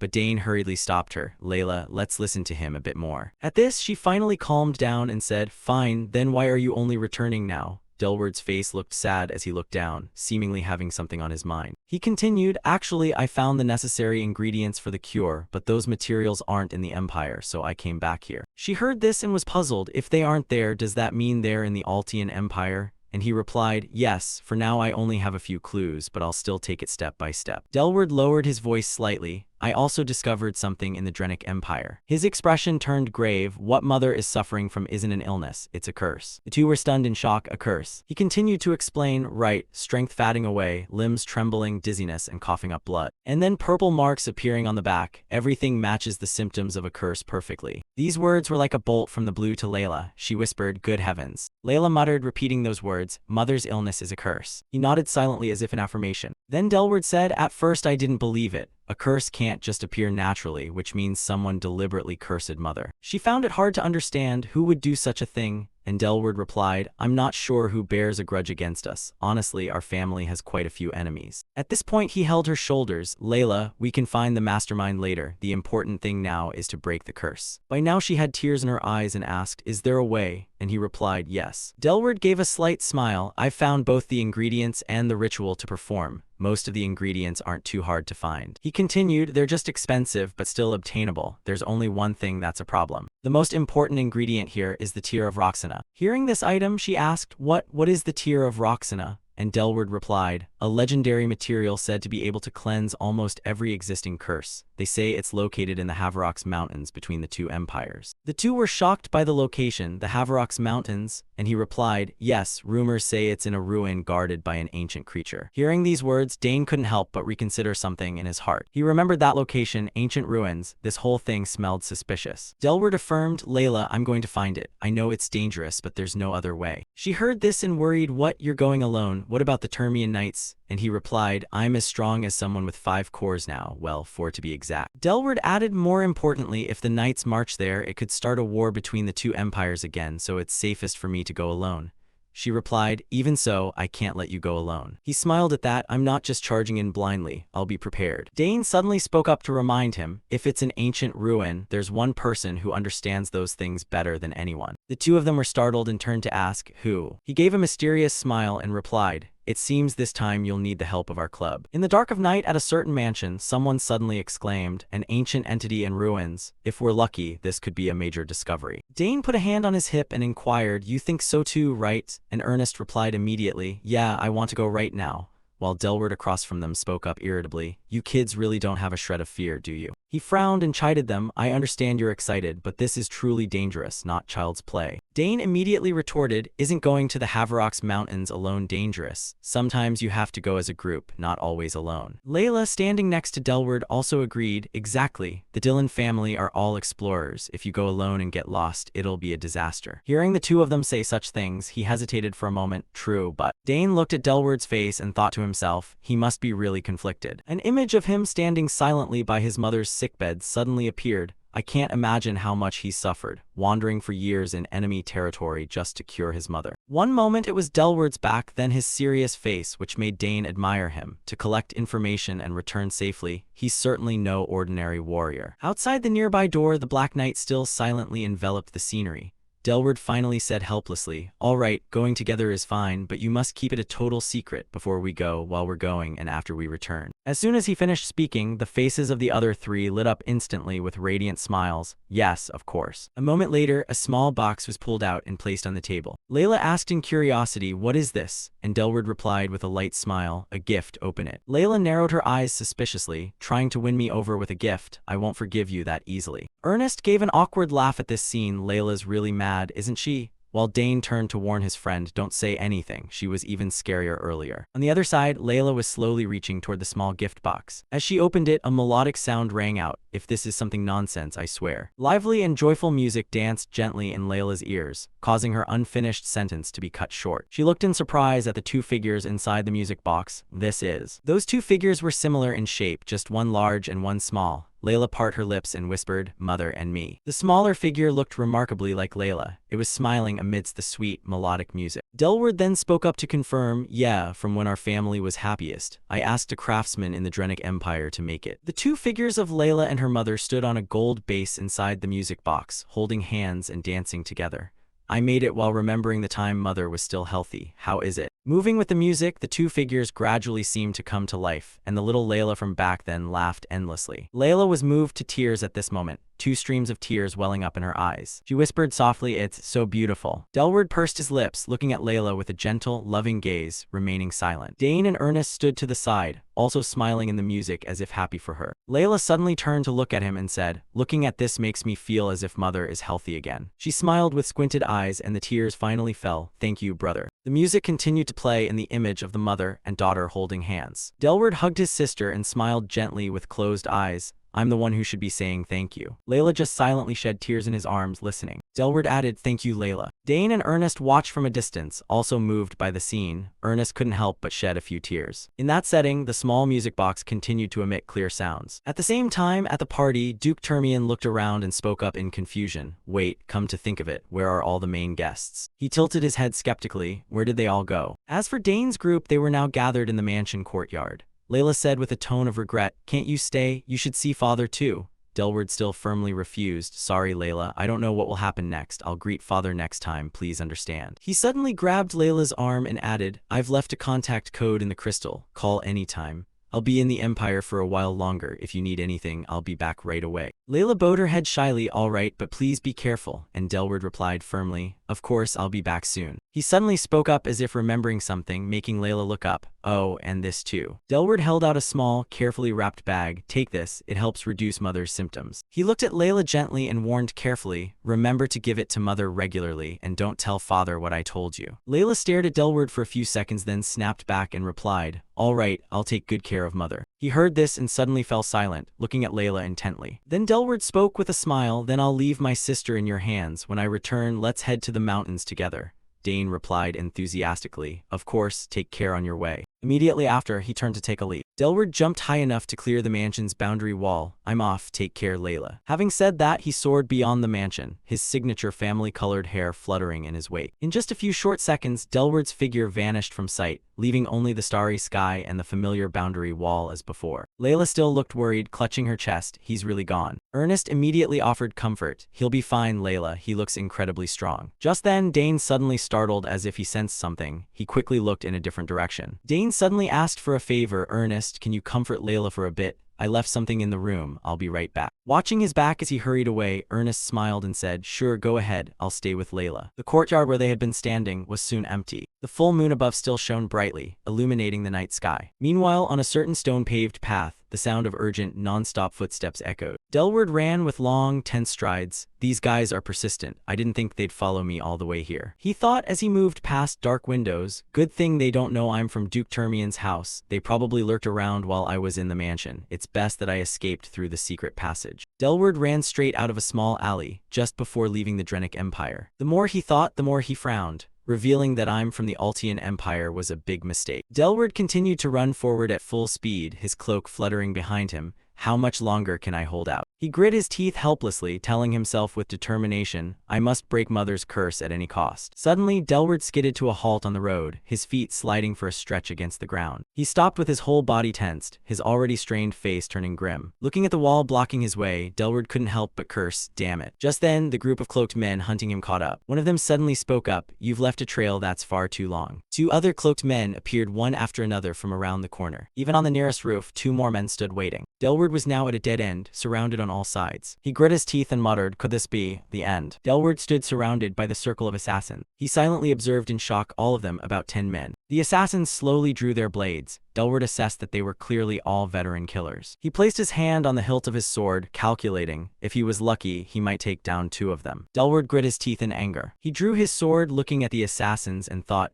I'm sorry, Layla, I probably won't be able to keep my promise. One assassin frowned, staring intently at him. He shouted an order, kill him, and the surrounding assassins immediately lunged to attack Delward. In the blink of an eye, they appeared before him. The assassins gripped their swords, attacking Delward continuously. He was forced back toward the wall. Delward felt a surge of regret. If he had known things would turn out like this, he should have apologized to his father before leaving. He froze, widening his eyes at the scene unfolding before him. A faint green light flashed, then moved continuously, piercing through the assassins. They tried to use their blades to block the light, but the beams only increased in number. One cried out, Captain, it's mana bullets. The lead assassin questioned angrily, what is this? Who is helping him? He always acts alone. Who on earth bypassed the traps and made it all the way in here? A familiar figure appeared behind them. Dane spoke up. Assassins shouldn't be so careless. 2 assassins immediately turned to look at him. They looked at Dane and roared, who are you? He smiled and said, you don't need to know. A moment later, Dane and Delward had eliminated the assassins. He checked each body while saying, I didn't expect you to appear so suddenly. And the boy smiled back. I felt something was wrong, so I followed you.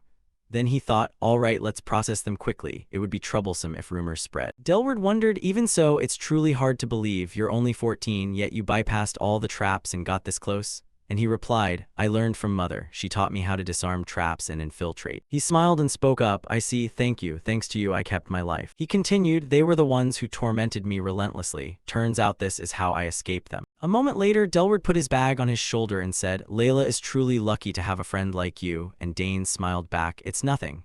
He added, they've been following me since the border. He scratched his head and sighed, continuing, I don't understand how they kept tracking me. Dane pondered, in cases like this. He channeled mana into his eyes and thought, usually something is placed on the target. Before his eyes was the mana circuit on Delward's body. He lowered his head and looked at his feet.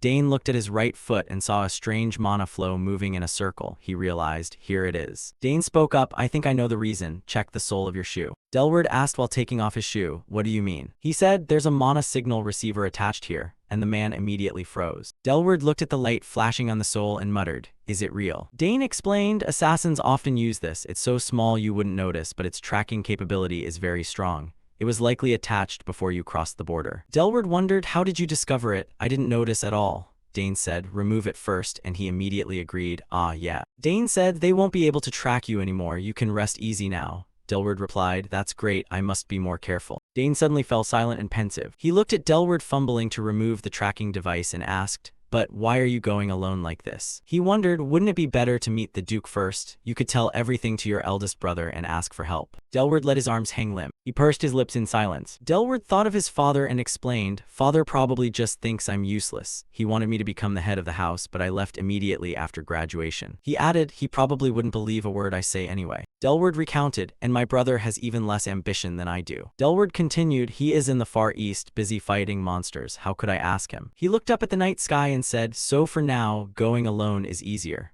I will collect all the ingredients to cure Mother and prove myself to the family." He said, "Now is not yet the time." Dane replied, "I understand." He thought silently, "If that's what you want to do, I respect it." Then Delward put his shoe back on. He smiled and said, "Done, I've removed it all. I will definitely repay this debt of gratitude." Dane smiled back, "Sure, I don't mind accepting." Then he handed him a piece of paper and said, "This is my contact code. Call if you need help." Dane said, "You have to stay alive to repay the debt." He laughed loudly, "That's right." He took the piece of paper from his hand. Dane said, "Thanks, I'll keep it safe." Delward hesitated and said, "And my sister, please take care of her." He replied, "All right, don't worry." Delward forced a bright smile. Dane smiled back. Then he walked away, telling himself, "I can't tell Layla about tonight." He smiled and thought, if she heard, she would definitely want to chase after me. The moonlight shone faintly down on the main road. Dane smiled and muttered, "I should head back." The street lamp nearby emitted a warm, pale yellow light. The next day at the academy, Dane asked Layla, "How is your mother? How is she?" And she replied, "She's much better. She could even eat today." He said, "That's great." Layla recounted, "Father is very happy too. On the outside he acts indifferent, but he's actually very curious about my brother." Dane asked in surprise, "You told your father everything?" Layla smiled and replied, "Not exactly. I just said he stopped by and left some medicine." She tilted her head curiously, "But besides that, we have something more important today, remember?" Dane asked. "Something important?" Layla said, "Let's go to the Thermion smithy." Soon everyone arrived at the intended location. Layla introduced, "This is the Thermion smithy."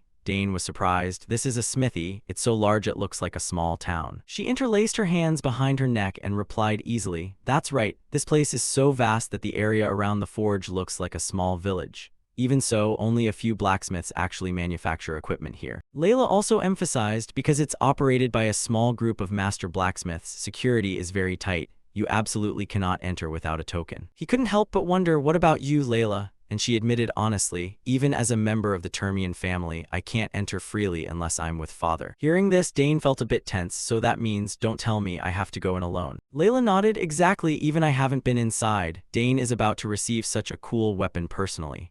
Ernest also looked at him with admiration. "I'm so jealous, Dane." He swallowed hard and stepped forward. "There's no other way. I'll be quick, so wait for me." Dane entered the forge area alone. On the way, two people stood chatting. Although the place was huge, there truly weren't many people. He couldn't help but marvel silently. The scale is truly massive. Dane observed everything around him, from the furnaces to the workshops. He looked toward a weapon display. "I wonder what kind of weapon I'll receive." Suddenly, the ground shook violently, followed by a loud noise. Dane looked up in a daze. "What's that?" "It sounds like the ground is shaking." His eyes narrowed when he saw something. No. Before him, a giant man carrying a large hammer was approaching. He could affirm in his heart, "Those are footsteps." That was the blacksmith Volbek. He looked down at Dane. "So it's you, the child who received the forge's token." He felt a bit of panic in his heart. Does such a huge person really exist? After standing frozen for a few seconds, Dane greeted him awkwardly. "Yes, I am Dane. I received the token from the Termian Patriarch when I was young. It's an honor to meet you." Volbek confirmed with a stern voice, "I've heard a lot about you. Termian doesn't just give tokens to anyone." Dane tensely tapped his fingers. "I understand. I hope for your guidance." He also wondered silently, does he talk that familiarly even with the Duke? He frowned as a reminder, "Let me say this first, your status means nothing here. Here there are only blacksmiths and non-blacksmiths, even royalty is the same. Only Termian is an exception." Volbek paused for a beat and then continued, "Even members of the Termian family must have ability." Those words made Dane instinctively swallow hard. Even so, he still admired him, a master who didn't fear even royal authority, truly an extraordinary man. He urged, "Follow me, I'll show you the inside." Dane walked silently behind Volbek. Both followed a long, wide corridor. Torches mounted on the stone walls cast a pale yellow light. He marveled, the deeper we go, the larger and wider this place gets compared to the outside. He explained, it was built to my body size. I am a half-breed, half-dwarf, half-human. That combination gave me this large body, considered a special constitution.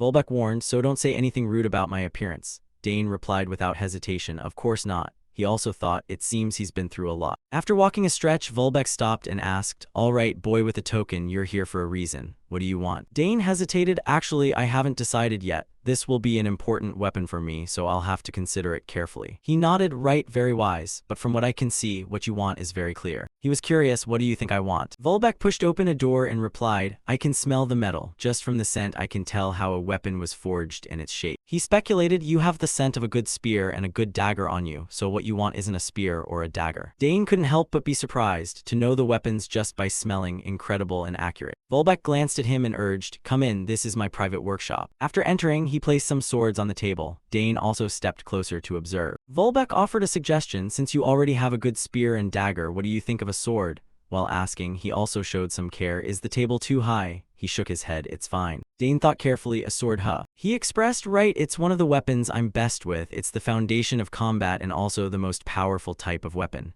Volbeck teased, your father would scold you if he heard that. Dane laughed, true, but as you can see, I'm still growing. If I make a sword now, won't it be hard to use when I'm older? He shrugged, that won't be a problem. I can easily create a sword that you can still use well even when you're fully grown. That's what a real blacksmith does. He recalled, a sword, huh? It's a common weapon, but in my past life it was the weapon I used best. If he forges it correctly then. After a moment of deliberation, Dane decided, all right, I'll choose a sword. Volbeck praised, wise choice. Honestly, when I first saw you, a design suitable for you already appeared in my head. With your physique, I can immediately envision the perfect design.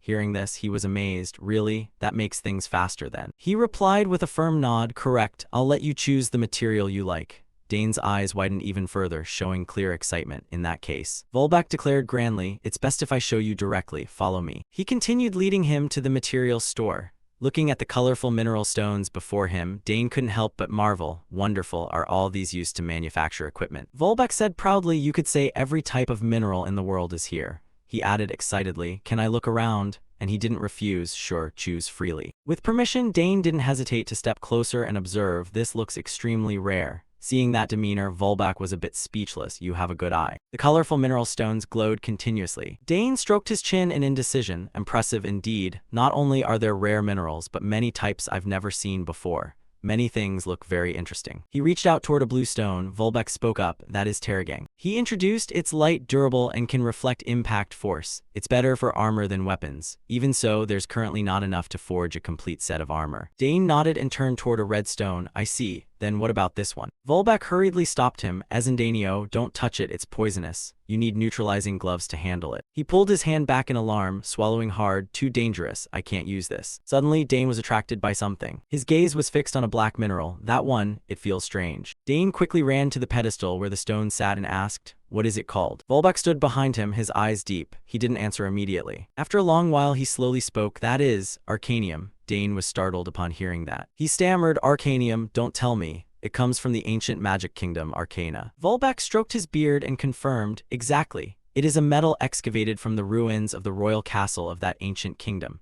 It is extremely rare. Very little remains of the ruins now and almost nothing from the foundation of the old palace. He added, but besides knowing it's a metal, no one has determined its use or structure. Dane wondered, why? Volbeck explained, because it cannot be melted or analyzed. With current technology, no one can melt or test this ore, so it's only seen as a rare collector's item. Hearing this, he suddenly went silent. Seeing Dane didn't react, Volbeck reminded him, since it's nearly unusable, you should look at something else. He was startled, what about the one next to it? And he replied, that is Artma, only found in the deep ore veins of the Haverox Mountains. Volbeck kept talking, but Dane didn't seem to hear anything else. He pursed his lips. What is this feeling? Dane's gaze was drawn back to that black stone, as if it were calling him. The feeling grew clearer and clearer, as if a whisper was echoing in the silence. Choose me. He stood motionless, completely captivated. Suddenly, the stone shook slightly, as if moving. Dane was stunned. Impossible, is it reacting to me? Before he could think further, the stone suddenly emitted a beam of light. Dane opened his eyes wide in shock. The light from the stone spread powerfully, startling even Volbeck. The light quickly enveloped Dane's body. He was terrified and shouted in alarm, hey kid. At the Thermion Forge, Bulwark, a master blacksmith with an impressive beard, was struck with awe. What was going on? the arcanium, a metal that had been impossible to forge until now, was actually reacting in his hands. Dane Saugers, the young man with his signature white-hand red hair, watched thoughtfully. It had reacted just by him looking at it. Didn't that mean it could actually be forged? Bolvark was so shocked he broke into a cold sweat. Dane's extraordinary mana sensitivity had triggered a completely unprecedented phenomenon. From the ore, Bolvark could sense a distinct metallic scent. In this state, forging it might actually be feasible. He still couldn't believe it. Arcanium was a metal that no one had ever been able to use before. While Bolvark stood there in wonder, questioning who this child really was, Dane looked purely excited, as if he had already foreseen the result. After a while, the arcanium cooled down and returned to its original solid state. Bolvark looked at Dane and said decisively, "You said you wanted to forge a sword, right? Then let's do it. I will personally forge it." Dane cheered joyfully, expressing absolute trust in Bolvark's craftsmanship. But that was the only time the arcanium reacted. No matter how many times they tried after that, the metal refused to melt, bringing all efforts to a standstill. As the group struggled, Karnas, Dane's companion and small dragon-like creature, also appeared worried. Dane suddenly remembered the thing that had melted the arcanium in an instant was Karnas's brilliant flame. The terrifying heat from that flame was the key to solving the problem. Back in the present, Dane was chatting with his two friends, Ernest, the scholarly boy with glasses, and Layla, the enthusiastic pink-haired girl. He explained, "We decided to seal Karnas's flame inside an artifact. That artifact was a lantern containing Karnas's powerful flame. With this heat source, Bolvark would be able to continue the forging process." Layla said happily, "Awesome, you've received help from Karnas once again. A sword made of arcanium, it will surely be incredibly powerful and beautiful. That's just so romantic." Dane gave a firm nod, his eyes shining with determination and anticipation for the legendary sword about to be born. Once everything was arranged, the group decided to return to the academy, but not before heading out for lunch. Of course, the group happily made their way into town. A week later at the academy, students were buzzing in front of the bulletin board.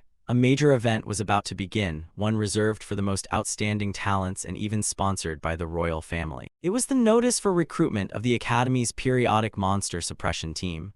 The operation would take place under the command of the Fourth Night Order. With grand rewards and cutthroat competition, the event drew everyone's attention. Dane's group was also present. The entire academy was simmering with excitement over this monster suppression mission. Dane smirked. He knew that beyond the rewards, this was a royal event, a chance for everyone to prove their worth. Layla suddenly remembered something. Wait, the Fourth Night Order. She narrowed her eyes, trying to connect the dots. Isn't that the Night Order led by the man who accompanied the third prince last time? What a coincidence. Priscilla, the blonde friend from the Holy Department, confirmed, "You're referring to Sir Delphain I, right?" Layla turned to tease her. "That's right, Priscilla wasn't there at the time. Everyone went crazy over those royal gifts." Another student asked curiously, "Has the suppression site been announced yet?" The person next to them replied, "I heard from a classmate in the Holy Department that it's a ruin near the capital." Hearing the word ruins, Ernest's eyes immediately lit up. Dane noticed keenly, "Your eyes changed the moment you heard ruins."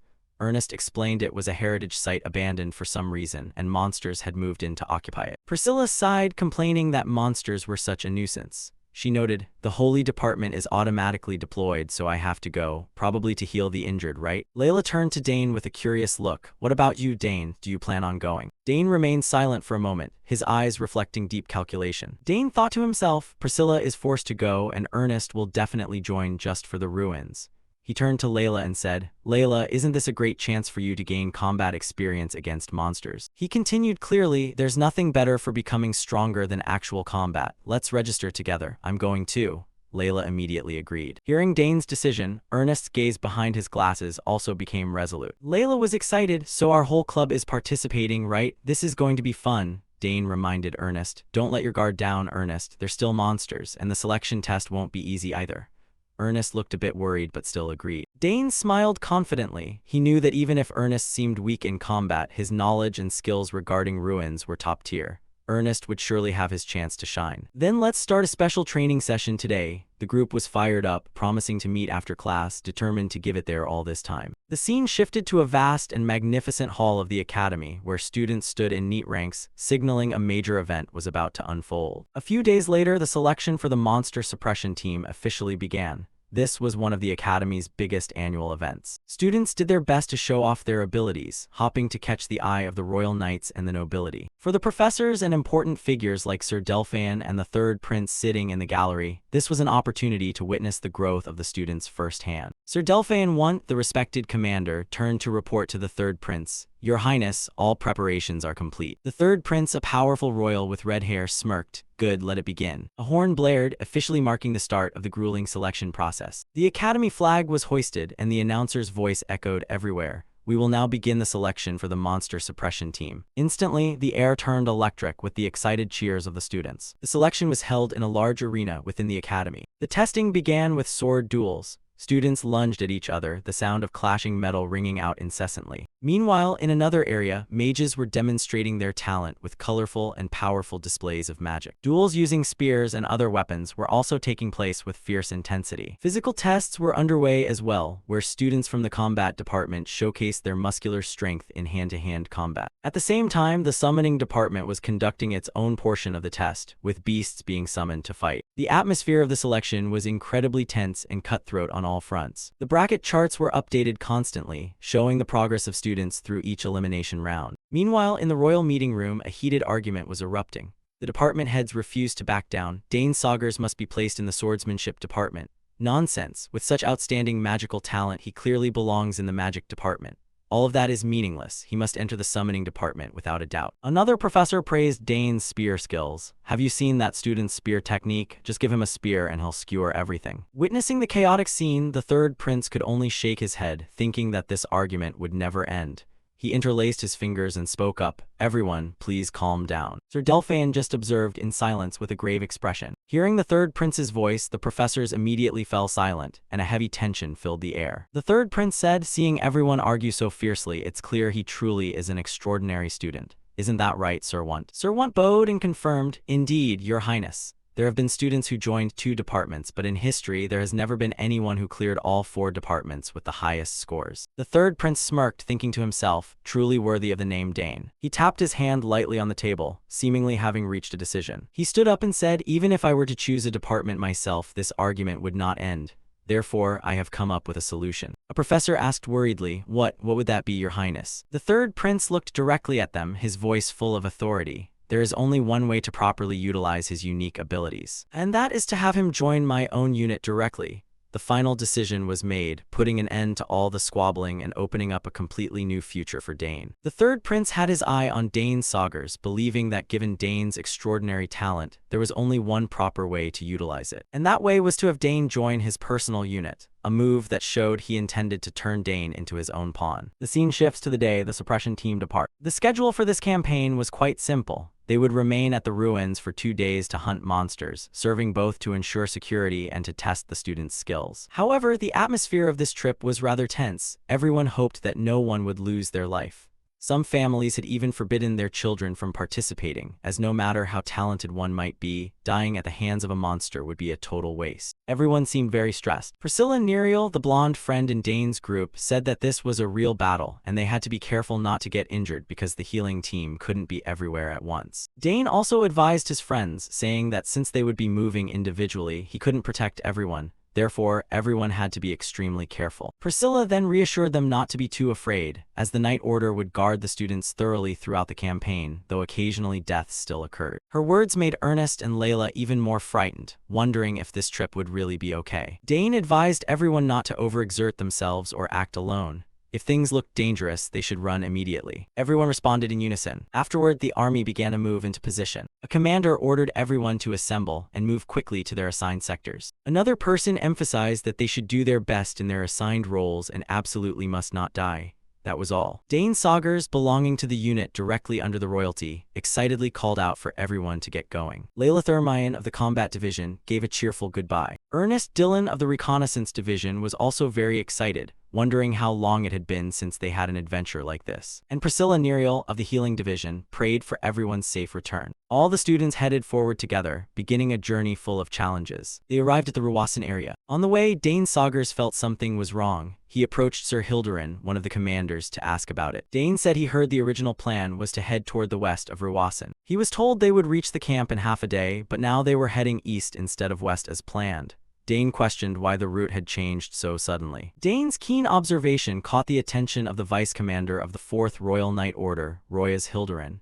He praised Dane and asked him to keep what he was about to reveal a secret, as it could cause the other students to panic. Dane signaled his understanding, remained silent, and agreed to keep the secret. Sir Hilderin began to explain, his face breaking into a sweat. indicating that the situation was not simple at all. He revealed that monster movement had been detected to the west of Ruwasan, where they originally intended to go. A massive horde of monsters was approaching. A large group had been confirmed heading toward the ruins. According to the Ruwasan Ranger unit, their numbers were at least 300. Dane was astonished to hear that number, 300 monsters. He analyzed that strange monsters usually have individual traits and do not tend to gather. The fact that they were assembling and moving toward one place was highly unusual. Sir Hildebrand once again had to acknowledge Dane's sharp wit. He said that according to his experience in cases like this, it was very likely that the ruins themselves were attracting the monsters. Dane couldn't help but worry, wondering what kind of ruins could attract monsters like that. Sir Hildebrand explained that was why they were circling around to the opposite side. He reassured Dane that no matter how many gathered, they would be incinerated before their forces.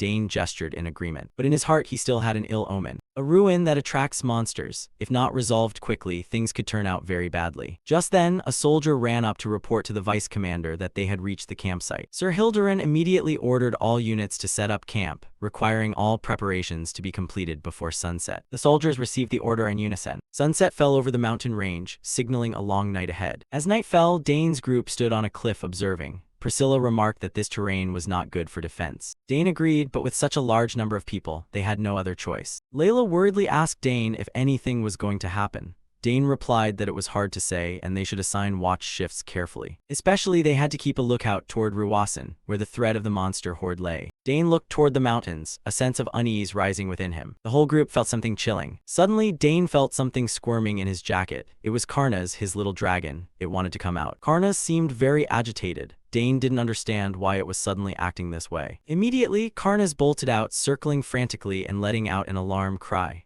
This unusually violent reaction was an ill omen that caught the whole group's attention. Layla worriedly asked Dane what was happening with Karnas. Dane didn't know either, but he guessed it was sensing something. Ernest and Priscilla also noticed the abnormality. Ernest said that Karnas was in a state of high alert. There was definitely something out there and one could not ignore the instincts of a dragon in nature. Priscilla then urged Dane to report immediately to Sir Hildebrand. Dane agreed at once. Meanwhile, Karnas continued its panic flight, its cries full of anxiety. Dane told his friends he would go report to Sir Hildebrand and asked them to keep an eye on Karnas while he was gone. Everyone agreed and Dane quickly departed. Inside the command tent, Sir Hildebrand appeared skeptical upon hearing Dane's report of an attack. Dane urgently said they needed to strengthen the defenses, mobilize the magic department students to thicken the barriers, and prepare maximum countermeasures.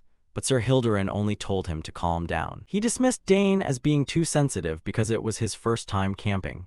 He asserted that he had sent scouts to the mountainside and there were no issues, then asked Dane if he had any evidence. Dane was flustered. He couldn't say exactly that Karnas had reacted, so he had to make up a reason. He lied, saying they had found monster droppings, footprints, and fur, and all seemed recent. However, Sir Hildebrand still brushed it off, arguing that even if it was recent, it was only a few stragglers.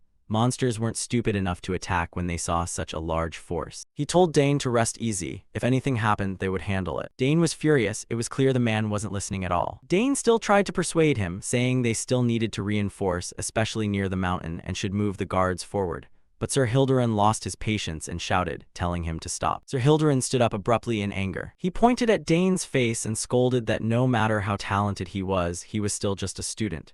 His army was the elite of the empire. Finally, he kicked Dane out. Dane was left speechless by such arrogance. When Dane returned, Ernest angrily said the suppression mission had failed from the start. Priscilla asked Dane what they should do now. Surprisingly, Dane said this might actually be a good thing. His friends were puzzled. Dane explained with a cryptic smile that the fact they had given a warning would be a justified reason for them to act, and later their superiors wouldn't be able to deny it. Priscilla seemed to grasp Dane's intent. Ernest and Layla were panicked, asking if he wanted them to go stop it themselves. Dane's face became incredibly resolute. He asserted that they couldn't ignore even a small chance. This concerned the lives of the knights and the academy students. Dane decided he would act on his own. The monsters suddenly attack but stumble right into Dane's traps. A chain of explosions erupts, wiping out a massive number of them. Wave after wave of monsters lunges forward only to be blown away by the preset traps, preventing them from penetrating any deeper. At the campsite, a soldier screams in a panic, alerting everyone that monsters are launching a midnight raid. Everyone is ordered to arm themselves and assemble immediately. The scene descends into chaos. One student cries out in terror, realizing they have zero real combat experience. Meanwhile, the knights are also preparing in a frantic rush. The knight squad is quickly assembled. A commander barks orders for everyone to get into combat formation immediately, emphasizing that this is a live combat situation. A royal guard rushes off to find the vice commander to report the emergency status. Out of breath, he reports to the vice commander that a massive swarm of monsters is approaching from Mount Ruwa.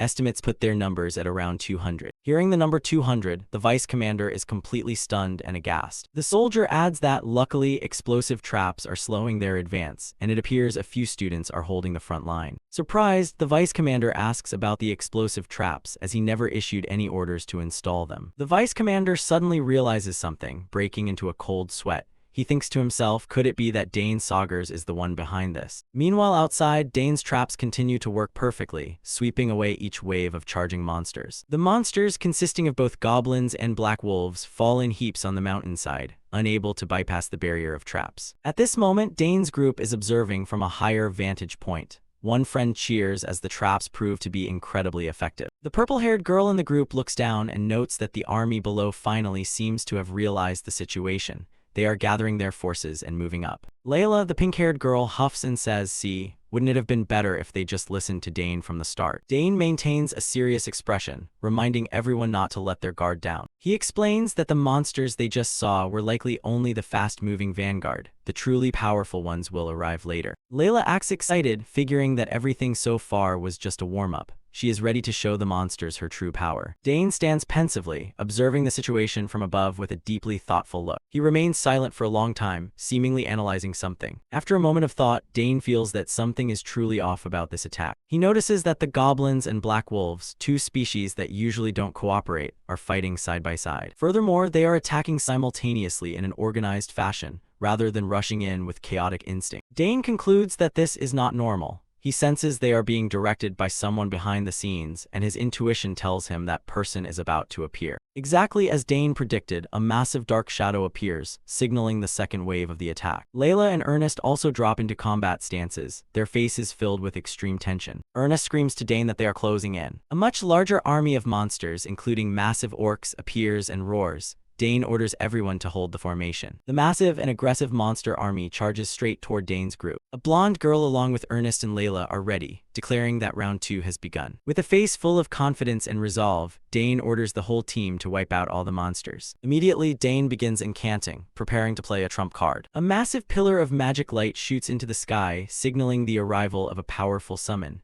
Dane orders it to respond to the summoning call. In the distance, the knights and other students sense an immense surge of mana, drawing their immediate attention. The vice commander asks in shock what that is. One soldier wonders if it's another explosive trap, but the royal guard from earlier recognizes the difference. He stammers that it is a rank 4 summon, Ethorak. The vice commander and the other students are so stunned they are left speechless. Immediately after Ethorak, a giant wolf surrounded by a shroud of purple energy, appears, letting out a roar full of authority. Ethorak lunges into the middle of the monster pack, using its razor-sharp claws to tear them apart with ease. One by one, goblins are shredded under Ethorak's claws. Even the large orcs are no match for it. Ethorak charges through the fray single-handedly, easily clearing a wide area of the monster horde. Witnessing this, the purple-haired girl exclaims in shock that the monsters can't even move. Ernest realizes it's Dane's summon and says it is incredibly powerful. The purple-haired girl reminds Ernest not to lose focus. Ernest replies confidently, telling her not to worry, as he won't let a single one slip through. With that, Ernest draws his bow and fires a magic-infused arrow toward the monsters. His arrow easily pierces through a massive orc. Layla is also fighting with everything she has, using her sword to hack the monsters to pieces. However, the number of monsters is overwhelming. They keep coming, forcing even Ernest to struggle to hold them back. He can't help but be amazed at their endless numbers. Suddenly, the monsters that were attacking so aggressively all turn and run at once. Ernest screams, alerting Layla that the monsters are retreating. With a sharp gaze, Layla refuses to give them a chance to escape and immediately gives chase. She quickly catches up to the fleeing monster pack. Layla's pink hair flutters in the wind as she lunges forward. Layla screams that she won't let them escape and swings her sword to attack. She dives into the middle of the monsters, swinging her blade with expert precision, taking down one after another. Her slashes are sharp and powerful, not a single monster can resist. Layla's sword flashes in the night, creating a dance of death. She fights passionately,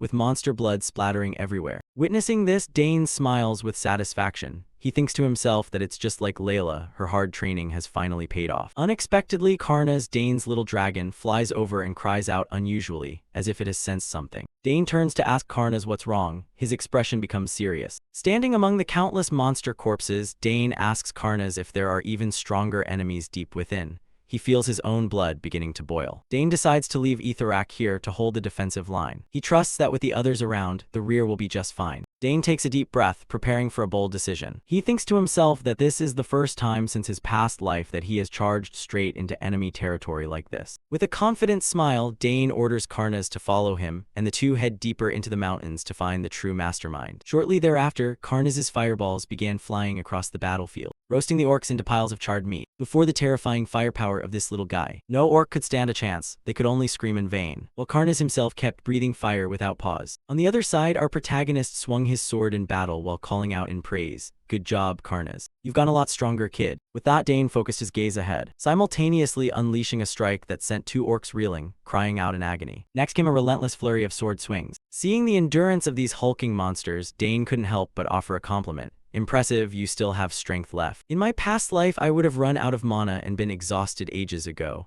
But with this body possessing ancient mana, that's no longer an issue. Having said that, he landed lightly on the ground, fixated his eyes on the red dragon ahead, and asked, "Are you the leader of this pack?" The red dragon didn't answer, but its eyes turned a deep, bloodshot red, looking absolutely livid. Seeing this, Dane declared, "Straight up then, I'll clean you up in a heartbeat." The scene shifts to the group of students. By now, the horde of monsters had been completely wiped out by them. A young soldier ran up to report to the commander, "Vice Commander, we have cleared out all the magical beasts." Hearing this, the commander was a bit surprised and asked, "Truly?" The soldier nodded vigorously, "Yes, sir. Thanks to a student named Dane who took down the Alpha. While the beasts were in chaos, the coordination between the knights and the students proved effective. Luckily, damages are only minor." After listening, Royal seemed deep in thought. He observed the monsters defeated by the student group and analyzed the situation. Doesn't this seem a bit absurd? There were as many as 200 magical beasts, 200 of them. At that scale, even mobilizing the entire Knight Order might not have been enough. Yet they were stopped by just 4 students. Furthermore, the majority were wiped out by a single person. Is this what a genius looks like? Is the word genius even enough to explain this? He grit his teeth in thought. And to clarify this, he personally sought out the protagonist shortly after. Royals greeted him. "Dane Saugers, you saved all our lives. I apologize for ignoring your warning. Without you, we surely would have been ambushed by the beasts without a chance to react. Someone would have been seriously injured or even lost their life. But now there are only a few minor injuries." Having said this, he placed his hand over his heart, frustrated with himself, and spoke up. "On behalf of everyone, I would like to express my gratitude to you and your teammates." On the opposite side, Dane seemed a bit surprised by this gesture, while the other 3 beamed with radiant smiles. All around, people began competing to thank them. "That's right, thanks to you guys, we're alive. You saved the entire suppression team. It's truly a miracle." The soldiers raised their swords in unison, while the students applauded nonstop. Seeing himself being treated like a hero, Ernest couldn't stop grinning. "Thank you, everyone, though we didn't do it just for the praise." Layla also nodded, chiming in, "Good job, everyone." Back to Dane's perspective, he calmly replied to Royals, "This isn't my credit alone. If everyone hadn't provided reinforcements so quickly, it would have been difficult to suppress them. I'm sure the Vice Commander has realized it too. This whole thing wasn't normal at all." Sensing the anomaly, Royals hurriedly asked, "Are you seeing something, Dane?" Dane slowly explained what he had noticed. "That's right. The magical beasts moved with too much discipline, as if they were receiving orders. Even when faced with a powerful summoned beast, they didn't flee on instinct. Above all, many different types of beasts gathered in one place without any infighting. Organizing a silent ambush like that should have been impossible." Hearing this, the Vice Commander recognized the danger as well. "Based on what you're saying, that's true. This suppression mission might be more dangerous than we thought." He admired Dane inwardly. To look down on a child this insightful. How shameful of me. Thinking this, he continued, "A messenger will be heading to the suppression team's headquarters soon. I will have a detailed report sent regarding this incident. Now I understand why His Highness the Prince placed you in his direct unit. I will instruct the messenger to report your achievements thoroughly." Dane smiled and thanked him. Then Royals turned to look at the whole group and asked, "That's right, you guys are a club, aren't you? What is the name of your club?" Ernest, standing nearby, replied with a smile, "Romantic. We are the Romantic Club." Royals nodded and followed up, "Romantic? That's a beautiful name. I look forward to your romantic performances in the future." Next, he began assigning tasks. "Now, let's start cleaning up the battlefield. Guards, scout the entrance in case any beasts escaped. The rest of you, gather the carcasses and incinerate them." The whole group shouted in unison, "Understood." The scene shifts to the prince's location. Currently, the sound of planning echoed in the meeting room. the martial arts department must be positioned on this side. The spear department will take the front line, followed by the martial arts department joining the fray. Since Point A has a high concentration of beasts, we must surround and wipe them out in one go. A commander spoke up, "Your Highness, what if we have the magic department launch a preemptive strike at Point B?" After listening, the prince shook his head in refusal. "It's a good idea, but it's best to have the accuracy division observe the situation first. That area has treacherous terrain. We likely don't have a full grasp of it yet." Witnessing his sharp insight, the people inside the meeting room couldn't help but be surprised. What was going on? Just a while ago, rumors said he was cursed, so how could he have changed like this? Wasn't he the most obscure prince? What on earth happened, or has he been hiding his true self all this time? Observing from the side, one couldn't help but let a faint smile play on his lips. "Wonderful, Your Highness. Not long ago, those hands trembled just holding a spoon, yet now you are grandly giving orders to commanders." I don't know how his hand was cured, but the prince has completely regained his confidence. Unaware of those thoughts, the prince's voice rang out. "Knight 1, you said there was an area experiencing problems, correct? Tell me about it." One snapped out of his thoughts, stepped toward the command table, and explained, "Yes, Your Highness. Right in this sector, one of our scout squads has gone missing. And just now, another squad has vanished without a trace." The information from what made everyone's eyes go wide. 2 entire squads have gone missing. One could only nod helplessly. "That's correct. Since this area is near the center of the ruins, I suspect a powerful mana source is at work. If we don't move closer to the ruins, I'm afraid we won't be able to resolve this issue once and for all." An emergency report was sent in, stating that a powerful source of mana had appeared, creating a flow of energy completely different from a standard mana stream. This mana source appeared to have created a type of barrier. The final report from the scouting team indicated that they were completely unable to penetrate it, making the situation extremely critical. Inside the tactical briefing room, high-ranking officers were in an uproar over the information. A mana barrier at an impenetrable level was unprecedented. They wondered what could possibly exist inside it. A general reported to the third prince that in the final communication logs of the scouting team, they heard the screams of soldiers. This raised speculation that an incredibly powerful entity was lurking there. The third prince's gaze sharpened and a bead of sweat rolled down his temple. The situation was clearly far more serious than they had imagined. Referring to the tactical map, the general explained that if the information was true, it would explain why monsters were gathering in such large numbers near the ruins. Instinctively, they are always drawn to mana. The general confirmed to the third prince that monsters are attracted even more strongly if the source is a powerful mana well. After careful consideration, the third prince made a decision. He believed there was no choice but to slowly clear the outer perimeter and then move in, as a direct breach into the center at this time was too dangerous. The other officers in the meeting room all wore expressions of tension and anxiety regarding this high-risk plan. Just then, a messenger from the Academy Cadet Escort Unit rushed in, bearing urgent information. The third prince's expression instantly shifted to one of excitement. He knew this messenger brought news regarding Dane. 2 days after the messenger arrived, the scene shifted to the third prince's command tent. The third prince joyfully welcomed Dane Saugers. He asked about Dane's condition after being injured, and Dane replied that he was perfectly fine, all thanks to the prince's help. Taking this opportunity, the third prince revealed that he was researching a royal secret art, something that even his older brothers could not complete. Dane acted surprised, saying it was the first time he had heard of it. While ordinary families have their own secret arts, a royal secret art was surely something special, piquing his curiosity. The third prince admitted that his chances of success were very low. However, Dane expressed belief and encouragement, saying that if it were the third prince, he would certainly succeed. Encouraged by Dane's words, the third prince smiled with renewed confidence. He invited Dane to have some tea to relax before getting down to business. A hot cup of tea was placed on the table, steam rising from it, creating a brief moment of quiet. After a moment of relaxation, the third prince returned to the main issue. He reconfirmed the messenger's report that over 200 monsters had been detected. The third prince explained that a large group of monsters attacking simultaneously was extremely rare. Therefore, the suppression plan definitely had to change, as an unusual danger was surely lurking. With a serious face, the third prince turned to Dane and said he wanted to hear his thoughts first. Dane was briefly taken aback but quickly regained his composure. He thought to himself that in his past life, planning military operations was as routine as a daily meal. The third prince encouraged Dane to speak freely. With a sharp gaze and full of confidence, Dane responded, ready to present his strategy. Dane began his analysis on the map. He pointed out that the usual strategy, clearing monsters from the outside and then surrounding the center, would no longer be effective. He emphasized that circumstances had changed because someone was now commanding the monsters, requiring a completely different approach. The third prince listened intently, completely convinced by Dane's sharp reasoning. He He nodded and immediately asked, "Then what method do you propose?" Dane continued to explain his reasoning. He pointed out that they couldn't rely on immediate support from the royalty. Sticking to the old strategy would only lead to a prolonged war of attrition. Furthermore, they couldn't keep the Academy cadets in this conquest for too long. It would only make the situation worse. Dane pondered for a moment, his eyes flashing with decisiveness as he was about to give the final conclusion for his strategy. After analyzing all factors on the map, Dane arrived at a bold and singular conclusion. He placed a game piece into the center of the map with conviction. Breaking straight into the center is the optimal solution. The third prince was stunned by Dane's audacity. "Do you mean we should confront the monsters head-on?" Dane confirmed firmly with a confident smile, "Yes, your highness." He further explained that thanks to the noble sacrifice of the previous scouting teams,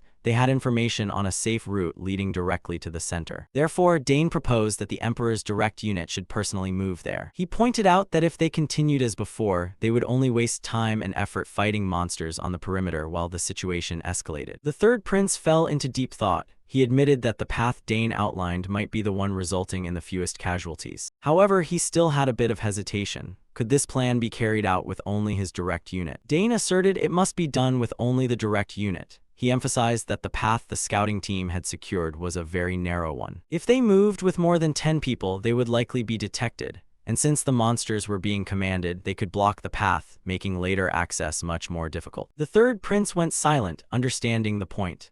Ultimately, the direct unit had to move as an independent special operations squad. Dane nodded in confirmation. "That's right. The mission for the other forces will come after. After we lure the enemy at the center, we will deal with the monsters that have lost control." The third prince's eyes flashed with extreme shock at such a detailed and perfect plan. He exclaimed in admiration. It was a plan that both officers and commanders could agree upon.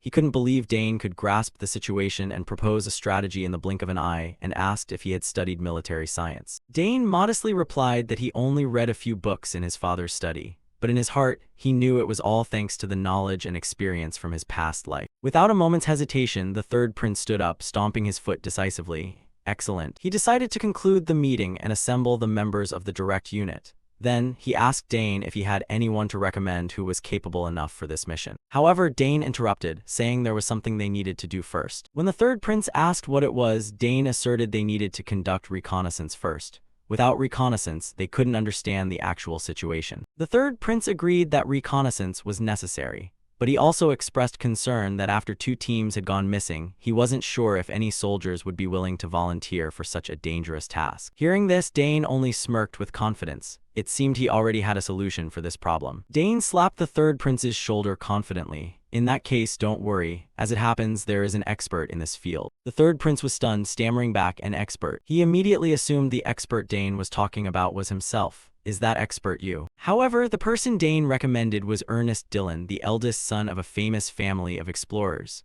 Being called out unexpectedly, Ernest startled and responded haltingly to the third prince. However, once he stepped into his field of expertise, Ernest became a different person.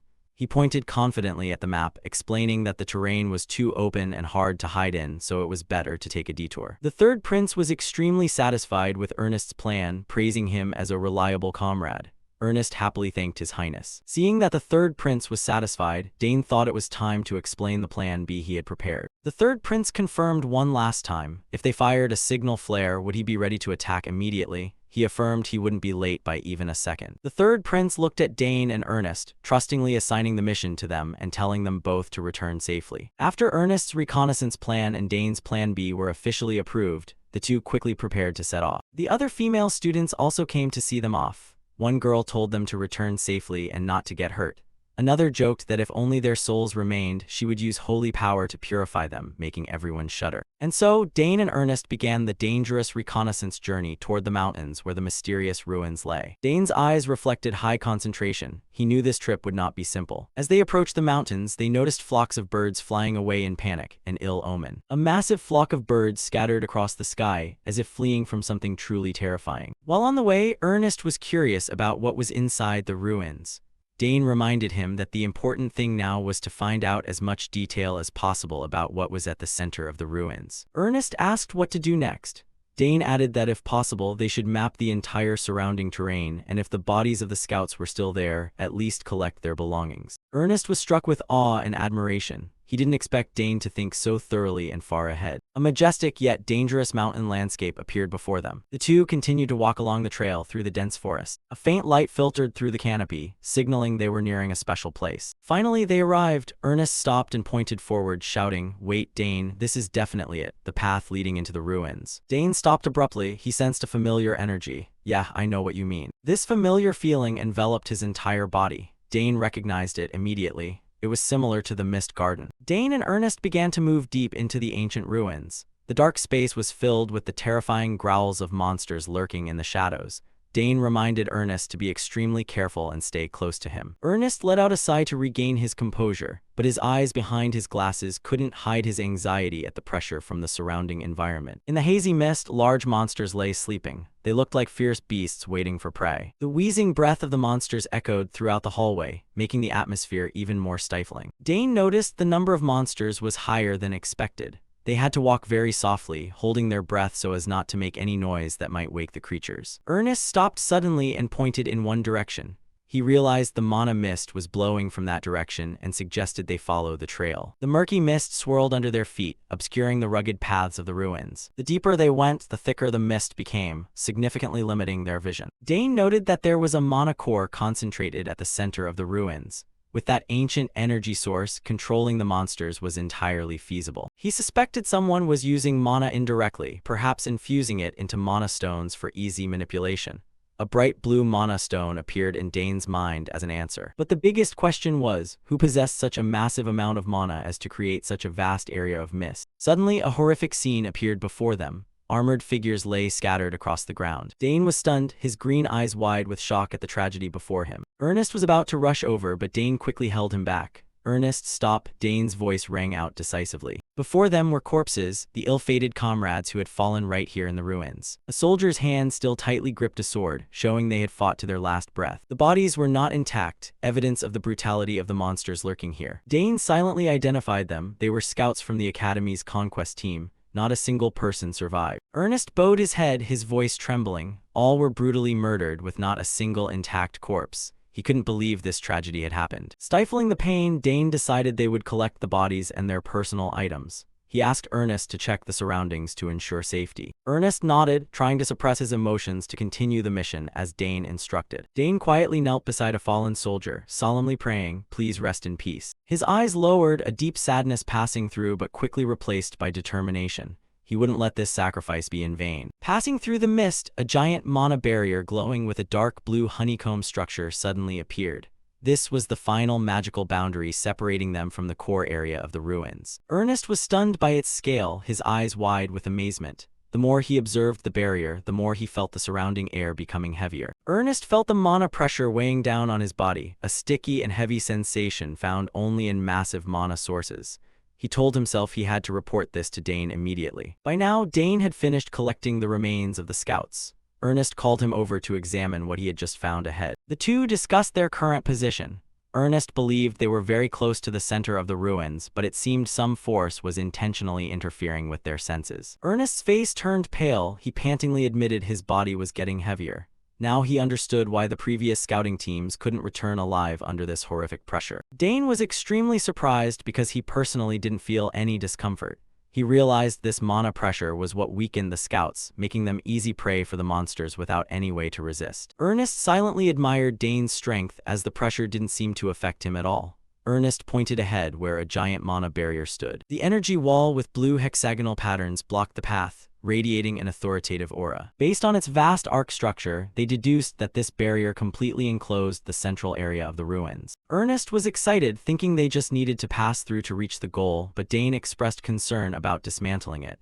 If done incorrectly, all the monsters in the area would wake up. That would be a true disaster, as the monsters inside would certainly be much more ferocious, and the ones secretly controlling them would also detect the intrusion. Dane looked at Ernest solemnly, reminding him that even a small mistake would ruin the entire plan, and they would share the tragic fate of the scouts lying over there. Ernest swallowed nervously, sweat beginning to bead on his forehead. He asked in confusion, "Then what should we do now?" Dane looked at his hand, telling himself that with the ancient mana he possessed, things might take a completely different turn. Ernest cried out in panic as he saw Dane about to touch the barrier. "Dane, what are you doing?" Dane reassured his friend, "Don't worry, if my guess is correct, he continued to reach his hand forward. Dane was certain the barrier wouldn't react to him at all, as their mana sources shared a certain similarity. Dane's hand began to sink into the energy wall without meeting any resistance. Dane's body gradually passed through the energy barrier as Ernest looked on in absolute awe. A blue light enveloped Dane as he stepped fully to the other side.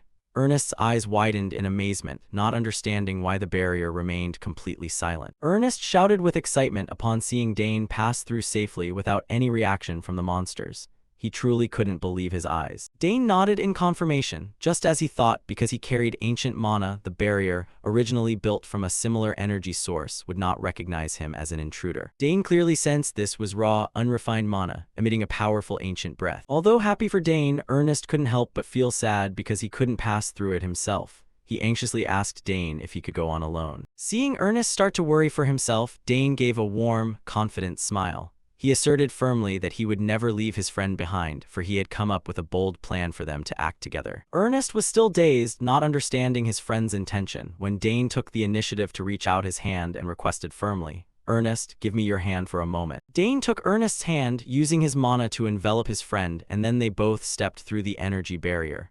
Ernest couldn't help but exclaim as he saw this unthinkable method actually work. The brilliant blue mana from Dane's hand spread powerfully, creating a protective film around Ernest, helping him assimilate completely with the magical wall. Successfully crossing the barrier, Dane calculated they could use this method to bring reinforcements inside later. He didn't forget to ask Ernest if he had memorized the route carefully and received a confident nod from his friend. Now inside the central area, Dane began to outline the next step of the plan. They needed to find a way to open the barrier from the inside so the conquest force could attack easily, breaking the stalemate. Dane explained that the barrier was maintained by special devices installed around it. By destroying them, the path behind would be wide open for the army to enter smoothly. Ernest completely agreed with this plan. He thought to himself that the person who built the barrier would never expect someone to be able to walk through it with just a gentle touch like Dane. A subtle smile appeared on Dane's lips. Every card the enemy held seemed to be within his calculations. Suddenly, Ernest gave a soft cheer when he saw a brilliant light shining from the end of the hallway. The final destination was likely right before their eyes. Stepping out of the narrow passage, both were stunned to realize they had set foot in the deepest part of the ancient ruins. A vast and high-pressure space opened up before them. Dane's gaze became razor-sharp. It was time to unmask the one who had laid out all these tricks and force him to show himself. The two moved cautiously across steep rock outcrops, with a dark abyss and cold underground mana streams below. Footsteps echoed softly in the vast space, amidst the thick mana-laden atmosphere of the cavern. Looking down below, Ernest felt a chill when he saw hundreds of large monsters with hideous horns lying asleep all over the cavern floor. Orcs, minotaurs, and countless other high-level creatures gathered into a massive army at the center of the ruins, creating a terrifying sight. Dane and Ernest hid behind a rock outcrop, appalled by the scale of this lair. "It's unbelievable. This place is filled with high-level monsters," Ernest whispered in horror. Dane narrowed his eyes to observe, holding his breath so as not to make even the slightest sound. He sensed another unusual presence below. A hazy mana mist enveloped the sleeping monsters, creating a terrifyingly still atmosphere right before the storm. Suddenly, steady footsteps rang out. A mysterious figure in a black cloak, leaning on a staff, slowly walked out from the darkness amidst the giant monsters. Dane and Ernest quickly pulled back behind a large boulder. They only dared to peek out and observe the stranger's every move from a distance. Dane signaled Ernest to maintain absolute silence. His eyes were fixed on the mysterious figure standing tall in the middle of his monster army. The cloaked figure stood still, an authority radiating from him that made the monsters not dare to move even in their sleep. He was the one manipulating this entire tragedy. In his hand was a mana cube emitting a mystical blue light, the source of the mana mist covering the ruins.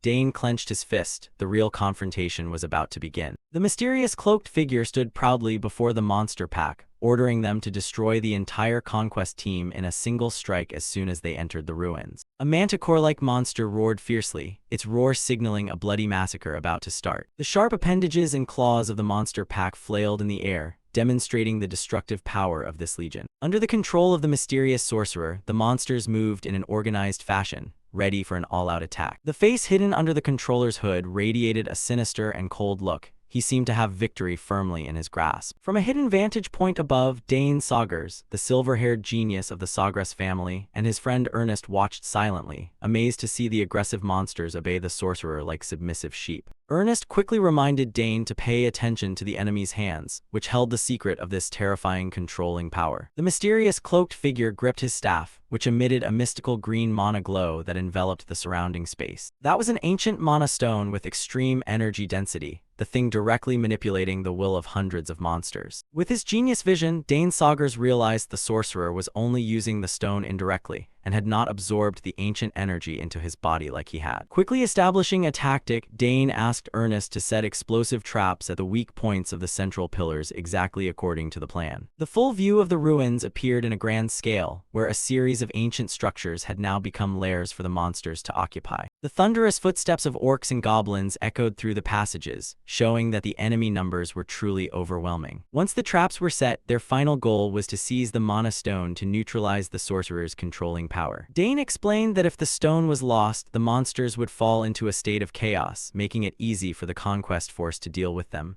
However, the actual number of monsters remained a great mystery. Ernest narrowed his eyes, trying to observe the besieged town below, his face clearly showing tension when facing the actual scale. The two realized a horrific truth: there were at least over 500 monsters gathered densely in every corner of the ruins. Monster legions of all kinds continued to arrive in droves. The actual number was likely far beyond what they had initially predicted. Although not an unbeatable number, if the conquest force confronted them head-on, they would surely suffer incredibly heavy casualties. Dane Saugers asked Ernest to use magic to record the entire terrain. He was determined to find out more about the identity of the one controlling this army. Ernest smiled and agreed. He trusted Dane's ability absolutely, but didn't forget to remind his friend to act with extreme caution. Dane nodded slightly, his eyes showing firm determination, ready to enter the most dangerous hunt yet. Both began to move silently like ghosts, skillfully avoiding the monster guard's sight along the way. Dane Saugers glided like a phantom through the ruined corridors, silently approaching the inner sanctum to prepare for his strike the head of the snake plan. Hiding behind a corner, he closely observed every move of the enemy.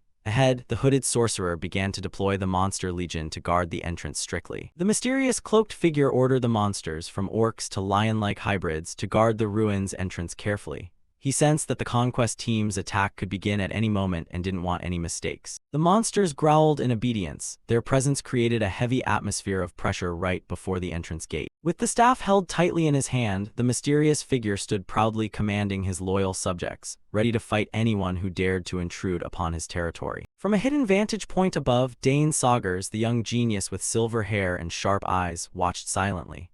He couldn't help but feel intrigued by the other's ability to communicate with monsters, something even he, who had directly absorbed ancient mana, had never done. Dane silently wondered if this was a special technique accompanying the third circle. He was trying to analyze every possibility to find the opponent's weakness. Or was he simply using ancient mana to amplify a certain innate talent? Every hypothesis made Dane's curiosity rise strongly. When he saw the mysterious cloaked figure begin to retreat further into the inner sanctum, Dane knew his time to act had come. Dane's eyes flashed with resolve. Whatever the other's secret was, he would surely find the answer as soon as he seized the item he was holding. He needed to know why a person like him possessed such a high concentration of ancient mana, and who the true identity behind that mysterious cloak really was. The scene shifted deep into the inner sanctum, an ancient hall lit by flickering torchlight, where darkness seemed to swallow everything. The mysterious cloaked figure entered a private room, a silent space decorated with red carpets and towering stone pillars. He casually leaned his staff, set with the brilliantly glowing ancient mana stone, to one side, setting aside the exhausting work of coordinating the legion. Removing the heavy hood, the mysterious figure revealed a tired face with a short beard.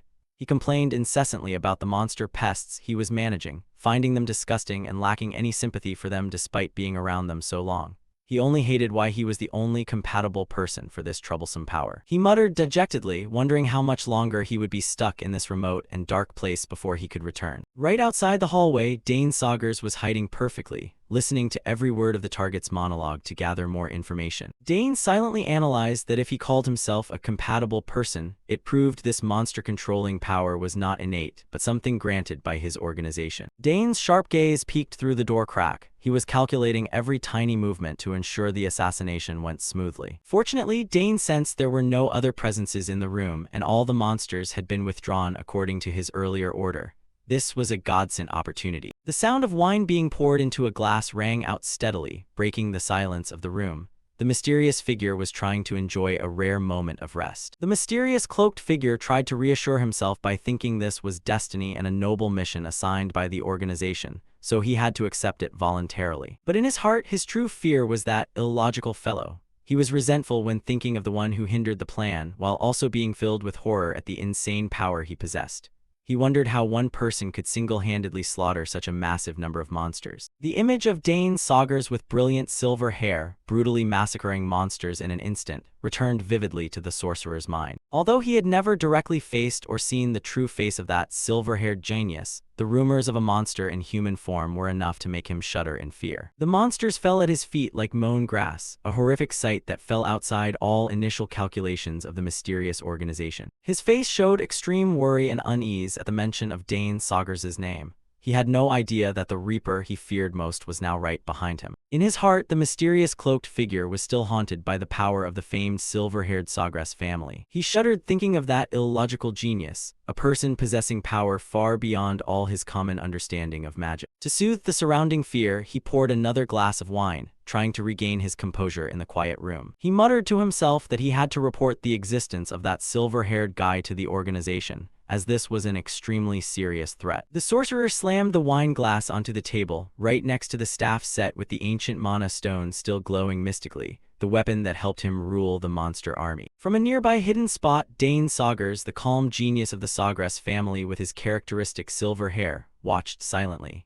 He confirmed that this person was indeed the one who had ordered the monster army outside. Dane's sharp eyes didn't leave the target. He was carefully calculating every scenario for the perfect assassination. The mana stone on the staff emitted a strange attraction, seemingly resonating with the abundant ancient mana source inside Dane's body. Dane realized that just by seizing the staff, the sorcerer would lose all control over the monster pack, and he could use it to break through and form another mana circle. Meanwhile, the mysterious cloaked figure continued to pour wine obliviously, completely unaware that death was narrowing the gap. "All right, let's begin," Dane whispered softly. He gently left his hiding spot, preparing to deploy his infiltration technique. This time, he decided to use illusion, a supreme technique learned from his mother to hide his identity absolutely, just in case the plan hit a snag. As soon as Dane lightly touched the floor, a brilliant and sophisticated magic circle appeared, glowing brightly in the middle of the dark room. A hazy mist began to spread from the magic circle, creeping through the cracks and silently enveloping the space. Dane explained that this was a colorless, odorless mist capable of causing intense illusions that would make anyone who breathed it in witness their most profound fears. To ensure he was unaffected, Dane took out a small antidote pill from his pocket. He quickly swallowed the antidote to block the mist's effects, keeping his mind completely sharp throughout the assassination. "Now it's time to force you to reveal all your secrets," Dane coldly advanced toward the target as the illusion mist completed its task. The mysterious cloaked figure was about to drain the wine he had just poured when he suddenly felt a cold, killing intent run down his spine. He froze midway, wine spilling from the glass as he sensed the presence of a stranger right in his room without any warning sound. The sorcerer broke into a cold sweat in terror as he turned around and saw Dane Saugers standing right behind him with eyes as cold as ice. Before he could even regain his composure to resist, a sharp blade was pressed against the mysterious figure's neck, leaving him completely paralyzed in fear. "Don't move," Dane's low voice rang out.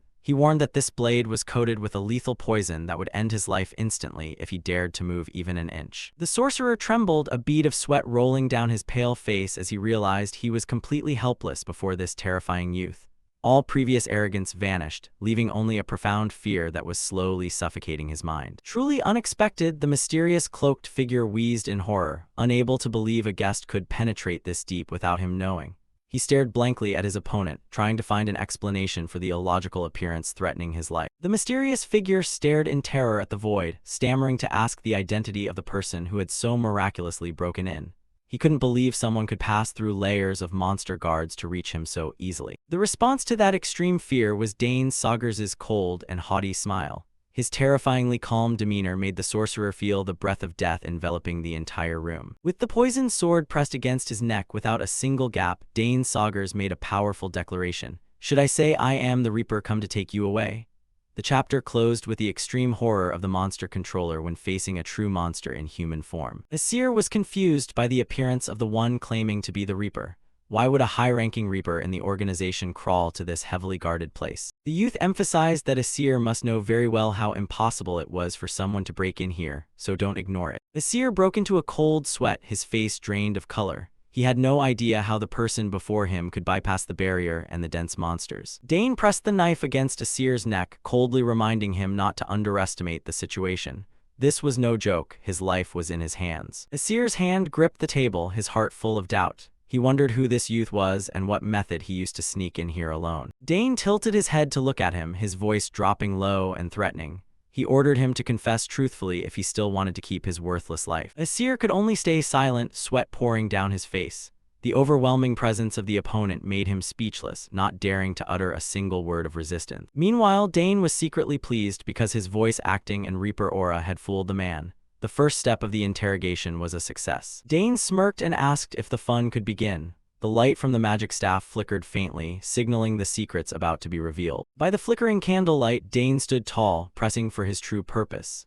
The atmosphere in the room became more suffocating and tense than ever. He questioned the reason for gathering this massive monster army. Could it be he was plotting to overthrow the Empire with the power of orcs and goblins? Facing the series of sharp questions, Asir remained as quiet as a mouse. He bowed his head, trying to stay calm, but his trembling shoulders betrayed him. Dane shouted for an immediate answer. He suspected he was conducting a mad experiment or acting under someone's instructions. Hearing the word instructions, Asir paused for a trembling beat. This tiny reaction could not escape the sharp eyes of the Sawgrass family genius. The blade pressed closer, emitting a strange and dangerous purple mist. The heavy pressure made him feel the breath of death right behind him. Dane's eyes flashed with coldness as he noticed the opponent's reaction. In just a blink, he had grasped the fear deep in his heart. Images of the mysterious cloaked figures suddenly appeared in Dane's mind. He wondered if the organization behind him was related to those figures. He bluntly asked if he was a member of a certain secret organization. The direct question made Asir freeze, his face turning gray. He was stunned, his eyes wide in disbelief that his secret had been exposed.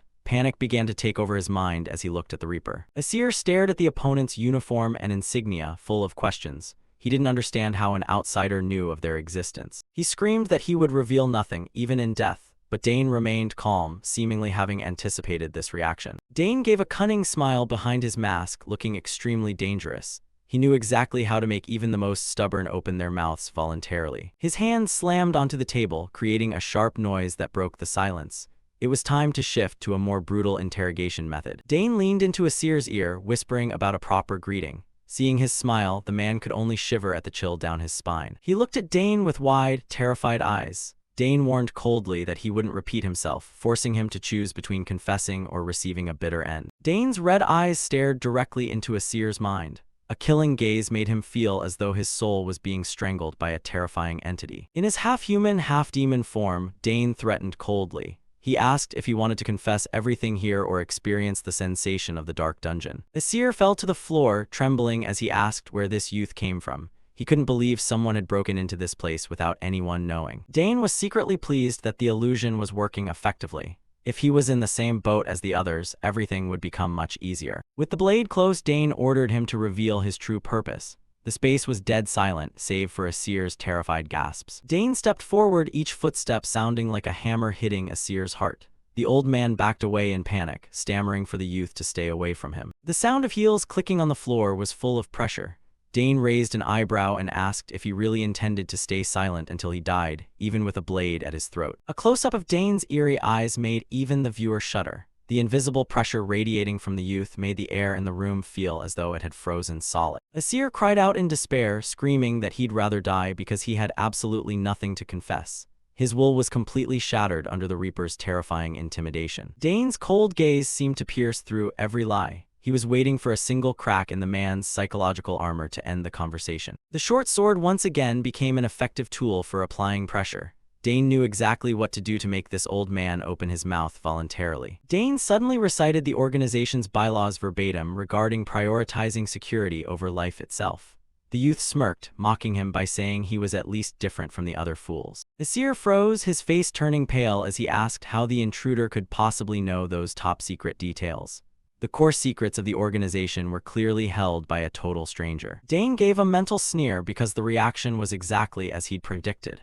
The notes he had collected earlier were indeed the key to manipulating this man. By the flickering candlelight, Dane continued to play the role of a high-ranking superior. He reiterated the rules of conduct, making Asir completely believe his fake identity. Asir naively asked if this was all a trial from the organization. He thought the incident at the academy was just a trap designed to test his worth. Dane seized the opportunity, asserting that now they could finally have a proper talk. He laughed inwardly as the prey fell completely into the illusionary trap he had set. Asir's attitude flipped instantly. He felt extremely honored to receive such a challenge. His earlier terror transformed into a ridiculously blind devotion. The youth withdrew his short sword, preparing for the next step of the plan.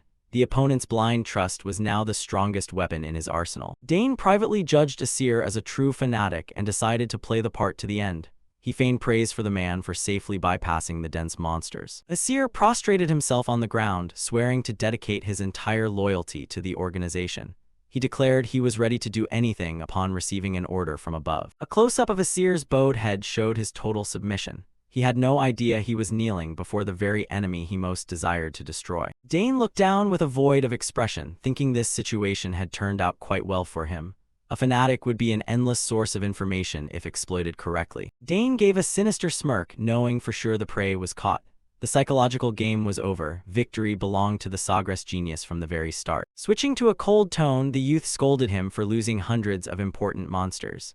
This was the final blow that sent Asir scrambling to compensate with classified information. Asir groveled at the feet of the man he thought was his superior, frantically apologizing because the appearance of an unidentified enemy had ruined all plans. In his role as the Reaper, Dane coldly declared that accountability would be settled later. He ordered the man to focus on finishing the current mission to redeem himself. Hearing this, Asir felt a surge of relief and quickly committed to never letting his superior down again. This old man was truly easy to fool. Dane gave a secret sneer at how his clumsy act had worked so effectively. He gave a mental wink because the prey was well and truly hooked. The youth continued to steer the conversation, demanding Asir reconfirm the true objective of the mission to test his loyalty. Asir was slightly stunned by the unexpected question. He didn't understand why a superior would ask something so obvious, but he didn't dare delay his answer. Dane raised an eyebrow, his sharp gaze reminding the man of the test.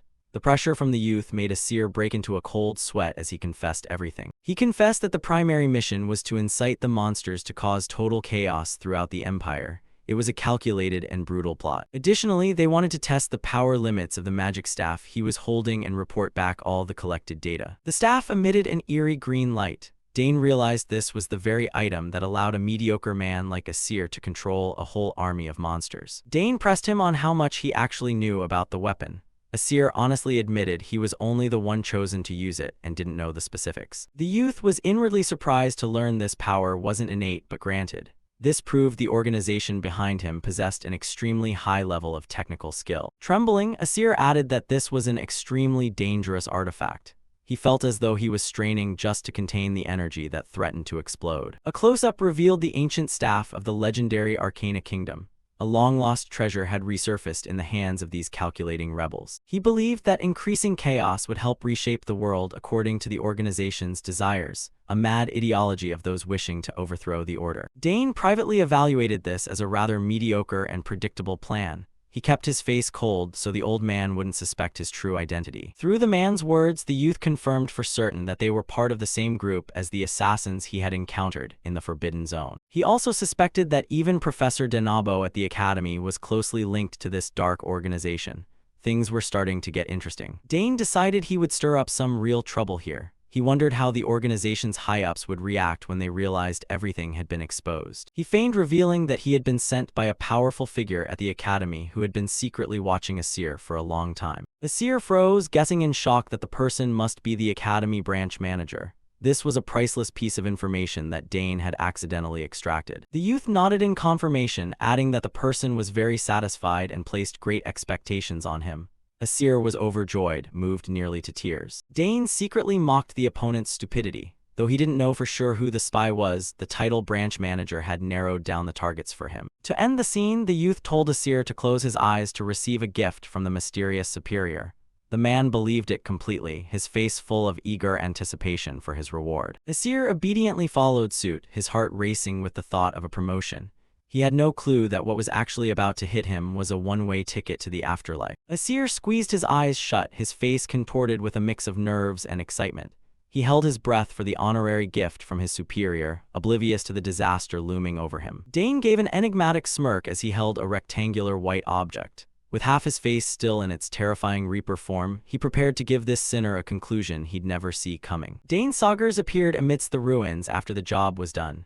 Ernest reeled with joy the moment he saw him, relieved to see his friend in one piece without a single scratch. Dane walked up casually, not forgetting to apologize for being a bit late.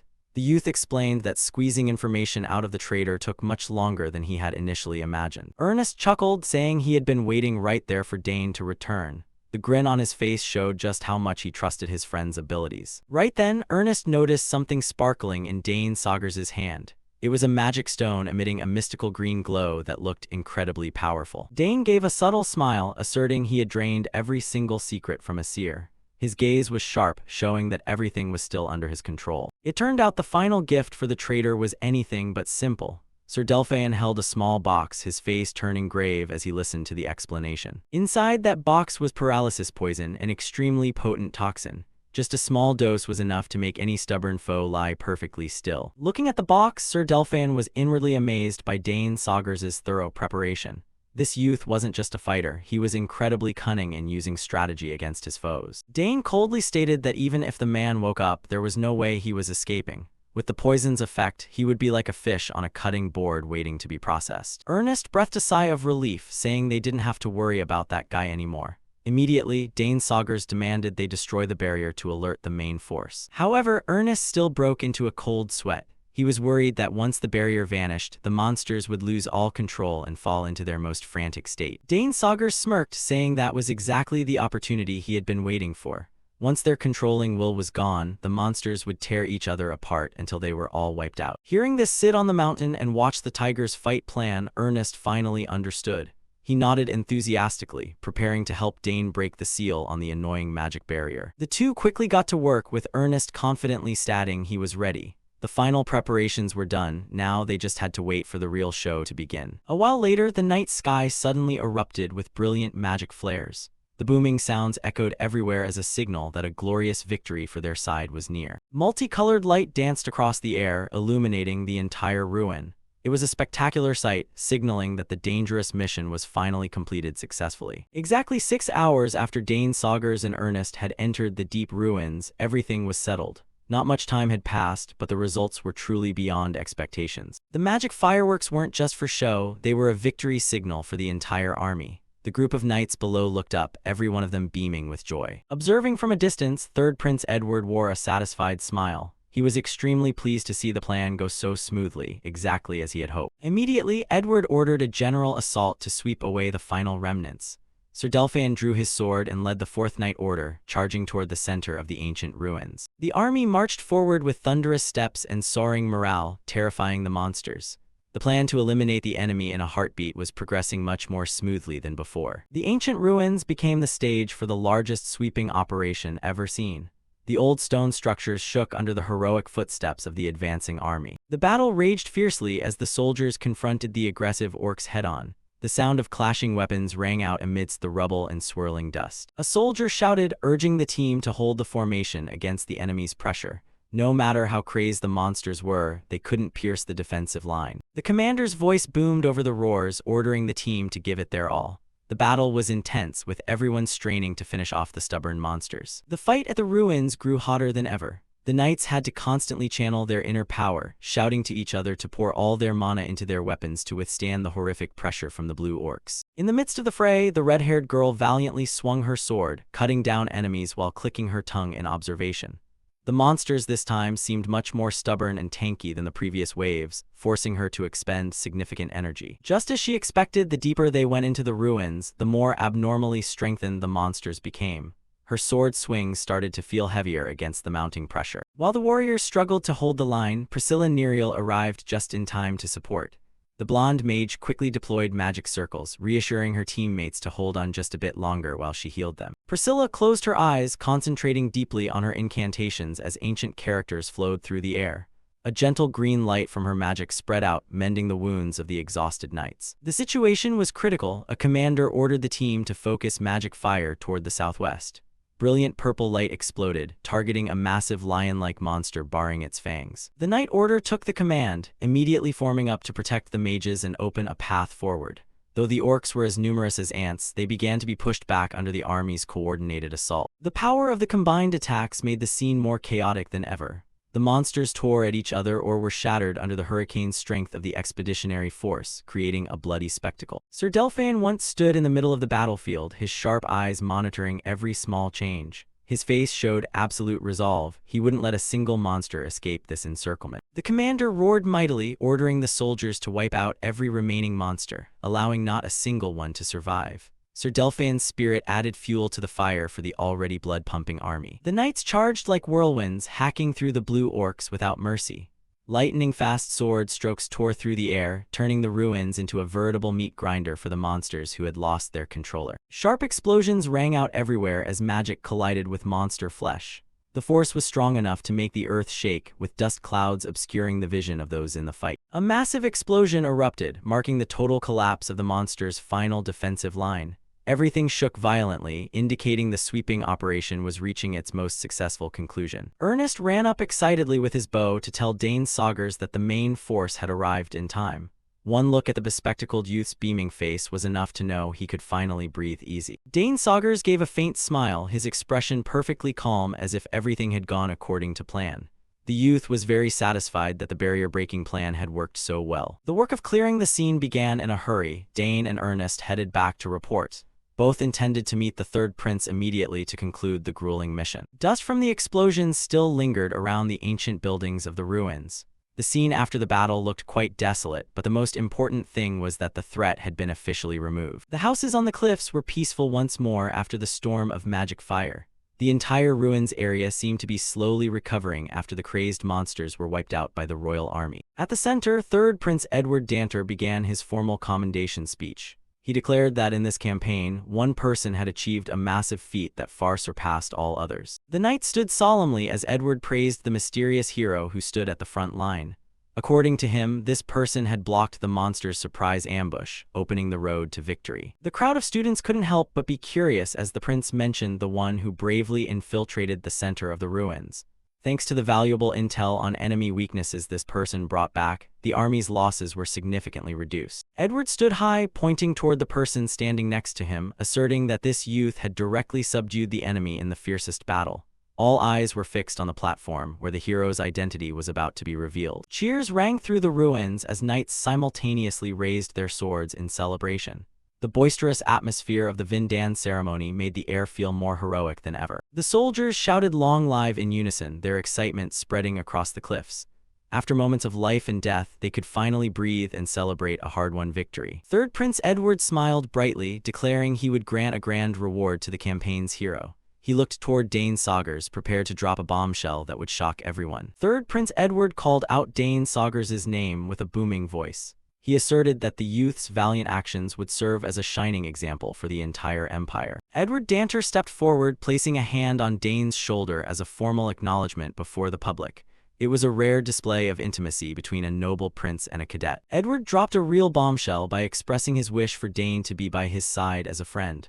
That word, coming from a prince, carried incredible weight. Sir Delphine broke into a cold sweat, unable to believe his ears. The veteran commander seemed shocked by the prince's total disregard for class barriers. The crowd of students below began to gossip intensely. Friend, did the prince just call Dane a friend? No one understood how this lucky youth had managed such a feat. Dane laughed, saying Edward's declaration was like a massive explosion. The prince admitted it might put the youth in a difficult spot, but Dane was still happy for the trust. After the initial excitement, Dane's eyes turned thoughtful. He wondered what the fate of the traitor Asir would be. Edward Danter's face immediately hardened at the mention of that man. The prince radiated an aura much colder and more serious than before. Edward revealed he would be thrown into the royal dungeon, a place described as a living hell. The daily screams made it a place of terror that even the prince had never set foot in. Dane understood that there was no way that Guy was coming out alive. But either way, he had already extracted every bit of valuable info from him beforehand. Edward believed that conclusion was entirely deserved and wanted to give an extra reward for Dane's hard work.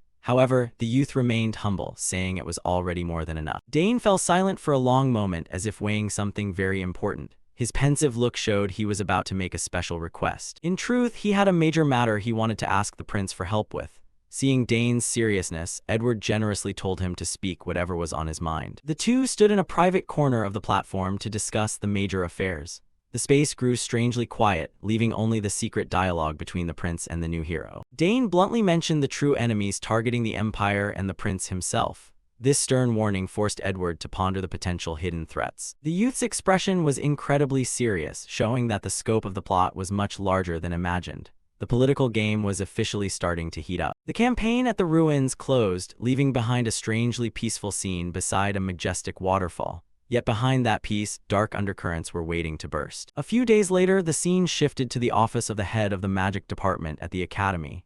The air was filled with silence and secret calculations. Professor Drenavo stood by the window, muttering Dane Sagers' name with an expression of extreme displeasure. The youth's presence seemed to be upending all of his plans. The department head wondered incessantly about the content of the conversation between Dane and the third prince that day.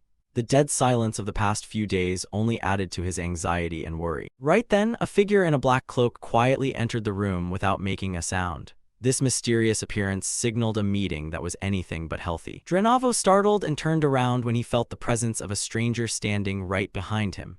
His face showed utter bewilderment at being intruded upon in his own lair in the middle of the night. The intruder asked mockingly what the professor was thinking about so seriously. The atmosphere in the room instantly became incredibly tense. A bearded man gave a cunning smile under his hood, telling Drenavo there was no need for surprise. The chapter concluded with the appearance of the Dark Faction, promising some very intense developments ahead. Arthur walked along the corridor, wondering if the professor was still there. He intended to report the details of tomorrow's schedule before heading off to rest. Just as he was about to open the door, Arthur stopped when he heard someone inside asking if there was anything unusual. He came to a full stop, realizing the professor was seeing a guest at this late hour. Arthur peeked through the door crack, sweat pouring down his face from the tension. Inside, a gloomy atmosphere enveloped the sealed room. Professor Denabo was standing with a cloaked figure, who remarked that dead men tell no tales.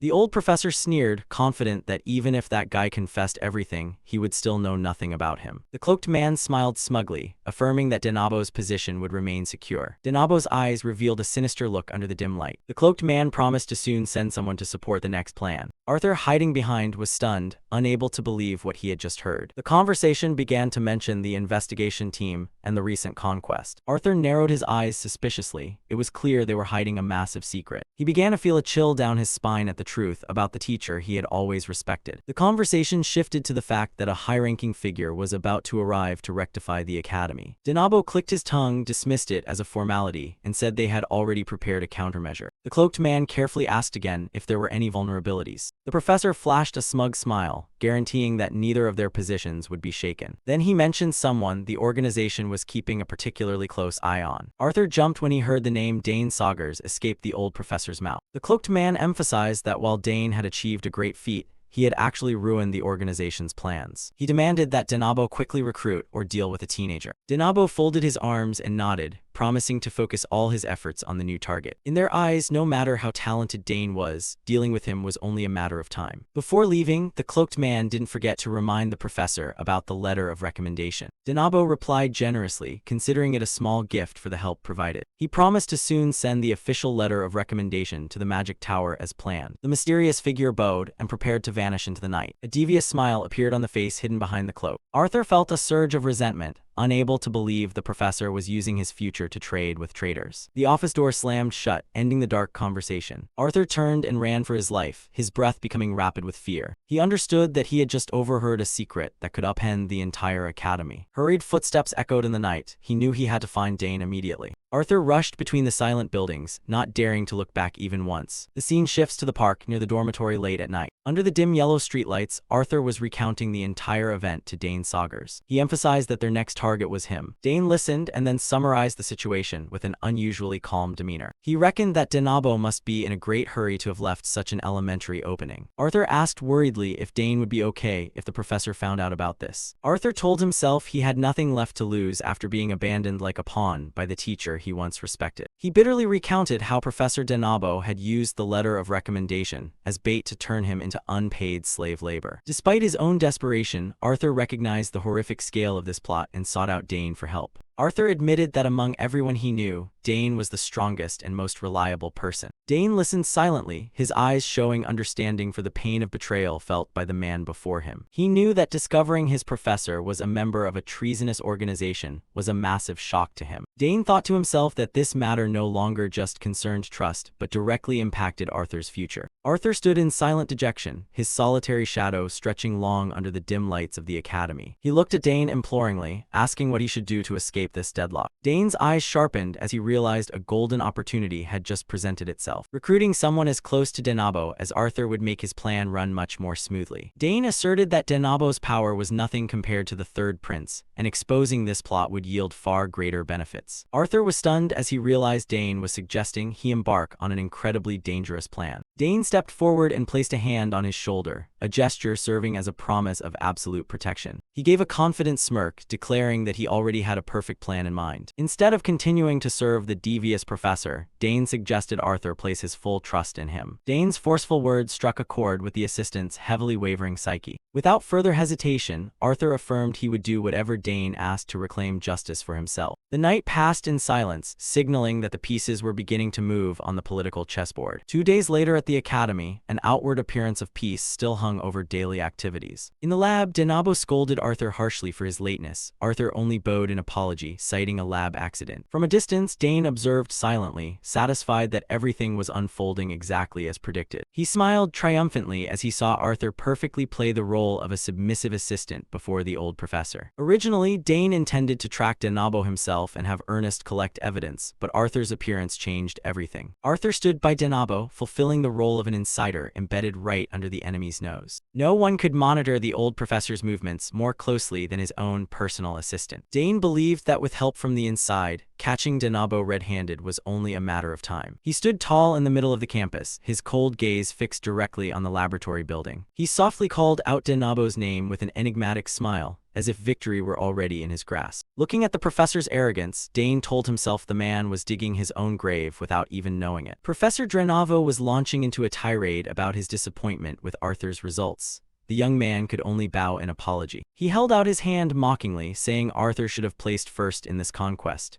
At this rate, the letter of recommendation was as good as gone. Arthur continued to accept the blame with a resigned look, while Denabo began to find him quite annoying. Slamming the table with a thud, he roared, asking if Arthur truly understood his mistake. The professor's anger had not subsided. He scolded Arthur, saying he was as pathetic now as he was intelligent before. He asserted that only if Arthur handled this matter properly would there be any hope for his future. With a sigh, Denabo changed his tone and said he would give him one last chance. Arthur broke into a cold sweat, his face showing clear anxiety at this suggestive offer. An opportunity for redemption, the old professor began to lead Arthur into his trap. Immediately after, Arthur rushed off to perform the assigned task. Denabo's instructions still rang in his head. He had to go to that exact spot to receive an important item. He sprinted across the campus as fast as possible, ignoring the stares of those around him. Denabo emphasized that this was extremely important, which was why he entrusted it to the person he trusted most. Arthur gritted his teeth as he ran, sweat pouring down his face. The teacher added that surely he wouldn't fail at such an easy task. Arthur affirmed he should leave it to him. Arthur thought as he ran that this was exactly the kind of information Dane Saugers needed. A faint smile appeared. This was the golden chance to bring down this corrupt professor. According to the plan, in 1 week, Arthur would head to the academy's supply route where a secret door would be left open. Back to the present, Arthur met someone privately and handed over the small item he held in his hand. Denabo's words echoed in his ears that if the situation weren't favorable, he would have had to go himself. The person receiving the item was none other than Dane Saugers, who observed in silence. Dane's gaze was pensive. He was calculating the next steps. The item was handed over smoothly. Arthur recounted the entire conversation with Denabo to Dane, and asked what he thought about it. Dane wondered if the professor had ever made Arthur do anything similar before, but Arthur affirmed this was the first time. Dane pondered. A new plan was slowly taking shape in his mind. He reckoned that the professor intended to pin all the blame on Arthur if anything went wrong. Arthur nodded in agreement. Both understood they couldn't let this once-in-a-lifetime opportunity slip away. Dane asserted that nothing related to that secret society could be allowed to escape the net. A strategy using bait was immediately proposed by Dane. Arthur breathed a sigh of relief. The goal was to create a situation that forced Drenavo to reveal himself and block all his exits. Dane folded his arms, thinking about which method would be most effective now. Arthur waited in silence. He turned to ask Arthur if he dared to carry out this high-risk plan. Under the sunset, Dane affirmed that he himself would be the one to create that situation. Arthur gave a confident smile, affirming he would use any means to complete the mission. Dane was satisfied and told him to get ready. They would soon contact each other to finalize the approach. Dane's determined gaze showed he was ready for this hunt. Arthur showed equal firmness. Things seemed to be going more smoothly than expected. "We should report this to the prince as well," Dane said while looking out over the academy. A week later at the academy's supply route, Arthur, in more discreet clothing, was moving silently through the dark night. Drenavo's instructions returned. Go north to an inn on the outskirts of the capital, sit at the far left table, and wait to receive the goods. Arthur scanned the area, looking for the designated location. He mentally repeated the directions, knowing the inn had to be around here. There it was. His eyes stopped at an old wooden house exactly as described. Arthur stepped quickly toward the inn, determined to cause as much chaos as possible to stop this transaction. He gripped the communications scroll in his hand, the one Professor Drenavo had given him to use if the situation worsened. His footsteps were steady as he advanced toward the target. He told himself that eventually, that old fox of a professor would be forced to show up himself. The inn appeared clearly in the dim twilight. Inside the inn, the atmosphere was noisy and bustling, a stark contrast to the terrifying silence outside. Arthur sat alone in a corner, trying to act as normal as possible while he waited. His eyes showed clear tension despite his attempts to suppress it. A flashback appeared, Dane Saugers handing him a case of poison needles and saying they would be very useful for the mission. He gripped the secret weapon in his hand, Dane's encouragement still ringing in his ears. Dane also didn't forget to remind him that he wasn't alone, as Prince Edward would always be watching and supporting from behind. Suddenly, Arthur noticed a change in the atmosphere of the inn. The wooden door creaked dryly as someone just entered. A stranger with deep purple hair and a dangerous look appeared at the entrance. Arthur held his breath and watched. He knew immediately that this was no ordinary traveler. The stranger smirked, glancing around the smoke-filled room. He walked leisurely past the tables and chairs, heading straight for the corner where Arthur was sitting. Finally, he stopped right in front of Arthur, creating an invisible pressure that filled the space. Arthur looked up, mentally confirming that this was the person he was supposed to meet. The stranger's footsteps stopped completely, and silence enveloped them both. Arthur's hand moved slightly, ready to respond to any unexpected situation. The purple-haired man narrowed his eyes at Arthur for a long time and muttered that he had never seen this face before. However, he gave a faint sneer and clicked his tongue, saying that didn't matter much at the moment. At an old inn, the place where conspiracies began to brew, a brown bag was thudded down onto the wooden floor. Arthur flinched slightly, his face clearly showing his anxiety. At a corner table, a disguised Dane Saugers sat opposite Arthur to conduct a black market transaction. Arthur confirmed that this was exactly the item he needed. He instructed Dane to wait a while after he left before heading out, and that the item must be moved immediately. Dane looked into the bag and acted completely astonished. In his mind, an entirely different plan was forming. Arthur stood up, intending to leave, but Dane called out after him, asking if he was going already. Dane's hand secretly gripped a pre-prepared vial of paralyzing poison. He intended to strike right now. Taking advantage of Arthur's back being turned, Dane decided to act. He couldn't let this opportunity slip away. He glanced at the people around him, realizing he needed to attract the crowd's attention. A heavy blow to the back of Arthur's neck left him no time to react. Dane's eyes turned razor-sharp, completely different from his previously gentle appearance. The dry sound of the impact echoed right in the middle of the inn. The attack left the opponent stunned. A nearby waitress stared at the scene in panic. Arthur collapsed onto the floor, completely motionless. Dane felt triumphant because the paralyzing poison had taken effect extremely efficiently. Everything was going according to plan. He pretended to rush over, asking if he was all right as if he were very worried. His plan was to create the largest commotion possible to ruin this transaction. Dane shook Arthur, shouting for him to wake up and asking if he could hear his voice. Arthur foamed at the mouth, completely losing consciousness. The act began to get dramatic. Whispers and murmurs rose from the surrounding tables. Every eye was fixed on the two of them. Rapid footsteps approached. The innkeeper had been drawn in. The proprietor ran over to ask what was happening.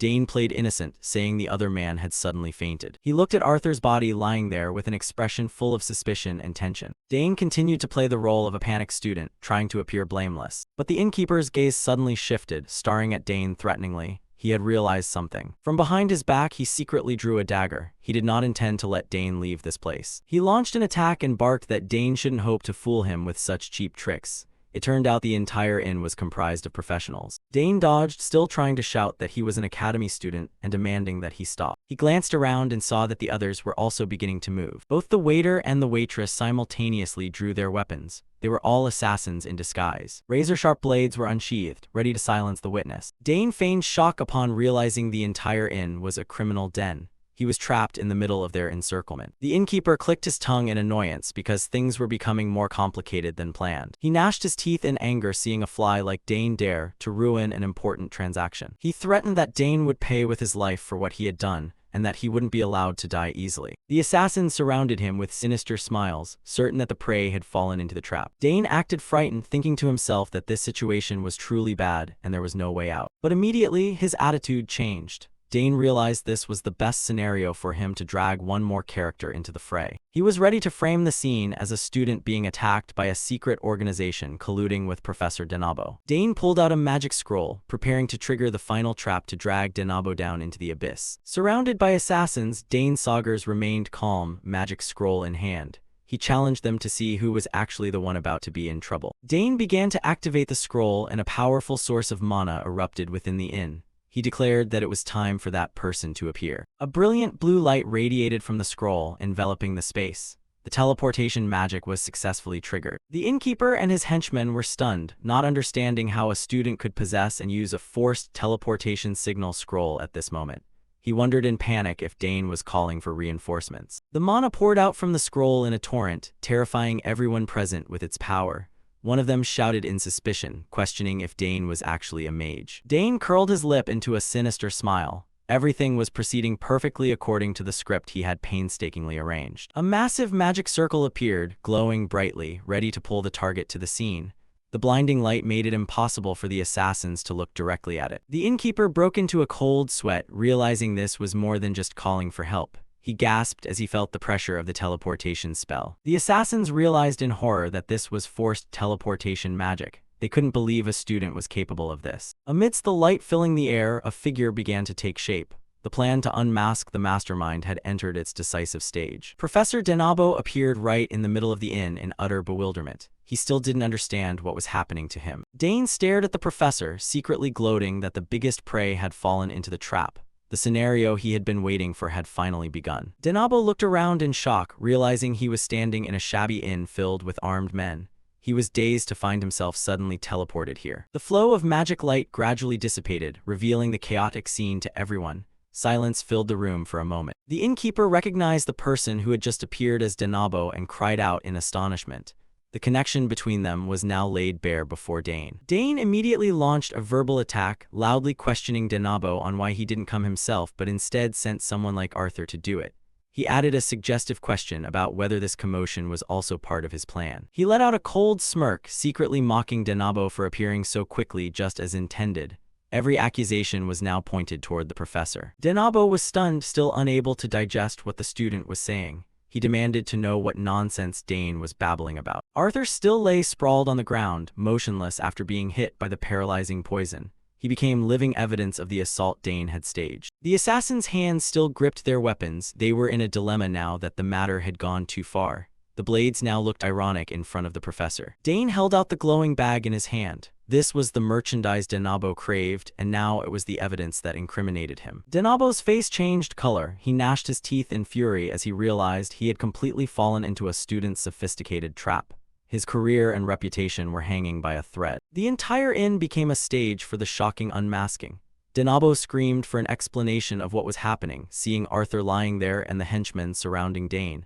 He realized he was caught in a compromising position. Dane stood tall, glowing bag in hand, eyes fixed steadily on Denabo. He was ready for the final step to completely bring down this traitorous professor. Denabo cursed Arthur as an ungrateful brat, complaining that he had taken him in out of pity only to be repaid like this. Arthur snapped back, telling him not to be ridiculous because the man had only viewed him as a tool to be discarded. He declared bluntly that he was sick and tired of being a slave to someone like him. Arthur suddenly triggered fire on his hand, making Denabo scream in panic as he couldn't believe his eyes. He gripped the spatial bag tightly as the magic flames began to flare up violently, threatening to incinerate everything. Arthur warned the old professor not to try anything, or he would burn this precious item immediately. The henchmen in the inn also began to scramble, telling the professor to stop him because they couldn't let the item be destroyed. Denabo gnashed his teeth in resentment seeing the important item being held hostage. But for Arthur, he thought to himself that this situation was enough to start the next phase of the plan. He looked at the old man in front of him and muttered, "The bait is taken, now it's your turn, Dane." Immediately, a brilliant blue light began to cover the entire window frame of the building. A massive magic circle was suddenly activated, enveloping the entire tavern from the outside. The blue mana swirled powerfully, sealing off every corner to prevent anyone from escaping. The light flared intensely, piercing through even the smallest cracks in the inn's walls. The entire structure was submerged in a sea of brilliant mana when viewed from a distance. The view from above showed that the magic trap had been set, completely surrounding the tavern area. Inside, the light began to seep through the glass window frames, leaving everyone astonished. Everyone in the inn was stunned, feeling a massive weight of magical pressure. The bald innkeeper's eyes also went wide as he felt the ground beneath his feet suddenly shake violently. Denabo tried to channel mana but only met with futility as his hands trembled uncontrollably. The professor broke into a cold sweat, vaguely realizing what the terrifying thing sealing this place off was. Arthur smirked, confirming for him that it was a high-level mana interference field. This magic turned the entire building into a perfect magic forbidden zone, cutting off all avenues of retreat. Arthur added a lethal remark that now no one could escape, not even the professor. Denabo turned pale, only able to gasp in utter horror at finding himself trapped. He looked at his useless, trembling hands, unable to believe someone had dared to move against him. He wondered where Arthur got the nerve to do this. There must be a very powerful force backing him. In Denabo's mind, images of a mysterious army waiting outside an ambush appeared. He realized that if he was caught here, all his long-term efforts at concealment would go up in smoke. The tower of power he had painstakingly built at the academy was about to collapse entirely tonight. In a fit of panic, Denabo screamed for his henchmen to seize Arthur immediately. The lackeys heard the order and drew their weapons to charge, hoping to use Arthur as their ticket out. Arthur clicked his tongue, knowing that alone he could hardly fend off the crowd of assassins for long. He gripped the bag of evidence, silently urging Dane to finish this quickly. At that moment, a loud explosion rang out as the window was shattered by the swords of a special forces team. The army from outside burst in like a whirlwind, surrounding those who intended to attack Arthur. Dane Saugers appeared at the head of the rank, eyes cold as he looked directly at the professor. Amidst the thick dust, majestic armored figures occupied every key position. Their swords swung up, radiating an aura that completely overwhelmed every criminal in the room. The knights in their signature blue cloaks simultaneously drew their swords, ready to suppress the entire scene. The innkeeper stammered incoherently as he realized the identity of these powerful visitors. Arthur grinned broadly, pointing directly at Denabo and declaring loudly, "It's the Royal Knights, Professor." A loud bang echoed as the door was burst open, filling the entrance with dust. The thundering footsteps of the knight squad began to move rapidly into the tavern. The solemn ranks of knights advanced, leaving no gap for the criminals to escape. The leading knight commander gave a booming command for everyone to stay still, followed by the appearance of Dane and Prince Edward. He announced that from this moment on, they were all under arrest in the name of the crown. The henchmen and assassins in the inn froze, sweat pouring down their faces from the surprise raid. Dane smiled triumphantly, thinking that the timing of this coordination was truly perfect for an ambush. He stared intently at the professor and affirmed certainly that Denabo's final day had officially arrived. Professor Denabo collapsed completely, falling miserably to the floor under the pressure of the knight squad. He gnashed his teeth in fury, realizing he had fallen entirely into a carefully calculated trap. Denabo could not understand how his identity had been exposed so quickly. His hands trembled on the floor, all the power and fame he had held for so long vanished in an instant. He lowered his head to the ground, bitter over the lightning-fast collapse of the status he had painstakingly built. Looking down from above, the knight squad had surrounded the entire scene, forcing everyone to lay down their weapons and surrender. Those who tried to resist were immediately pinned to the ground, only able to groan in hopelessness. Each member of the secret organization was subdued one by one. Not a single person could escape the circle. Ropes began to bind the criminals' hands tightly in preparation for transport to the capital. A long line of secret society members was led away under the strict escort of the Royal Knights. Dane looked around the scene, feeling satisfied that the harvest this time was even greater than he had anticipated. He and Prince Edward discussed the results. They had captured over 10 members of the secret organization here. Edward smiled and praised Dane's strategy, affirming that he had done a great job on this mission. The item they intended to trade was actually a spatial bag filled with the dark secrets of the organization. A flurry of evidence fell from the pouch, including handwritten orders intended to erase every trace of treason. Dane proposed awarding Arthur a royal letter of recommendation to the Mage Tower as a well-deserved reward. Prince Edward agreed, as with this letter, Arthur's status and safety would be guaranteed after his distinguished service. One by one, the sinners were escorted away, and the atmosphere gradually returned to the natural stillness of the night. Denabo walked dejectedly in chains, his head bowed, leaving behind all his lost glory. Dane stood there, his eyes pensive as he observed the results of a mental chess match with a secret organization. Once again, this shocking event promised to shake the very foundations of the entire academy in the coming days. The award ceremony began solemnly right on the academy campus.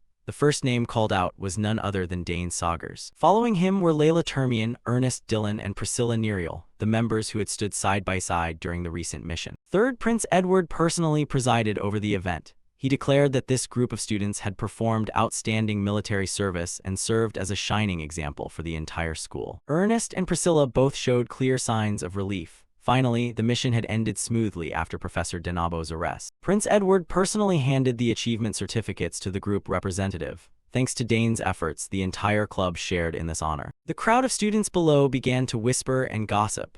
Rumors spread that Dane alone had taken down over 200, perhaps even 500 monsters. Some female students were still in shock to learn that a respected professor like Denabo was actually a spy. The thought of it made their skin crawl. Despite receiving countless benefits from this campaign, the rumors surrounding Dane continued to spread uncontrollably. However, Dane's greatest harvest was discovering the existence of the organization plotting to overthrow the world. He told himself he had to prepare thoroughly to deal with them before his peaceful life was destroyed. While Ernest was still waving excitedly to the crowd, Dane had quietly slipped away. Edward smiled with satisfaction as he watched the young heroes retreating back, standing beside his close knight commander. Leaving the ceremony, Dane's mind turned back to the item he had sent to Bulbak earlier. He wondered if the old blacksmith had discovered anything yet. The sound of a hammer striking steel echoed from the Termian forge. Dane walked in just as Bulbak was examining the magic staff. It looked ordinary on the outside, but Bulbak asserted that this staff had been forged with blood.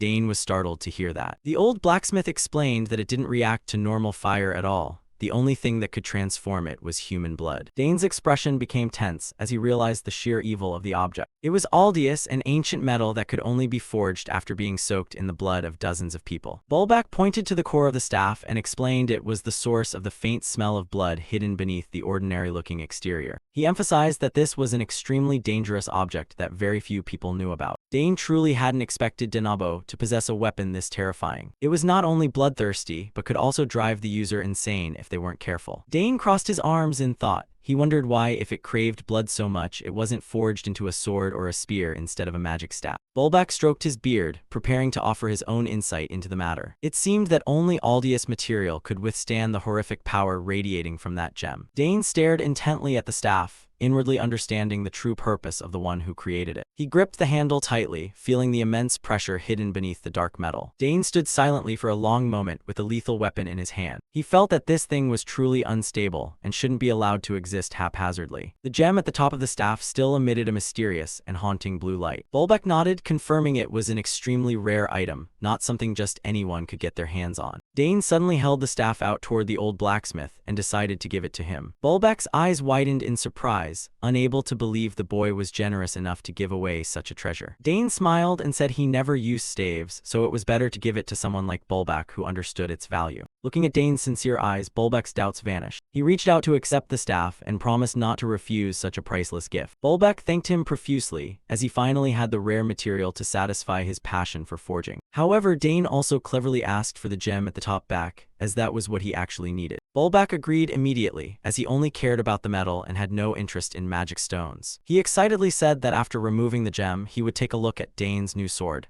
Dane nodded eagerly. Bulbak turned to prepare his tools, his mouth still murmuring in admiration of that powerful ancient mana core. Dane narrowed his eyes calculatingly. A treasure like this was something he would never give up easily. After successfully separating the mana core from the staff, the two moved to the area where Dane's new sword was kept. It was Bulbak's precious ore vault, filled with sparkling minerals of every color. Bulbak announced the sword was nearly finished, only needing sharpening and a bit of fine-tuning.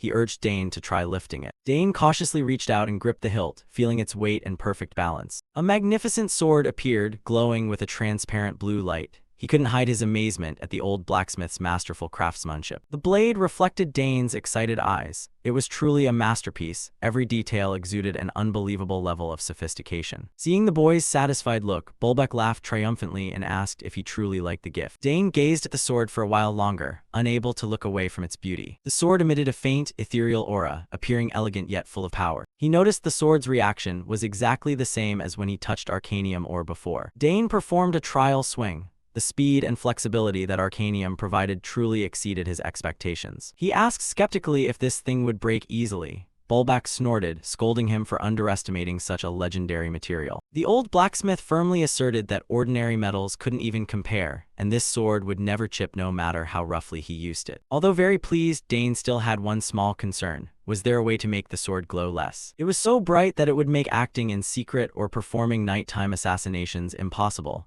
It was way too conspicuous. Bulbeck laughed heartily, saying the kid was quite odd for complaining about such things instead of being satisfied. To complete the final step, he asked Dane to try infusing his unusual mana into the sword. Dane nodded, found his balance, and prepared to follow the instructions. He closed his eyes, beginning to focus on channeling the flow of mana from deep within his body. His hand gripped the hilt tightly as Dane began to release the energy. Immediately, magic circles and brilliant currents of air began to swirl powerfully around his feet. A massive pillar of energy erupted from the sword, brilliantly illuminating the entire forge. The aura was truly terrifying. The room shook violently under the pressure of the frantically surging mana. Bulbeck stood by, watching intently. The sword vibrated intensely, as if cheering at being fed so much mana. Dane began to feel that something was wrong. This feeling, it was completely different from before. The sword was like a bottomless pit, frantically draining his mana without stopping. Bulbeck laughed with delight. He knew this sword would accept and be perfectly compatible with Dane's mana. Even though it was a perfect match, Dane asked through gritted teeth how long he had to keep this up. The blacksmith looked at him with eyes full of excitement, having no intention of telling him to stop. He shouted for the boy to keep pouring mana in until he had absolutely no strength left.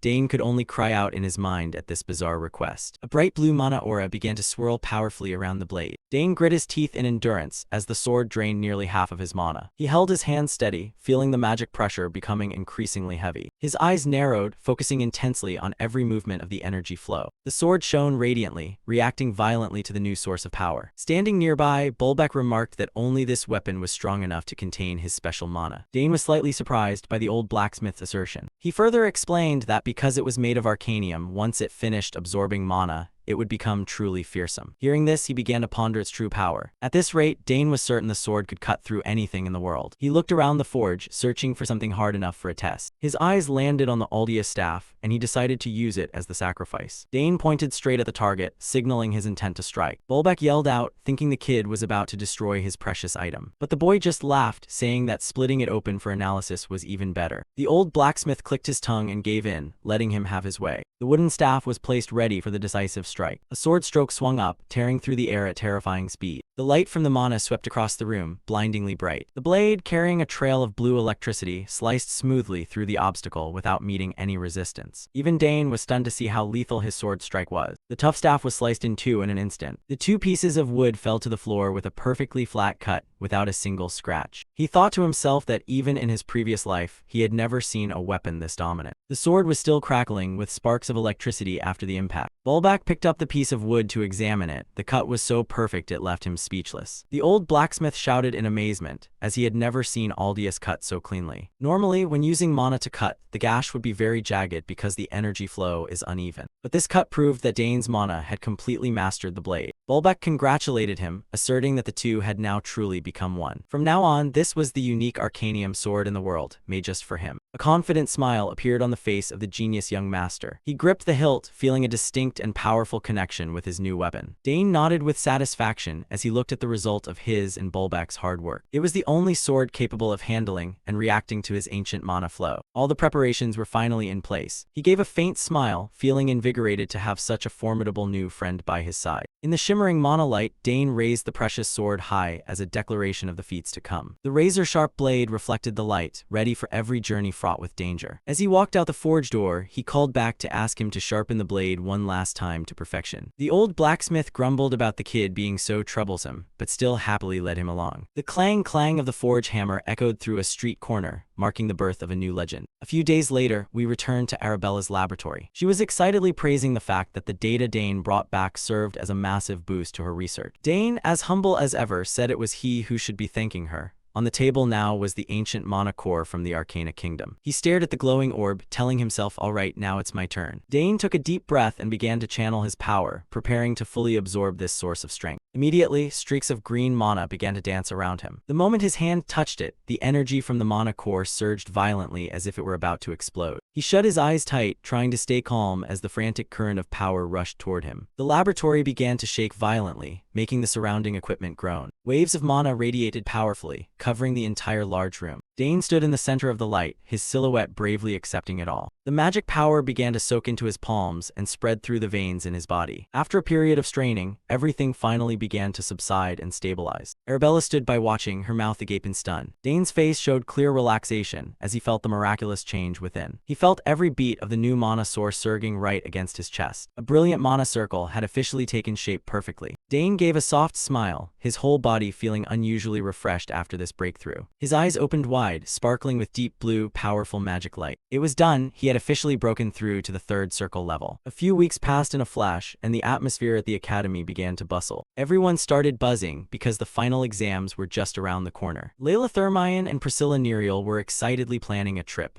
Priscilla even intended to go on a backpacking trip to the north for some fun. Just as they were having fun, the communication device in Dane's pocket suddenly vibrated. He paused for a moment, wondering who would be calling him at this hour. Pulling out the device to check, Dane still couldn't guess who was looking for him. As soon as he picked up, a lively greeting rang out from the other end. "Hey Dane. Long time no see, I'm about to arrive back in the capital." Just by the voice, Dane knew immediately who it was. The caller even asked if they could stop by the academy to see him for a bit. It turned out to be Dayward Termian. The sudden appearance of this explorer brother certainly meant something important was happening. Layla scolded Dayward relentlessly in front of the building for going missing for so long without sending her a single word. She started getting physical, punching him while shouting to ask what Dayward thought Dane was, since he only notified him upon arriving. Dayward could only grit his teeth and take the beating, not daring to utter a single word of protest back to his younger sister. Watching from a distance, Ernest shook his head in weary resignation because this torture session had already dragged on for 10 minutes.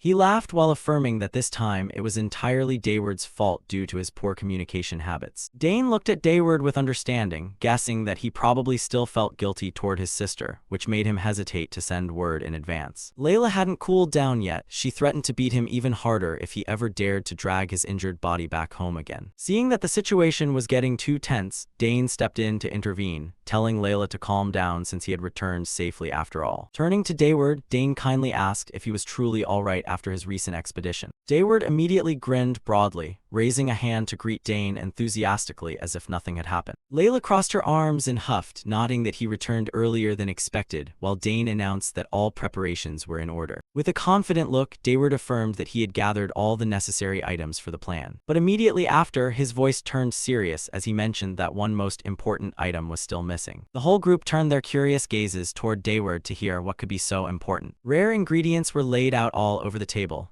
Now only the Tears of Roxana was needed for completion. Ernest confessed he wasn't familiar with alchemy, but even a glance told him these materials were extremely difficult to find. Dayward puffed out his chest with pride, boasting that he had put in no small amount of effort to collect all those things. Layla suddenly remembered and asked to be sure if the Tears of Roxana was located somewhere in the Havrosk mountain range. It was a shimmering crystal mass, but aside from rumors of it being in an ancient ruin, there were no other clues. Dayward planned to hand over these precious materials to an alchemist acquaintance, making Ernest ask in surprise why Dane wouldn't craft it himself. Ernest was a bit worried about entrusting the hard-earned results of the entire group to a stranger. Dayward explained that the curse was very complex. The slightest slip could cause a backfire, so they had to find a true expert. Seeing Dayward guarantee the person's reliability, Layla also nodded in agreement and asked further about the expedition plan. Looking toward the snow-capped mountains, she worried that the ruins were so well hidden it would take the group a long time to find them. Dayward admitted there was very little information about that border region, so he came up with an idea to ask Dane Dane for a favor. Dane flinched, having a bad premonition upon being targeted by this explorer brother. Sure enough, Dayward could only give a suggestive wry smile at his younger brother's sensitivity. That night, Dane began considering using his relationship with the third Prince Edward to search for information. The magnificent scene of the royal palace appeared as Edward curiously asked what special request Dane had for him. Dane stated the matter bluntly. He wanted detailed information about the Haverosk Mountains and the ruins hidden there. Seeing Edward smile brightly in support, Dane felt significantly more relieved. The prince agreed to help immediately, stating that there were many former mountain rangers in his night squad who understood the terrain. Dane bowed in gratitude, but Edward waved it off and told him to be at ease, as this was just a small favor between friends. While sipping his tea, Edward wondered why Dane chose that remote mountain range as his expedition target. He narrowed his eyes and looked deeply at Dane, wondering if this was a newly discovered archaeological site. Dane explained that the group was looking for an important item, and his information network wasn't sufficient to reach that region. Edward pondered for a moment and then agreed to support him, but he didn't forget to remind him that it was an extremely dangerous place. Because it was a sensitive border area, he told Dane to act very tactfully to avoid causing unnecessary political conflict. Dane guaranteed that wouldn't happen, while Edward laughed heartily at the adventurous nature of this trip. The prince was even so excited that he wanted to go along if he weren't so busy with royal affairs at the capital. Dane smiled back warmly at the young prince's enthusiasm and sincerity. The meeting concluded, Edward promised to contact Dane soon once there was news from the Royal Ranger Squad. Once the information was mostly ready, it was time for the whole group to start preparing thoroughly for the journey. Dayward began sharing his exploration experience.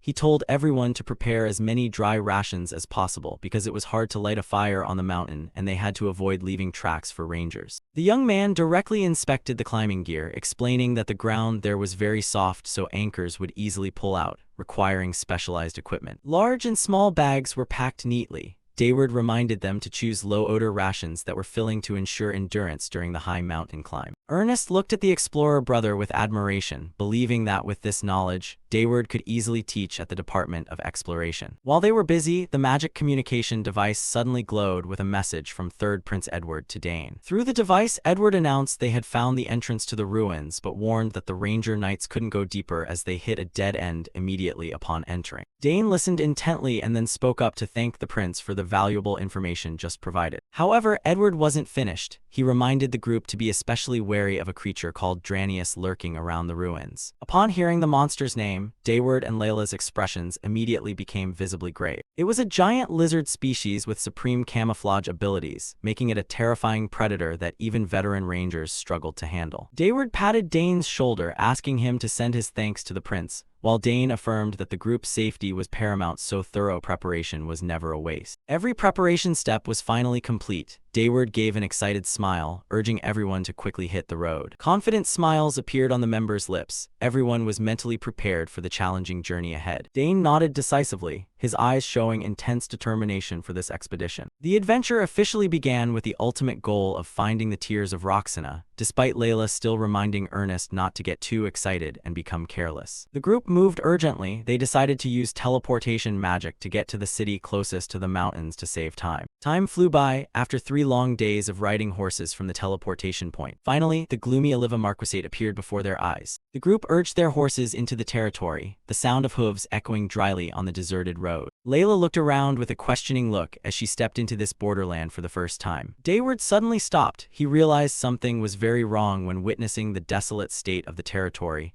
and the surrounding air became strangely incomprehensible. Viewed from above, the town appeared terrifyingly dark and silent, making everyone feel an uneasy shiver. The streets were devoid of people, the gray houses shrouded in a hazy mist just like a ghost town. Dane frowned with concern, wondering what on earth had happened to this land for it to become so dilapidated. The group was leisurely riding through a lush green valley, surrounded by majestic mountains. Dane signaled to stop, telling the party to gather some dry grass for the horses. He decided to scout the town with one other person. Arthur nodded in agreement immediately, while Priscilla smiled enigmatically from behind. Before anyone could react, Priscilla leapt down from her horse with remarkable speed. Dane looked slightly stunned and asked why. Priscilla said she would go along because she felt something very strange about this place. Seeing Priscilla's serious expression, Dane began to worry and asked what exactly she had sensed. She asserted that her intuition told her this was definitely not a good omen. Dane scratched his cheek and clicked his tongue. Better safe than sorry, he agreed to let her come. He turned to tell the other two to stay and watch the horses, leaving entering the town to him and Priscilla. Arthur eagerly said he would take the chance to rest the horses and stuff the saddlebag full of dry grass. Priscilla urged Dane to hurry, her face showing some impatience. Their destination was a gray stone fortress, its gate flanked by 2 guards on duty. Up close, the men looked rough and hostile, their gazes filled with enmity rather than the neutrality of ordinary guards. Dane observed silently and noticed their garments resembled clerical robes, yet they carried weapons. One guard raised his hand to block their way, his manner extremely arrogant. He barked, demanding to know who they were, where they came from, and what business they had daring to enter this domain. Dane kept calm, explaining they were merely travelers stopping to buy provisions and dry grass. The guard narrowed his eyes and probed whether they were just passing through or planning to stay. His gaze bore into Dane, as if trying to probe his very bones. The other man was no less wary, glancing about with suspicion and vigilance. Priscilla, seeing their attitude, immediately knew these people were extremely hostile to outsiders. Eventually, the guard relented, but warned them to take their supplies and leave at once. Dane bowed politely in thanks and led Priscilla inside. But the guard called after them in a threatening tone, telling them not to foolishly meddle in the Marquis's affairs. Passing through the gate, Dane realized that although the interior seemed bustling, watchful eyes still followed them everywhere. Priscilla suddenly drew close and whispered in Dane's ear that these people appeared to be members of the Trillion Church. Seeing Dane's puzzled look, she explained it was a notorious heretical sect being ruthlessly hunted by the Imperial Church. Priscilla's eyes fixed on a flag fluttering overhead, emblazoned with their characteristic magic circle emblem. Priscilla began to clench her fists, her face full of hatred when she spoke of them. Seeing her agitation, Dane pressed to know what crimes they had committed. Priscilla's voice trembled with fury as she recounted that they had mercilessly sacrificed tens of thousands of innocent children, all for a fanatical goal, to summon the demon god in search of a false salvation. Dane was left speechless. He could not believe there were people so cruel they treated human lives like refuse. He exclaimed in horror that the child sacrifices were beyond anyone's imagination. Priscilla looked around sadly. She understood clearly where the darkness shrouding this domain had come from. The locals all looked gaunt and hollow-eyed, like soulless corpses grieving the loss of their children. Priscilla could no longer bear it. She began to channel mana into her palms to form a magic circle. Her eyes burned with determination. She wanted to report this to the Grand Cathedral immediately. Dane jolted, realizing Priscilla was too impulsive. If she acted now, they would surely be noticed. He quickly stepped forward and seized Priscilla to stop her before it was too late. Dane urged her to stay calm. This was enemy territory, and a rash move would be extremely dangerous. He glanced at the listless townspeople, understanding that caution was paramount right now. Priscilla remained tormented by the fate of the poor children. But the children, she whispered. Dane looked deep into her eyes, his voice low and admonishing. Priscilla, look closely around you.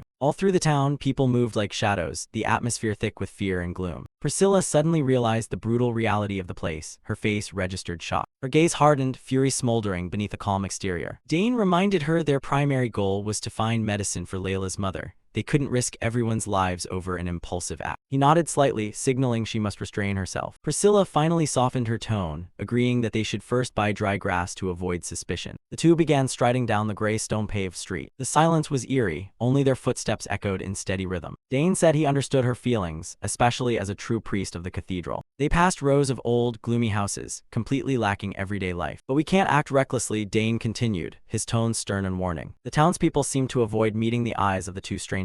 Dane kept watching. His sharp eyes quietly took note of every detail of the area. He suggested that while buying supplies, they could silently probe the enemy's strength. Priscilla paused for a beat, seemingly weighing Dane's proposal. She narrowed her eyes toward the black-robed figures prowling throughout the street. Dane suddenly broke into a cold smile. Fine, let's see how evil they really are. Priscilla rallied, brushing back her hair and smiling in reply. Agreed. The sky above was leaden, black clouds stretched across like an omen of an approaching storm. From above, the market looked unusually silent, people moving furtively like phantoms. Everyone hurried by, no one dared to look up or speak to strangers. Dane asked where to buy dry grass. A middle-aged man with a weathered face pointed across the way. Dry grass, it's over there. Priscilla nodded softly to thank the poor man, then continued on with Dane. Dane glanced around and silently counted at least 100 soldiers blending into the crowd. Ahead of them stood a large building with a stately vaulted roof, which Dane knew was under extremely tight guard. Suddenly, a loud noise from a nearby corner of the street drew their attention. A man collapsed to the ground, begging in terror, Please spare me. There really aren't any children left in my house." Black-cloaked feet trudged closer and a threatening voice rang out, "No children." A man with deep purple hair and an arrogant expression stepped forward, the purple-haired priest of the Trillion Church. He shouted that if there was no sacrificial offering, equivalent property must be handed over, then ordered the man seized for daring to be disrespectful to the deity. The rough guard hauled the man away despite his pleas. Watching the grotesque scene from a distance, Dane and Priscilla could not hide their hatred. Dane's face grew colder than ever, his eyes flashing with killing intent aimed squarely at the cultists plundering this land. Outside a building, bricks and stones began to fly everywhere like rain. The crowd went berserk, relentlessly hurling stones at the target ahead. A man was pelted until his face was bloodied, only able to moan in excruciating pain. He was tied tightly to a stone pillar in the square, taking the villagers' wrath for the alleged crime of stealing the god's child. The men in the crowd screamed, their faces contorted with rage. Fanaticism showed on every face. They surged forward as if they wanted to devour the culprit alive. Dane Saugers and Priscilla Nerial stood back watching, stunned by the horrendous spectacle. Dane clicked his tongue, unable to believe people in the same domain could treat one another so cruelly. Priscilla stared, puzzled that such a horrific event could happen openly while the outside world remained unaware. She wondered why no one had managed to escape to the outside to raise the alarm. Priscilla clenched her hands, her mood growing heavy. She told Dane that the most terrifying thing about the Trillion Church was not just summoning demon gods or human sacrifice.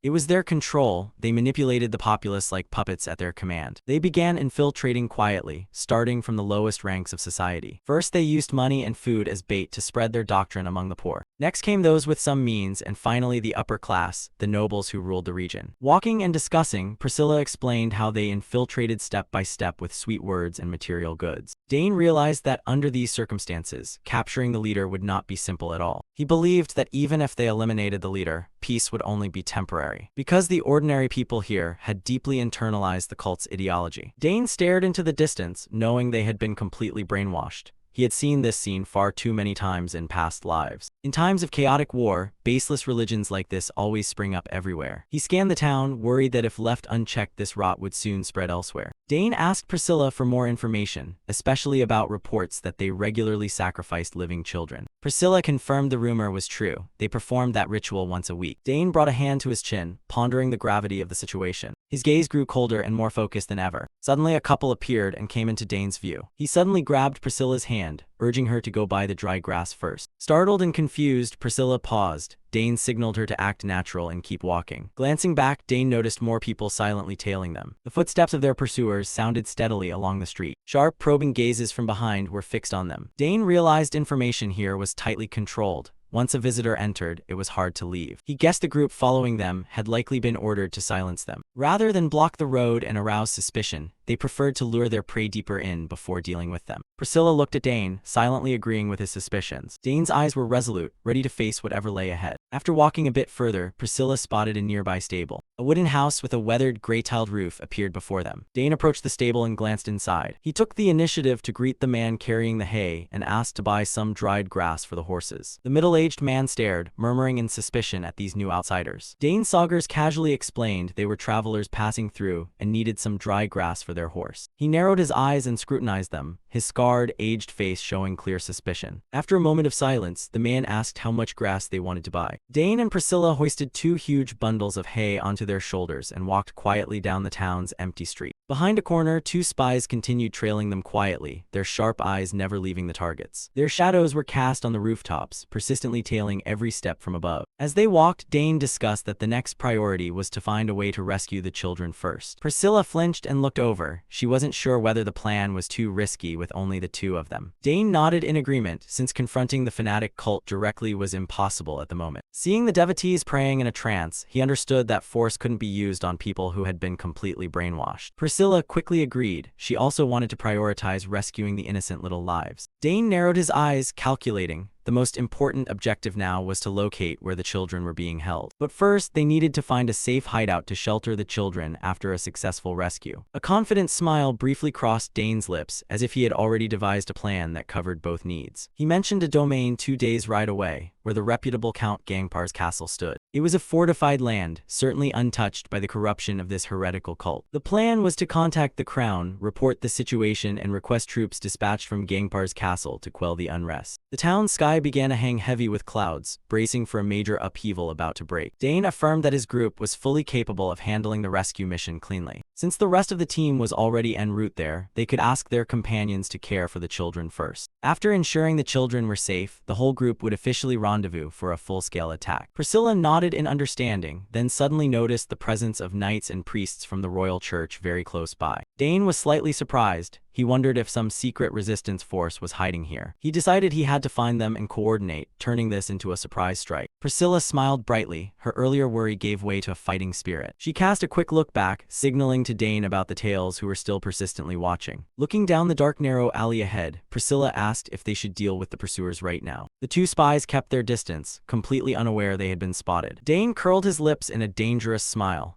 He decided to lure them deep into the empty alley and finish them off cleanly. Layla asked if they should go in to help, while Dane, now disguised with green hair and glasses, insisted he would rescue the children. He needed to pinpoint the exact location to plan. Layla nervously asked again to be sure about the risky intent. Dane calmly replied that he had a rough fix on the location and it was time to map out the steps. Dane took out a magical tracking device, explaining that if everyone stormed in at once they'd only expose the target. He wanted to assign everyone other equally important tasks. He directed Dayward and Layla that to reach the Haverosk Mountains they would have to pass through Count Gangpar's castle. He wanted them to escort the children there safely. Dane revealed a shocking detail. He had contacted and secured an agreement with the Crown to pave the way for this plan. Layla and Dayward were stunned by his breakneck efficiency. Dane felt a bit guilty that this might delay Layla's mother's matters slightly. Layla smiled gently and vowed she would never abandon the children. She told Dane not to feel guilty. This was the right thing to do. Dane gripped the magical device and quietly thanked Layla for her understanding. Preparations were essentially rushed to completion. Dayward nodded in agreement, saying no one could stand idly by in this situation. Everyone was fired up to resolve things quickly. Layla's eyes brightened with determination. She was ready to fight alongside Dane in the risky mission ahead. With plans agreed, Dayward urged Dane to set the rendezvous coordinates. They needed to move there immediately before the enemy could react. Dane nodded, promising to contact everyone soon. The group prepared to split up to carry out different attack vectors. Dayward couldn't help but admire Dane's situational assessment and decisive action. He silently praised his younger comrade's zeal and skill. But looking back at the town, Layla couldn't help but feel sorrow. It was now filled with heretics and ruined remnants from endless conflicts. Dayward squinted and stared into the distance, pensive about how the war's consequences lingered and were worse than they'd imagined. They saw wretched townspeople sitting listlessly by the roadside. Dayward remarked that beyond the capital, things were far worse and more chaotic than this. Not wanting to waste time, Dayward swung an arm around his two juniors, reminding the group to hurry and rescue the children so everything would go smoothly. The three answered in unison, their eyes showing firm resolve. Brotherhood and mutual trust were their greatest strength right now. The group quickened their pace across the green grass toward the horses waiting at the forest edge. As they mounted, each carried private thoughts about the upcoming mission, but the common goal was crystal clear. Layla quietly admired Dane's greatness. He always appeared at the right moment and solved difficulties like magic. She recalled how Dane had rescued her before. For her, his presence brought an absolute sense of security. Dayward watched Dane's retreating figure, silently marveling at the boy's potential.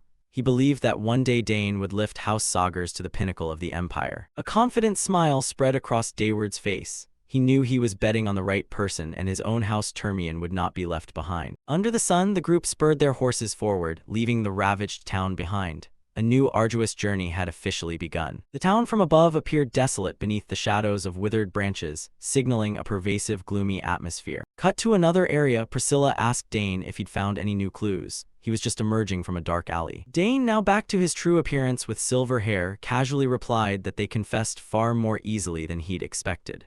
The blood on the alley walls suggested the questioning had been brutal. Dane walked past bodies strewn throughout the alley, his demeanor calm as if nothing had happened.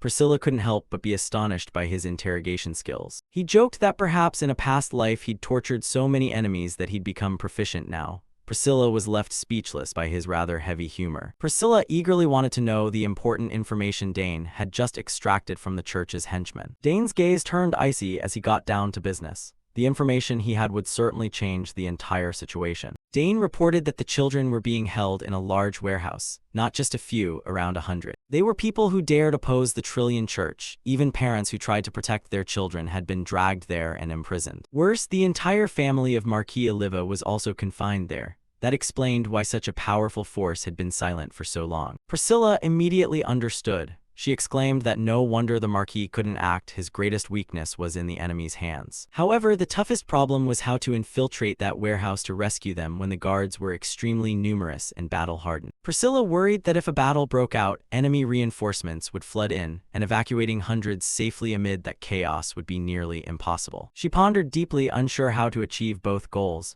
the young woman's face showed clear helplessness. She turned to Dane, hoping his genius mind already had a feasible solution for this dire situation. At that moment, a small white creature, seemingly a baby dragon or spirit beast, poked its head out from Dane's cloak and let out a mischievous chirp. Priscilla startled and widened her eyes at the strange creature. It seemed this was Dane's trump card hidden for the upcoming plan. Dane smiled calculatingly as he began to outline the plan. Inside his cloak, the little dragon started to stir, ready for what was to come. The tiny creature poked its head out and uttered excited sounds as if it understood its master's anticipation. Priscilla asked about the next step. Was Dane going to use Karnas as a distraction? Dane nodded, confirming he would summon a truly powerful being to disrupt the battlefield. Meanwhile, in the square below, hundreds of townspeople had gathered to hear zealous preaching about a new world about to be revealed. A heretical priest with long green hair was fervently indoctrinating the crowd.